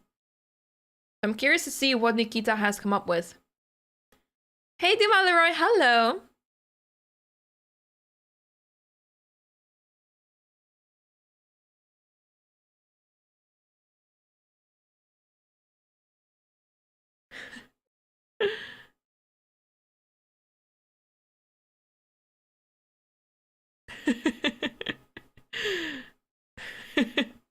Amazing, amazing. So yeah, we're just waiting to see what Nikita is going to do. There's not a lot of options. I mean, pieces are simply stuck, right? The rook cannot really go anywhere meaningful. The queen does not have many squares left, has to keep defending the bishop on g4. This is really difficult, and white has easily the upper hand here, not just because of the pawn, but just because of how easy it is for white to play here with rook d5. I think that is a crucial move. The queen can retreat to g1, attack the pawn again, but that does not make much progress.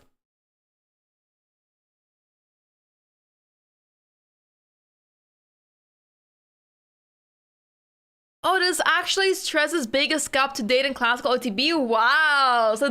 So we witnessed his best results so far in classical OTB. That is simply amazing.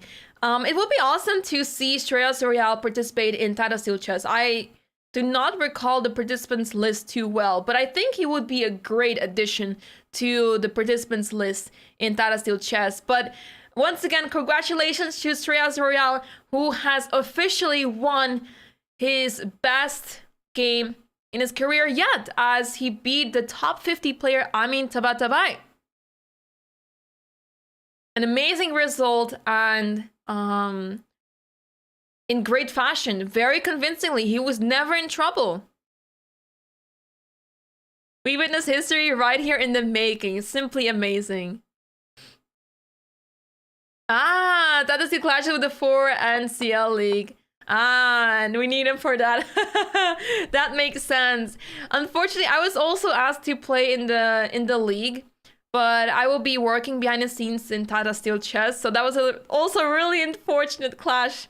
Hopefully that will not be the case next time. I was here. Yes, this is I was here moment. He is only 14. He is younger than my little niece, who barely knows how to play chess. So that is quite crazy to think about, the fact that my niece is older than him. It's quite crazy. Anyways, we see some progress made. Bishop e2 indeed on the board. Rook d5 and queen g4 once again offering the queen trade. But now we see that the pawn on c5 is hanging. Of course, not rook takes c5, but simply bishop takes c5. The question is now, why should we not trade here? Why would we not trade and take the pawn? Well, the reason why is because after all of those trades, rook f2, and it's not very clear what is happening here. Of course, you have rook g5, bishop h5, because the g pawn was also under attack. But it looks rather dangerous that black can capture this pawn on h2. This pawn on h3 is simply moving forward and about to promote. Unclear. The engine believes white's position still, but I would not feel comfortable and therefore not trade, as indeed Jules does not trade either. Queen b8 check is on the board. Queen b8 check, and yeah, the queen stay on the board at Jules's request. Hey Twyler, welcome, welcome, hello.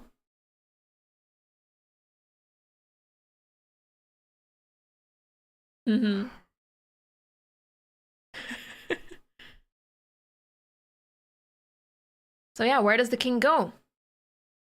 Not a lot of options. You can also play rook f8, bishop f8, but okay, bishop f8, bishop takes c5, you lose the pawn.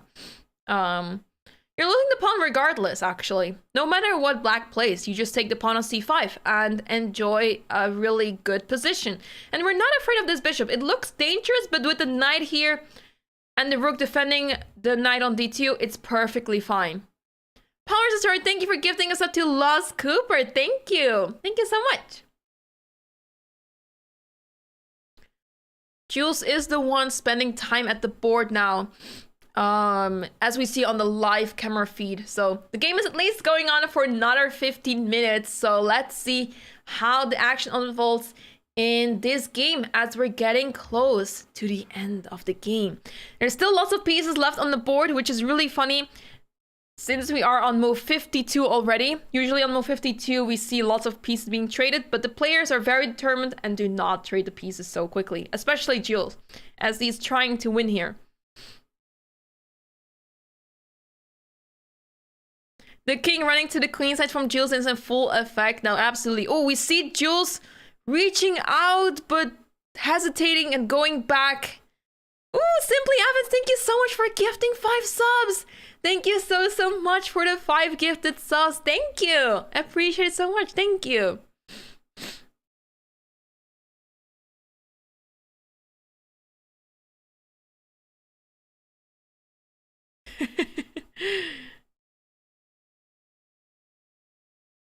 He decided to not make his move just yet.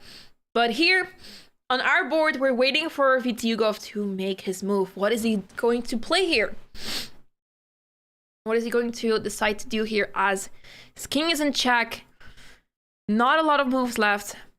And the pawn on c5 is simply going to lose. Well, rook f8 will be a good idea to start with. But then simply queen c7 to attack the bishop. That doesn't really do much. So, yeah. Or queen b7 to pick up the pawn on a6 maybe even. I still need to set up YouTube subs or members, I think it's called. I still need to set it up because I was not ready to stream on YouTube just yet, but I made a start yesterday, but I have to proceed with this.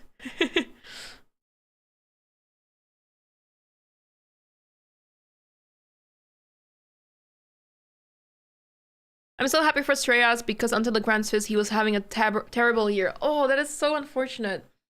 That is so unfortunate, but really nice to see that he comes back. And in what way? What a way to come back. How to give subs? Is there YouTube subs gifting? I don't know. I don't know about that. I'm not very well informed when it comes to streaming on YouTube, but we have this opportunity in Twitch chat. We are also streaming on Twitch, so we have 2 streams going on at the same time. Yeah, you're welcome in both. Thanks for 100 bits, Lex Breaky. Thank you so much. Thank you. For the hype train, thank you so much.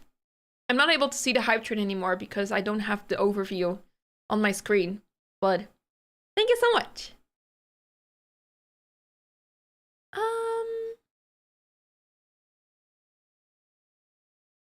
So now, the time is ticking. The clocks are closer. Remember a few moves ago that Nikita was ahead almost 20 minutes.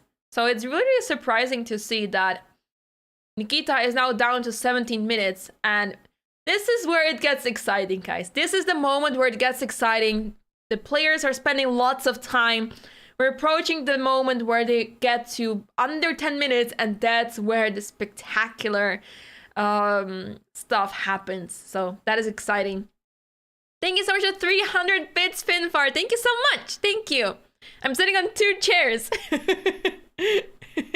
Yep. It helps to have 2 monitors. I wouldn't know what to do without my second monitor. Is there any tournament left for FIDE Circuit after this one, or is this the decider? This is not the decider. So there is still the Sunway Sitges Open tournament, and I believe some last-minute tournaments are being organized, but I am not 100% sure about this. Also, we have the FIDE World Rapid and Blitz. Who of you is excited to watch and follow the FIDE World Rapid and Blitz? I am considering to participate there. I have yet to confirm my participation, if I am allowed to participate, etc. But what do you think of the tournament? Are you excited to see the participants play in this tournament? As it is now happening in Uzbekistan, Samarkand. You love Blitz, I love it too. It's very exciting. And we see King G7 on the board. King G7 after a couple of minutes spent by Nikita Vitiugov. Do you really plan to fly to Samarkand? Possibly.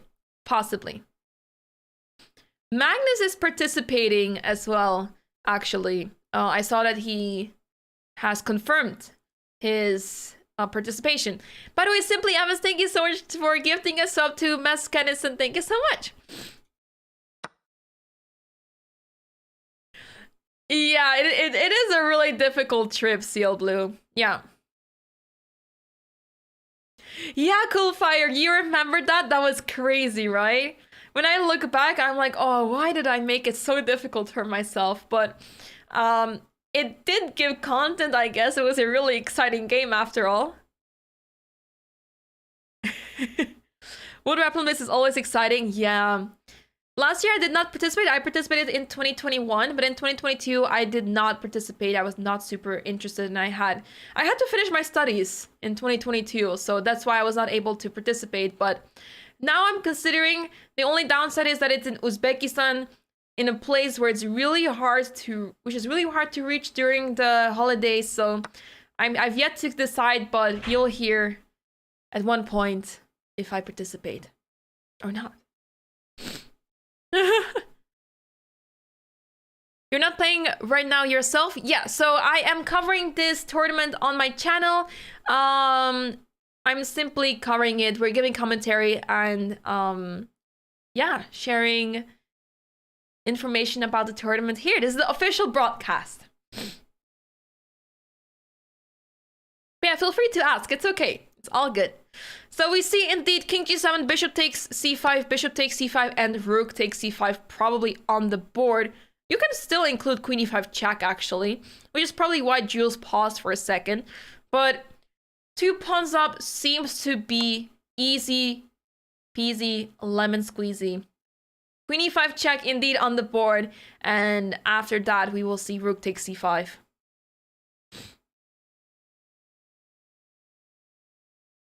How exciting is chess today? So these days, it's a lot regarding speed chess. People get very excited about speed chess. Online chess is quite big. There are certain countries in the world where chess is super exciting and people love it. But yeah, times have definitely changed.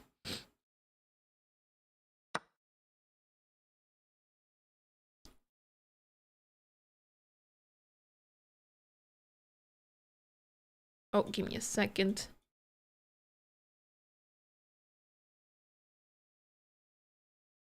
I wanted to delete that comment, but I was too late. This the heart emoji stuff is in the way to delete comments. But okay, we have it all sorted out now.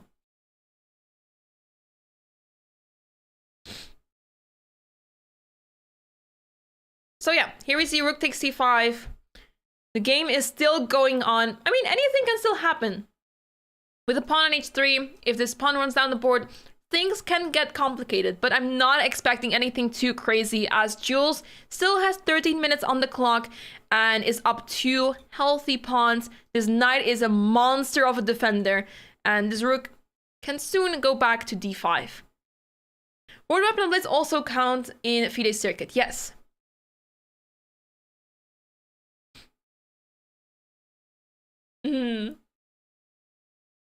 The 3 dots thing, yeah, it's things are not really well sorted out on the YouTube, but that's okay. Comment as message on YouTube, yeah, it was in the chat, yeah. Actually, I only have top chat turned on. No, I'm not sure if that matters, but we'll see. You let your intrusive thoughts win. At least you admit it. You don't need to go to the 3 dots? What? Oh, oh, you can press on the comment, you mean? Oh. Yeah, I'm still learning. It's quite an experience. Anyways, queen f4 is on the board once again, offering the queen trade, but now it might be time to trade off the queens, as you're up 2 pawns, and it takes a little bit more time to get to that pawn on h2, and at the same time, you're just pushing the e-pawn down the board. You can see deleted comments here.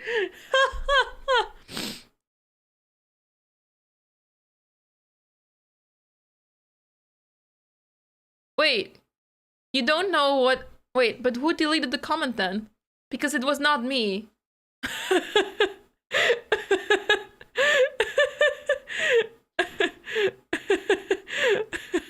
We have it was not what?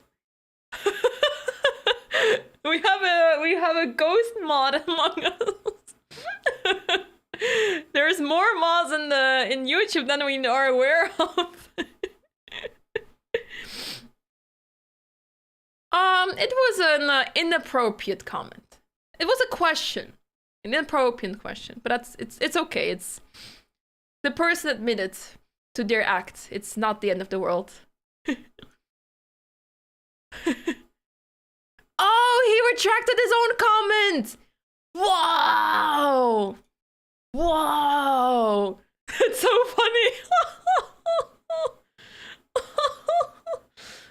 Wow. Well-deserved punishment for yesterday's game. That is pretty harsh, but it is the reality. If you can't win such a winning endgame at this level, you will get punished at some point. Yeah.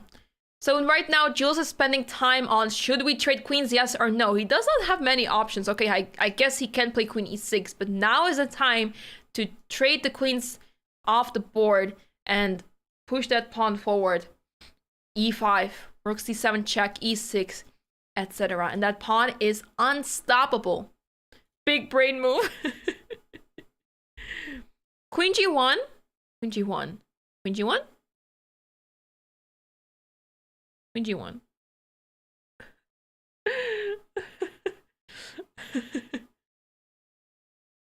Oh, you mean instead of queen f4, queen g1? I guess after queen g1, rook c7 is really annoying. So queen g1, rook c7. Oh, but queen d1 check, actually. Okay, I see your idea. I see your idea. Let me refresh that. Queen g1 with the threat of queen d1. I agree, actually. I guess now rook d5 simply. Rook d5, after any check, let's say queen here, you have to... You can play king c3, but why would you if you can play king b2? So, okay, accuracy remains very important in this line as well. So queen g1 is definitely very interesting, yeah. Queen f4 feels less challenging too. I agree. That's hilarious. On Twitch, you can't delete your own comment. Only moderators can do that, so that's why it was a big surprise for us.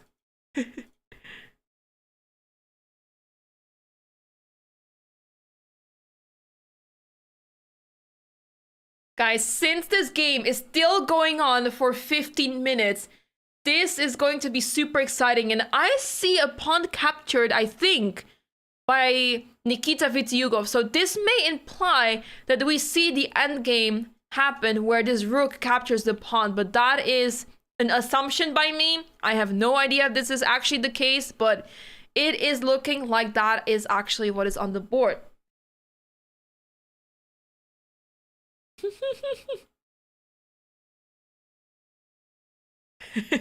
Welcome back, Abby. Hello.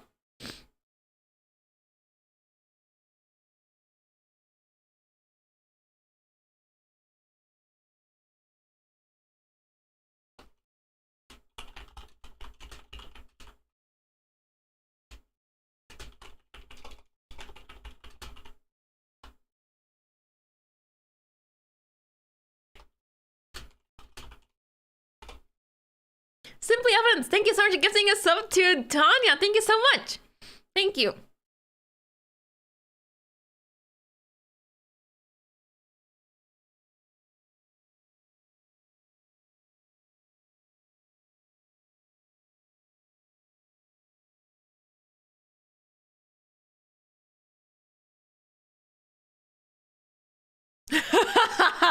Oh no, streamers getting exposed here. Oh no. 7 minutes left on the clock. Ooh, this is going to be a nail biter. Not so much because white is completely winning, but still.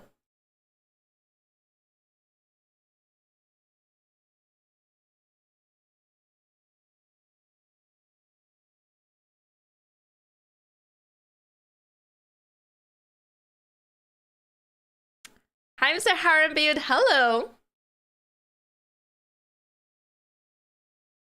I'm not sure much. I'm not sure.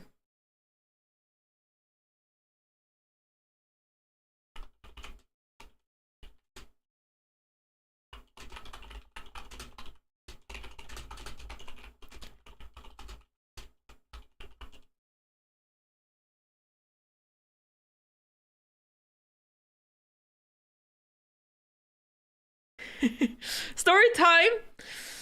Once upon a time. No, I'm out of stories. I tried to share as much as I know, but it would have to appear randomly. See, Unstoppable, classic song. Classic song. But yeah, Jules really going down on time here as Queen f4 is played. I'm certain he took on f4. I'm almost certain that he took, because otherwise Queen e6, it doesn't add so much value to the position. Bishop g4 will be played and the game keeps going. Well, actually the pawn on a6 would be hanging. We see lots of moves being made down here, but we can't follow along, so we'd have to wait very patiently for the moves to appear. But the moves can appear any moment as the clocks are running low of the players. Hydrate, thank you. Mhm.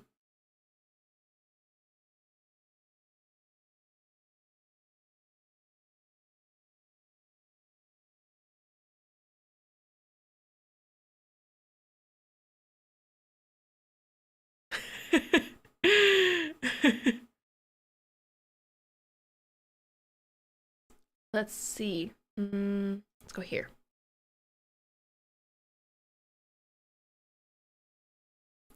Now we see the position Jules was sitting so long at alone on the board 15 minutes before. Exactly. It's pretty crazy. It's pretty crazy to now see this actually happening as we are 15 minutes behind on the actual board, on the actual cam feed. But this camera feed is live. And the players are all alone in the playing hall. There's in a total of 5 games, and the Christmas tree is flashing again. There's a total of 5 games, but 4 games have already finished. So this is the only game going on now. The other results, so Hans drew against Luc McShane. That was a pretty quickly finished game. Shrez Royale beat Amin Tabatabai. Great result for Shrez Royale, who won his best win so far in his career. Amazing result for him, beating a top 50 in the world player. And Michael Adams beat Mateusz Bartel. A really great game played by Michael Adams, just clinical win with brilliant sacrifices towards the end. And also Gukesh winning his game over Andrei Volokitin, where Gukesh played fantastically. This man is insanely good. He played it super clinically towards the end. He had amazing preparation, which then resulted into Andrei just spending all of his time. And then when it came down to the wire, it was over for Andrei Volokitin as he was running low on the clock. And his position was not great as Gukesh was attacking a lot, sacrificed his pieces, made 2 brilliant moves in a row, and destroyed Andrei Volokitin. So those are the results of today. And now we are waiting for Jules to make a move as he's down to 3 minutes on the clock now. You can see his leg shake at the board. This is getting a very dangerous territory on the time. And we see indeed Queen takes F4 is on the board. Queen takes F4 is on the board, and we're heading towards an endgame, guys. We're heading towards an endgame, and there we see B4 being played instantly. So he is trying to create a pass pawn and move it down the board as soon as possible. He calculated this all the way through that after Rook F2, he is in time to push his pawns down the board. I'm expecting this to happen very soon, but this seems to be game over. But not yet, at least for the next 15 minutes, as the game is still going on.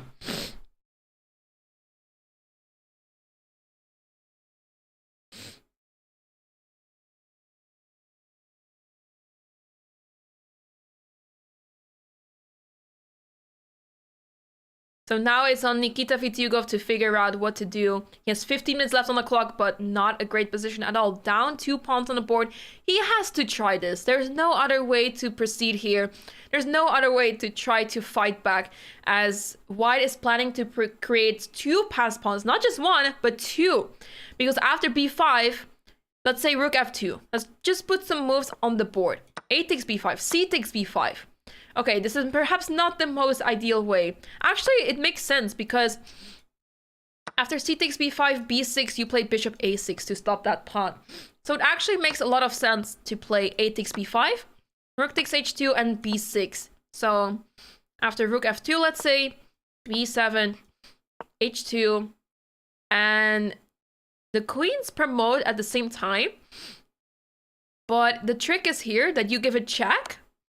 King goes here, promotion, and Queen H8, and you win the queen. So that is the way to win.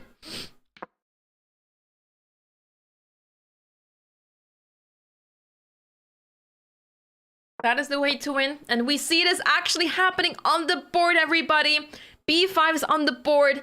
This has to be captured. This has to be captured, and it is simply game over.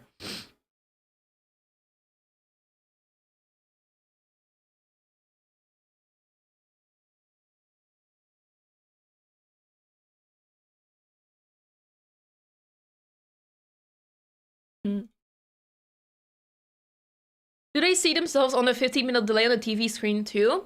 So the TV screen is simply showing the front page of the website with the players. So it is just showing the pictures of the players, who is playing there. That's it really. So yeah, that's all they see on that screen.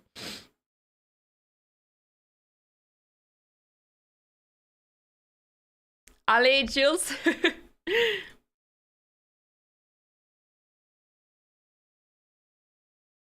Yeah, this is simply lights out. So as we calculated, rook takes h2 has to be played. There's no other way for black to deal with this position. I mean, the pawns are just moving forward.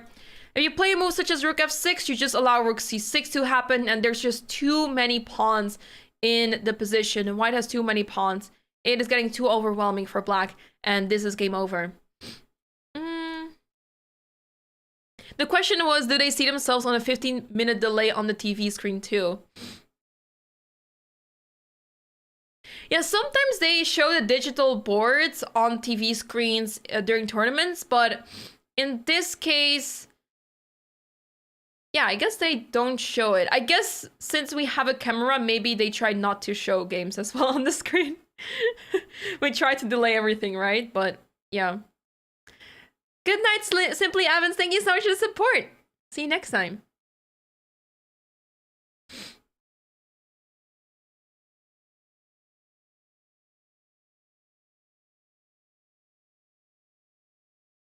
The spectator area, but also near in the playing hall, because it's simply a board with the position, which is the same you're seeing as you look at the game, right? So not much of a difference, but yeah. It's pretty unnecessary in this case, yeah. Hello, Walita, welcome.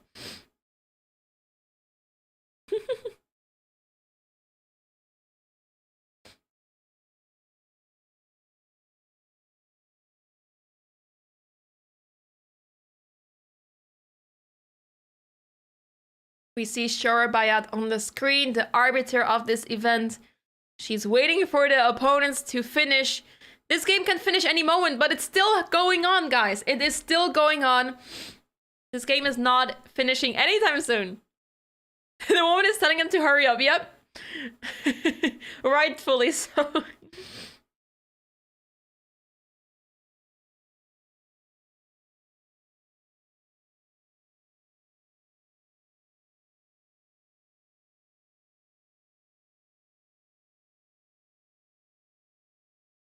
"11 minutes left for Nikita Vitiugov, who is in a losing position.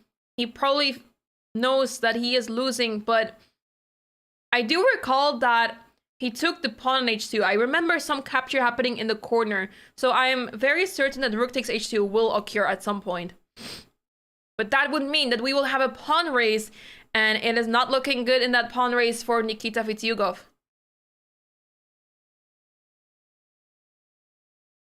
Locally, it is 7 p.m. It is, yeah, 7 p.m. So it's not so late. They start the games 2 p.m. local time.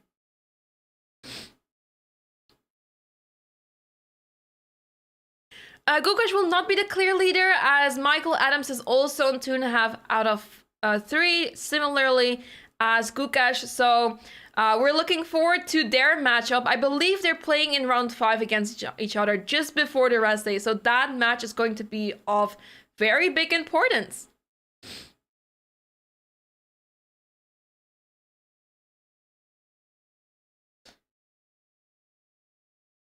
It's really funny to me that the players are still spending so much time when there's not much time left, right?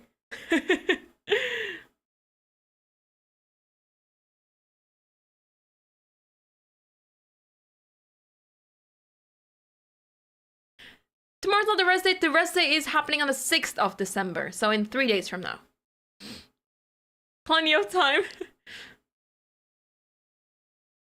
We see a lot of moves being made. I'm expecting a handshake. Oh, I think I see a queen promotion. Wait. Was that a queen promotion? I believe I saw a queen promotion first from black's side, but I'm not 100% sure, guys. It turned into hyperbola, yes. We're patiently waiting for the hyperbola to start on our screens as well. But for now, we're just looking at the camera feed to see when the game finishes. This is getting really exciting, guys.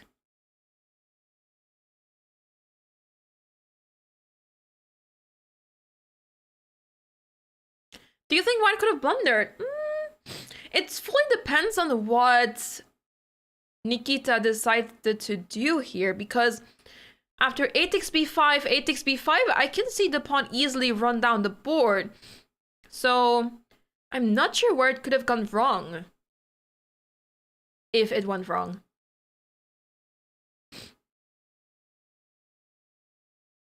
Yeah, this tournament is definitely more exciting as there is many decisive results and a lot of action happening. It's we're definitely being treated here as the spectators with many exciting games. There we go. Capture happened on b5, instantly recaptured with the a pawn, which is the precise capture to not allow the bishop to catch the pawn, sit on a6 and stop the pawn from moving. Yeah, so we just calculated that. Imagine if rook takes h2 occurs, b6 happens. Imagine rook f2, b7, h2. And here we give a sneaky check so that after king h6, we promote here, and queen h8, and we pick up the queen on h1. So that is why we thought that rook takes h2 does not help so much, even though it looks like the pawn is super close, about to promote. Rook f8 instead of h2?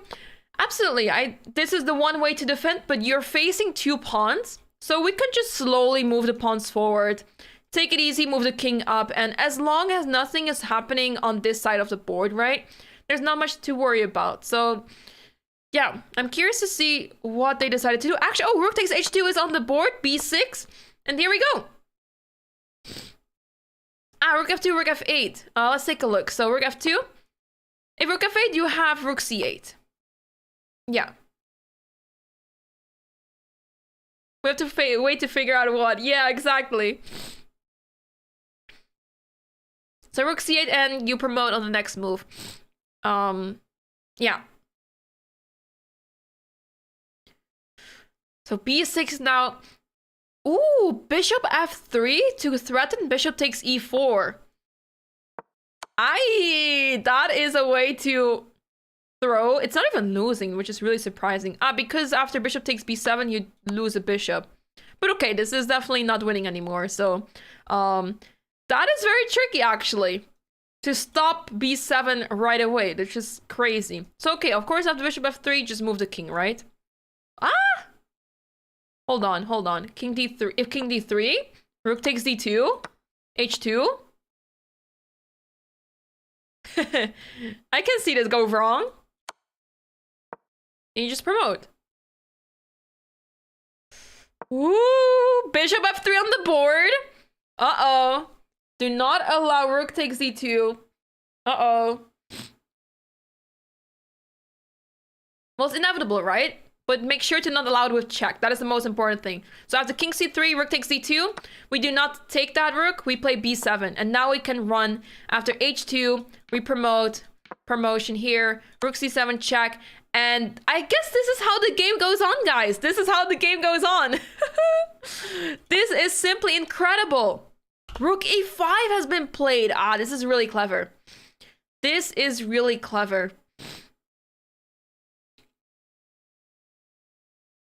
It will be fair.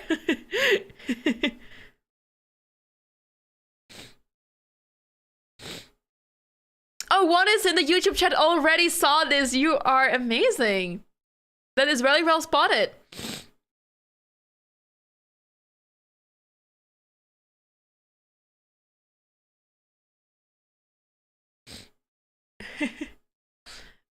Very obvious line. Uh-huh.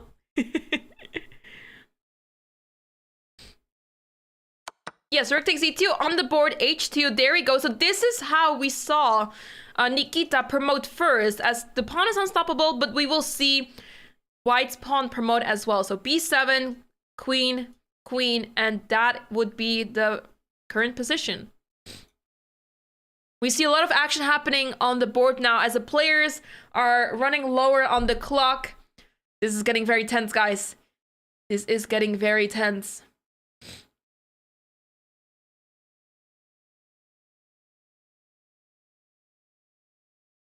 We have to keep an eye on the match in the live camera. Ooh, rook e7 check first. Okay. Interesting decision. It happened indeed. King h6. Is he trying to play rook e8 perhaps? Or maybe, no, he's not trying to promote just yet. Maybe he's trying to play rook e8 and after promotion you just play rook h8.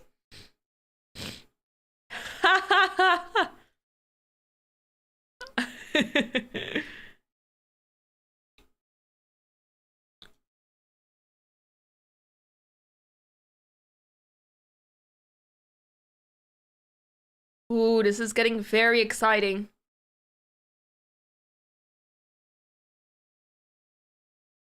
One exception.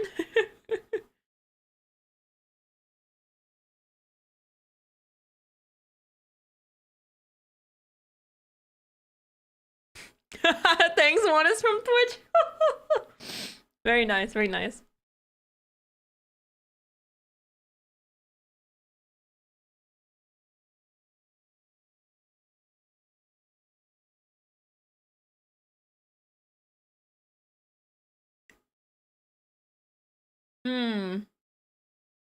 I wonder who's spending time though, because I don't have so much time on the clock, right?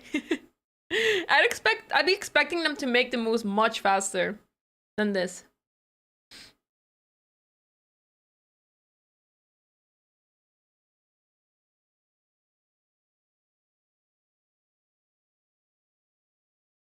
Now, 4 minutes left on the clock for Jules Moussard.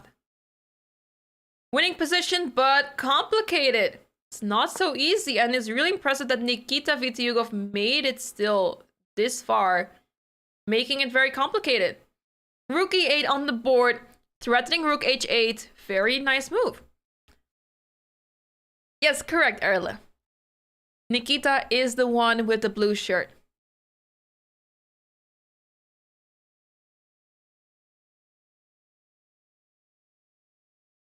Did Jules just stand up just now?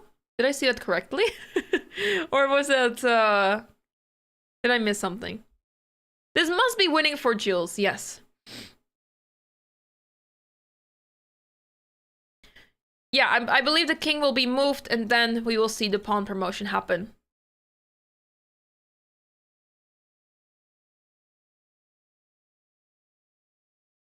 The rook and the queen will be supporting each other, so that would help White a lot. Nikita learned from Gukesh yesterday not to resign.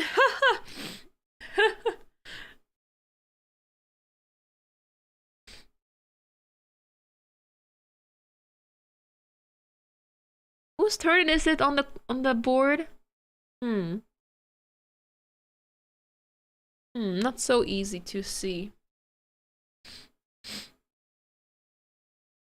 Haha. It's always difficult to realize, you know, you see people on cameras, but in person they might just seem different or something. They might see, you might see them differently or they just look different. So it's very common to not recognize people.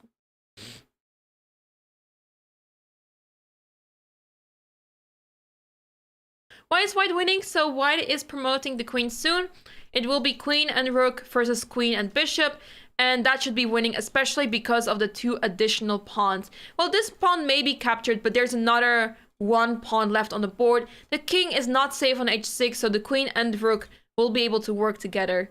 And indeed, no perpetual. So White can avoid a perpetual, but it's not easy. Bishop h5 can also be played, but doesn't really help much. It keeps the pawn on e4 alive. White will simply push the pawn as well, and yeah, it doesn't really help much. Perpetual happiness, thank you so much for the 500 bits. Thank you, I appreciate it a lot. Thank you so much. A king move is alright. Bishop h5 is alright. But I expect a king move. I'm expecting a king move. Ah, I see, Nordy. You don't pronounce the S in French. I'm already not pronouncing so many letters in the surname. So it's Jules. I think this may be because the Botha sisters say Jules. I think I have to blame them for that. So Jules. Thank you for that. Always good to know how to pronounce the names because names are so difficult. I know from experience how difficult it is to pronounce names. And that's okay. Jules Moussard. Wait. Oh, you mean it's a joke.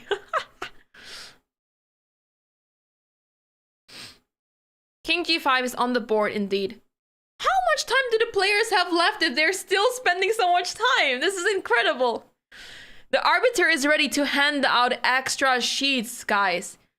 The arbiter is ready to hand out extra sheets as they are approaching the 18th move. We're now on move 64 over here. But 15 minutes in the future, they might be already nearing move 80.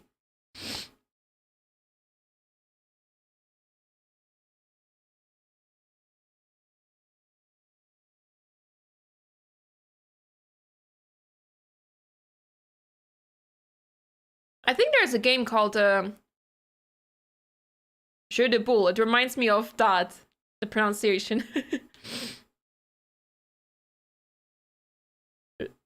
Jules.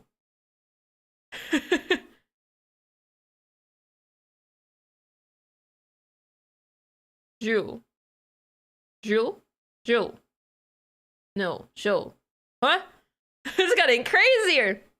You think Black has a perpetual? Let's take a look.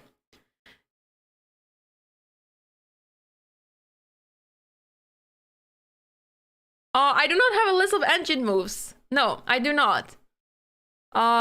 It's simply process of elimination because there was a threat in the position with rook h8 check. So the only moves are king g7, king g5, and h1 queen. I guess, well, h1, I mean bishop h5 I was saying. King h7 is also possible, but the king is very unsafe there. So the game ended. The game ended and we have no idea how because they played so many moves. We have no idea. Did he resign? He probably did.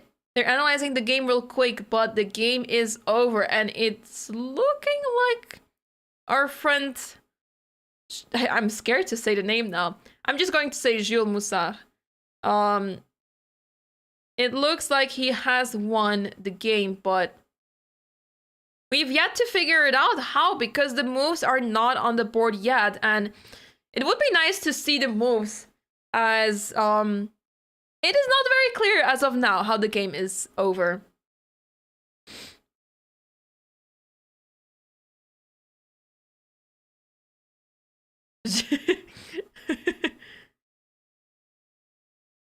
Come to India. I'd love to one day. I'd love to. I missed out on the Olympiad last year, but I'm determined to go to India one day and come back in the Olympiad. Just call him the French guy. Let's take a look, Biophil. Actually, that's a good point. That is a good point, indeed. Oh, I don't have the link over here. Let me try to grab that for you guys.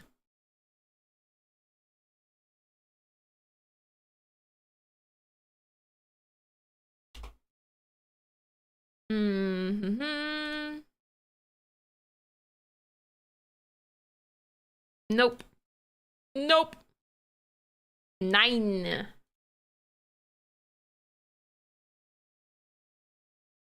We do not have it on my link. The link I have is broken. That is very unfortunate. It's okay. Wait. Huh? Wait, what happened to the bar? Wait, what?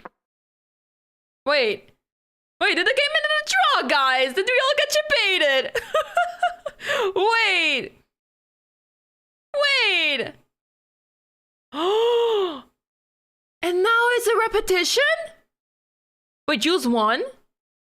What? Wait, what is going on? Wait, we have to keep looking at this board. I am not ending the stream just yet. We have to keep looking here. What is happening? So rook h8 was played. Bishop h5 stopping, well, allowing the pawn to promote. b7, queen, queen. Wait a second. Nikita won on chess result. Wait, what? Wait, you guys, I'm hearing 3 results in the chat. This is not a good sign. Let's keep watching. So rook on h8 instead of e8 is perpetual. Looks like it. Jules won. Wait a second. So it seems like the queen and rook are so far away from each other that the queen can now start delivering checks. So queen e1 is indeed on the board. But how does Jules get out of here? Jules. Mr. Moussard. Queen c1 check. Queen e1 check, probably the same thing. Or queen e1 check, pick your favorite. I guess queen a1, queen b2, I don't like to allow that. Chaos 1. Absolutely.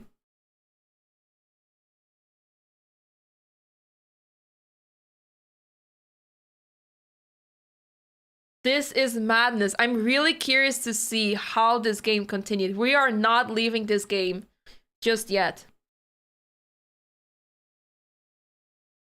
Okay, guys, I have the PGN. I have the PGN, which I'm going to try to open. So bear with me. The games are over anyway. There's nothing left anymore. So I'm going to try to open the games. Yeah. Okay, this works.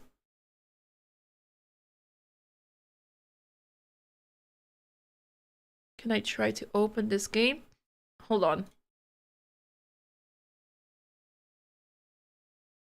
Oh. Okay, there we have it. All right.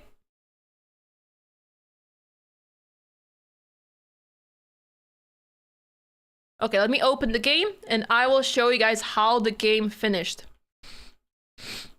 Oh, this is super bright. My chess base is so bright.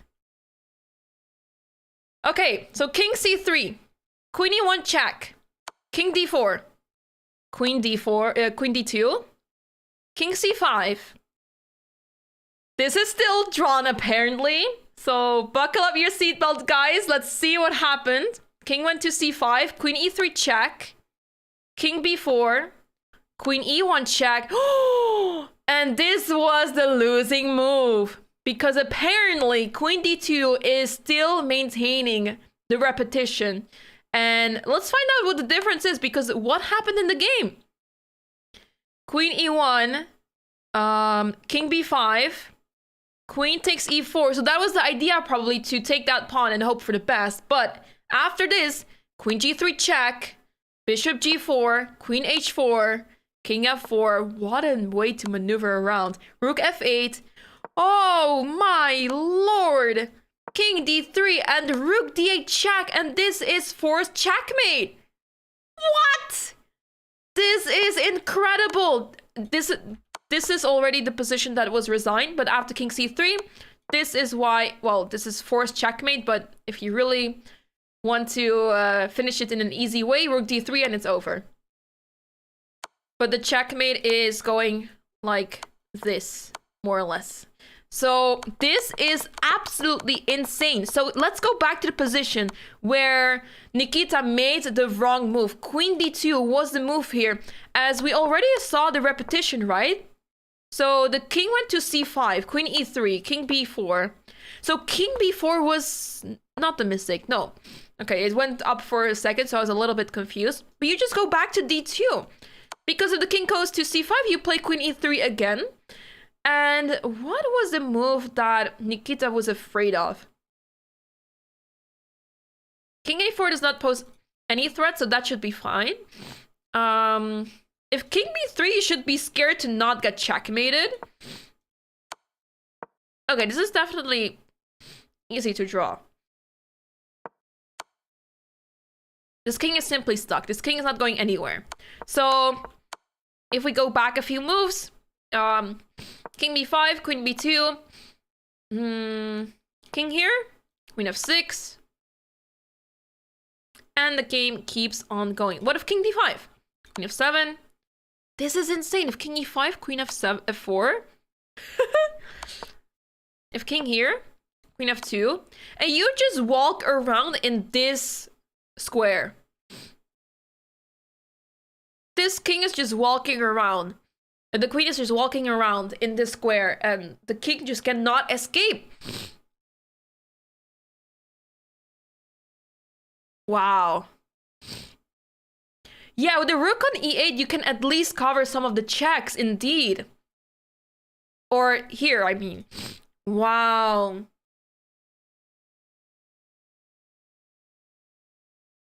This is incredible. So we had no idea what the result was, and it was such a position that anything could still happen. It was clearly winning for Jules, but he made the mistake of putting his rook on h8, allowing his opponents to make the repetition happen, but it didn't happen because his opponent messed up, and that is how the game ended, everyone. What a roller coaster of events. And again, Nikita Vitiugov spoiling the one chance he has in his game. This time he is on the side. He was on the side where he had to make the draw. But wow, what a turn of events. He loses this game. Yesterday he had a winning chance, but he was not able to win against Gukesh. But here, such an unfortunate sequence of events for Nikita Vitiugov, who goes down in this game. What a match. And it goes to show in the very final position. I mean, we saw earlier, this bishop f3 move was simply amazing, where he still tries to keep things complicated and put some threats in the position, because most of us would think this is over, as we already thought. But here, threatening bishop takes e4, and game is still on. Endgames are difficult, but this is a very tough loss for Nikita Vitiugov. And this means, guys, that we have 4 decisive results today out of 5, which is absolutely incredible. So we have now Jules Moussard on 1.5 points, also joining Hans and Shreyas Royale on 1.5. We have, and Andrei Volokitin also on 1.5 out of 3. And then we have leading Gukesh and Michael Adams with 2.5 out of 3. Tomorrow's pairings are as follows, guys. We already know the pairings as the drawing laws have already been done. We have tomorrow Andrei Volokitin against Amin Tabai. Hans versus Shreyas Royale. That is going to be an exciting matchup. Let's see if how Shreyas will prevail in that game. Mateusz Bartel against Luke McShane, and Nikita Vitiugov against Michael Adams. And finally, Gukesh against Moussard. I can't stop thinking about saying the French guy. That is not professional, but anyways, that is the pairing of tomorrow, guys. Thank you so much for watching today's broadcast. The coverage of round 3 of the London Chess Classic has ended officially. The camera is also off. Thank you so much for watching, everyone. Hope you enjoyed today's round as much as I did. It was simply amazing. A lot happened, a lot of excitement, but it's time to move on. And tomorrow, we continue the action here, both on Twitch and on YouTube, as round 4 will start tomorrow. Same time, same place. Hope to see you tomorrow in the London Chess Classic. Thank you so much for the support, guys. I really appreciate it. It's been a ton of fun today, and thanks to you guys, it's also been a lot of fun. So thanks for watching, everyone. Hope to see you tomorrow, same time, same place. You guys can rate someone awesome, find someone to rate, but we're ending the coverage here. Have a great rest of your day. Take care, and see you tomorrow. Take care.